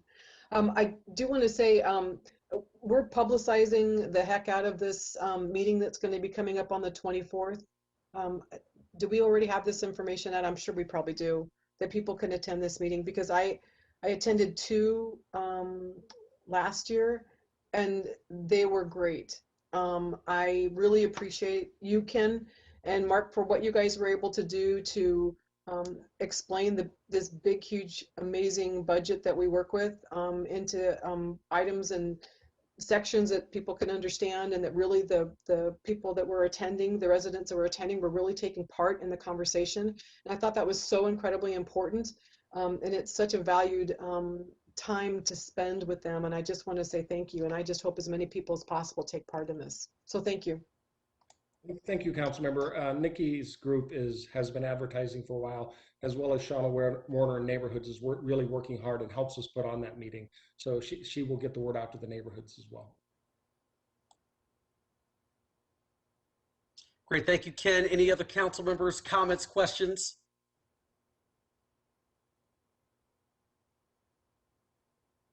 Okay. Sounds good. I'm generally comfortable with the direction we're taking, but at the same time, I do understand the concerns raised by the council about the notion of having to fight for kind of positions that were frozen during a very difficult time. So Ken, maybe if we could just kind of keep communicating on that and see what we might be able to do to alleviate any concerns about that. Yes, sir. And when we do make the city manager's recommended budget to the city council, we always make sure that all of the departments are available there so that if you have concerns and say, boy, I see that you're not restoring those positions, I would like to hear from that department head what impact that's going to have on them. So you will have a few bites at the apple before it ever gets finally approved. That sounds good. Thank you. Thank you, That's Mayor. very, very helpful. Thank you, Ken. Thank you, Mark. All right, next up, item 2H, future agenda items. Council members can request that any agenda item be added to a future issue review session. And in accordance with the open meeting law, there should be no discussion on this item other than to clarify the requested item. So anyone from council have anything they'd like to add to a future IRS agenda? Councilmember Cubie.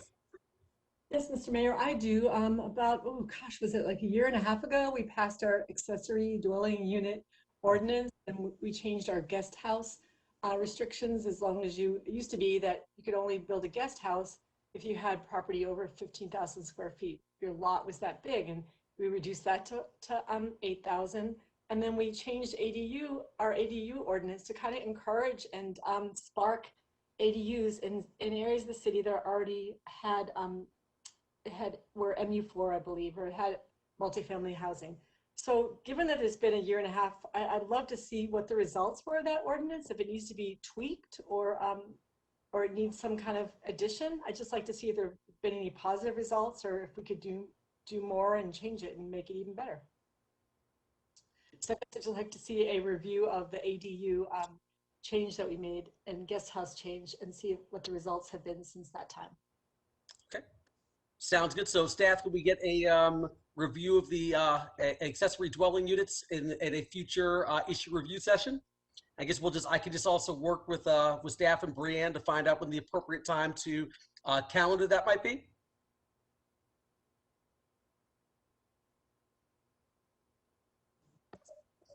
Thank you, Mr. Mayor. We can do that. I guess I would just ask Councilmember Cubie, should that be a presentation? Can it be through staff memo first and then a presentation if needed? Yeah, I would throw it back to staff, whichever way is best. And I realize we have very heavy workloads in our work study sessions, so whatever staff thinks is the best way. Thank you. All right, thank you. All right, any other council members' future agenda items for an upcoming issue review session?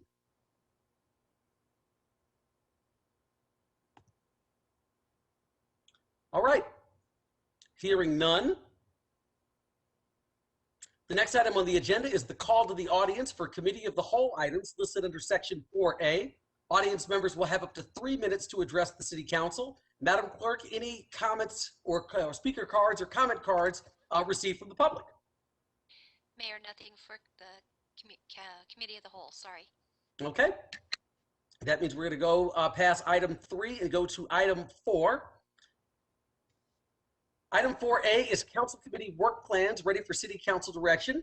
There are 2 items ready for city council direction tonight. The first one is item number 1, Human Services and Community Safety Council Committee Work Plan, and the co-chairs are council members Garland and Navarro. Do either one of you like to take the lead on that one and just sort of give you a little synopsis?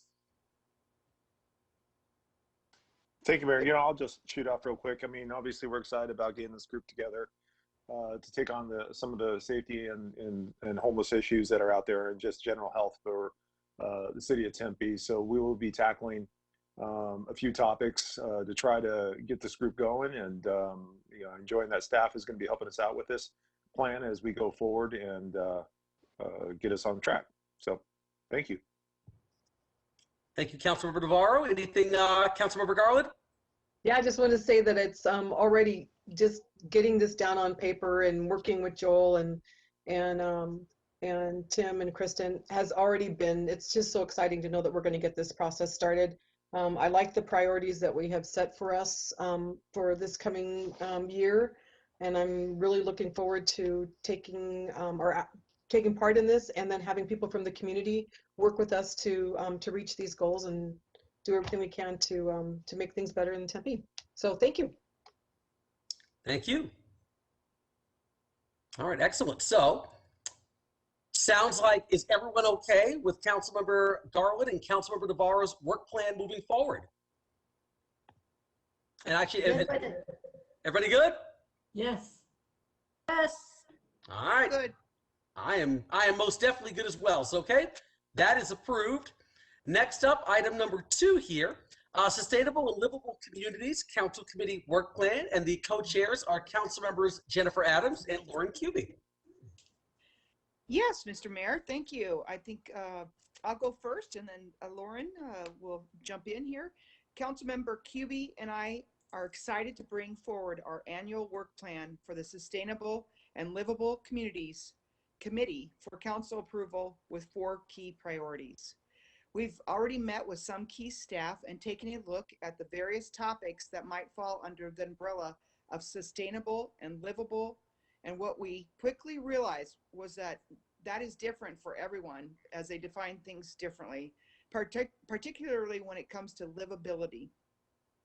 So instead of jumping ahead focused on our definition alone, we realized that a big part of what we need to do in this first year is to hear from as many of our residents as possible about the livable Tempe, what it means to them now and in the future, and really include our constituents out there for what they see as important. This would likely not take form in a formal survey like our community survey, as that can be very expensive. Instead, we want to utilize a variety of innovative outreach tools and integrating the feedback from our Equity in Action Coalition members, the Right to Breathe initiative, and the examples of creative engagement used as part of the public process in the Climate Action Plan to help Tempeans define what makes Tempe livable, allowing them to play a big part in settings of our committee's agenda going forward. As a part of this process, we'll be reaching out to our business community and as many stakeholders as possible for their input as well. Councilmember Kuby, would you like to add on to that? Sure. Thank you, Councilmember Adams. And like Councilmember Adams, I'm really excited about the committee and thank everyone for this whole process. And I'm especially eager to identify all these different ways we can energize public engagement across our city. We've heard some critiques that we need to do more, and so we're really eager to focus on that topic and use it as a testing ground for expanding and evolving our outreach across the city. And as you can guess, I'm really eager to tackle the sustainability side of the committee. So in the next few months, we're going to be hearing from Dr. Braden Kay, who leads the Office of Sustainability, on phase 2 of the Climate Action Plan, or Climate Action Plan 2.0 as we call it. So we're eager to assist with his efforts and identify what are the best opportunities within that Climate Action Plan at this point in time. What can we do in terms of green infrastructure investment throughout our city operations? That's another example. And lastly, we're going to be continuing some of the unfinished work of the animal welfare group. You all know that there's no place in the city where animal welfare issues reside, yet it's an issue and a concern of so many of our residents. So we'll likely be coming back with recommendations about the future of the community cat management program, which has been enormously successful and popular with our residents. And we're working to identify grant opportunities that will help us to fund additional animal-related programs and expand upon the community cat program. So we purposely try to keep the work a bit more general for the first year, because we know as we work with public outreach and work on defining livability and what that means to our residents, we expect we'll begin to narrow down the different community priorities. And so we do totally expect to come back to you all on the council and modify and outline some more specific goals, but we decided to keep a more general approach with some specific targeted measures that we even could kind of put in the bag right away. So thank you, council. Thank you, Councilmember Adams. Thank you, Councilmember Kuby. Everyone on council, good with letting these council members move forward with their plan? Totally support. Me too. Me too, Mayor. All right. Let me get one more. This is just one more. Joel is sleepy. Oh, there he is. I got one more. Just go on. All right, next up here, thank you. Next up, item B, new items for city council consideration. There are none. Next up, we have items 4C1 and 4C2, which are listed under items in progress are being closed with an option to transfer to a council committee. The remaining working groups will close out at the next work study session on March 18th, 2021. Item C, items in progress. We have adaptive parks and recreation and community mental health plan. Anything that we need to update the council on? Hey, Mayor, this is Robin. Yes. I am happy to talk a little bit about adaptive parks and recreation and the community mental health items 1 and 2, if that's okay. Absolutely.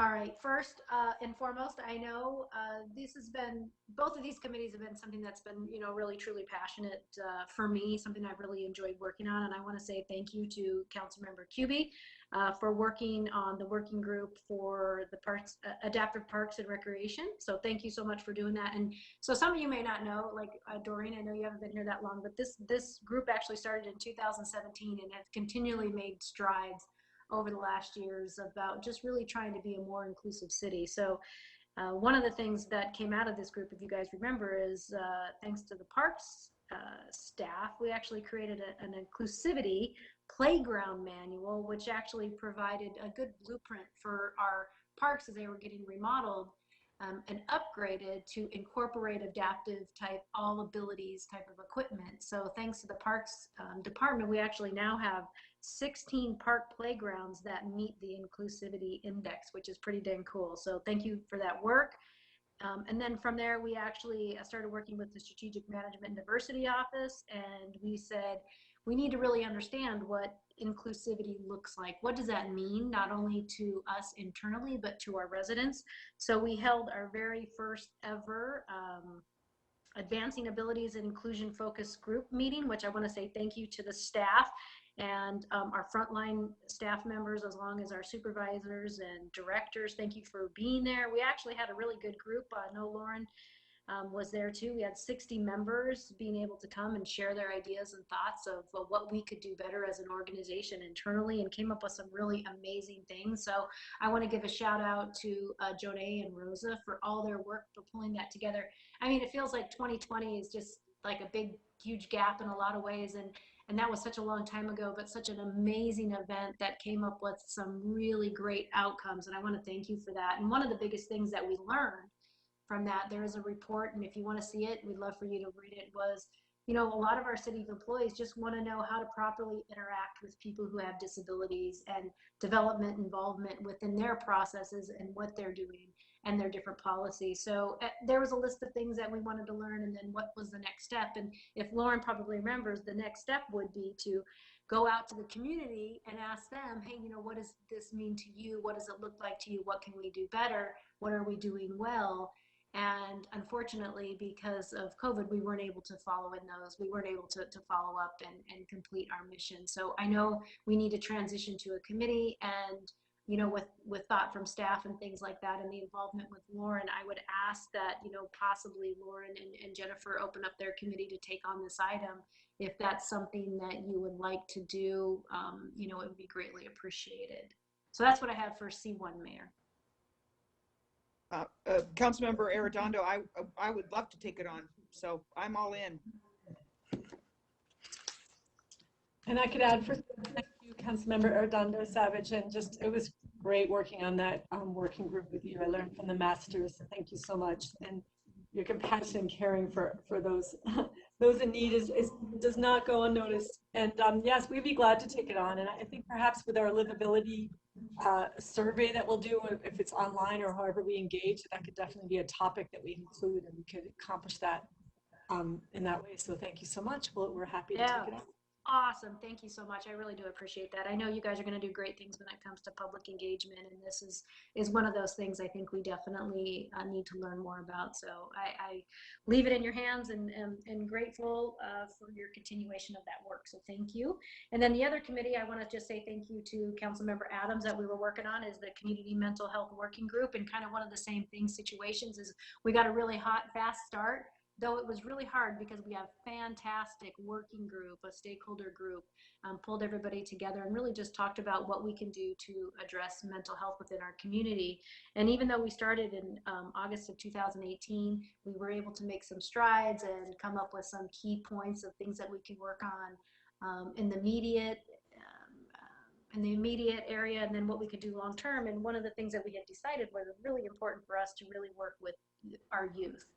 And part of that, what came out of that, was the support of our youth specialists and the impact that they have within our schools and things that they're doing. And then just to ensure that we continue to partner with the different agencies and the other providers and leverage all the different types of resources that were available. So, you know, the stakeholders were all the school districts, Arizona State University, the county, Teen Lifeline, Not My Kid, Pearson. I mean, just an array of different partners that sat down on the table to really help us address this crisis, is what I liked, what we kind of called it at the time, and things that we can do to move forward. And I know it's probably not going to fit within our working group for Randy and I would ask if this would be something that Joel and Doreen could take on with the things that they're working on. I think it might be a really good fit for your committee, if you wouldn't mind, though I know it's a big undertaking. But I'm sure if you guys have some open arms, you will do really great things and be able to take it where it needs to go and give it the right attention that it needs. And I had asked Councilmember Adams if you have anything that you'd like to add, because I know you were part of that working group too, and I do appreciate your willingness and your passion and your expertise that you brought to the table. Yes, thank you, Councilmember Arredondo Savage. That was such a great group, and it was so nice to have everyone at one table and being able to share their experiences and best practices. And I know a lot of people learned so much from that working group and took what they learned from that group out into the outside world. And so I just really would like to see something along those lines continue, because of our youth are in crisis, and it's only gotten worse with COVID. And those resource workers from the city were so helpful, and so I'm just very supportive of keeping it going in some way. And I think it would be great if Councilmember Garland and Councilmember Navarro would take that on. This is Doreen. We would be honored to take that on and carry on the work that you guys have done. Councilmember Arredondo Savage and Councilmember Adams, thank you very much. We will take care and move it forward and serve it with honor. Thank you, guys. Yep, sounds great. Thanks, guys. Yeah. Thank you guys very much. That's all I've got for those two items. Thank you, Mayor. Excellent. Thank you, Councilmember Arredondo Savage, for closing out those two items and for all of your work on both of them. And thank you to the council members for continuing this work, this very important work in the new council committee system. So thank you very much. Very good handoffs here, really good collaboration. So thank you. Next up, item number 5, mayor's announcements. I don't have any. Mr. City Manager, do you have any announcements this evening? I do not. Thank you. All right, with that said, next up, item number 6, next meeting date is March 18th, 2021. With that, we are adjourned at 8:20 p.m. Thank you so much, everyone. Have a great night. Have a great weekend. Thank you, you too.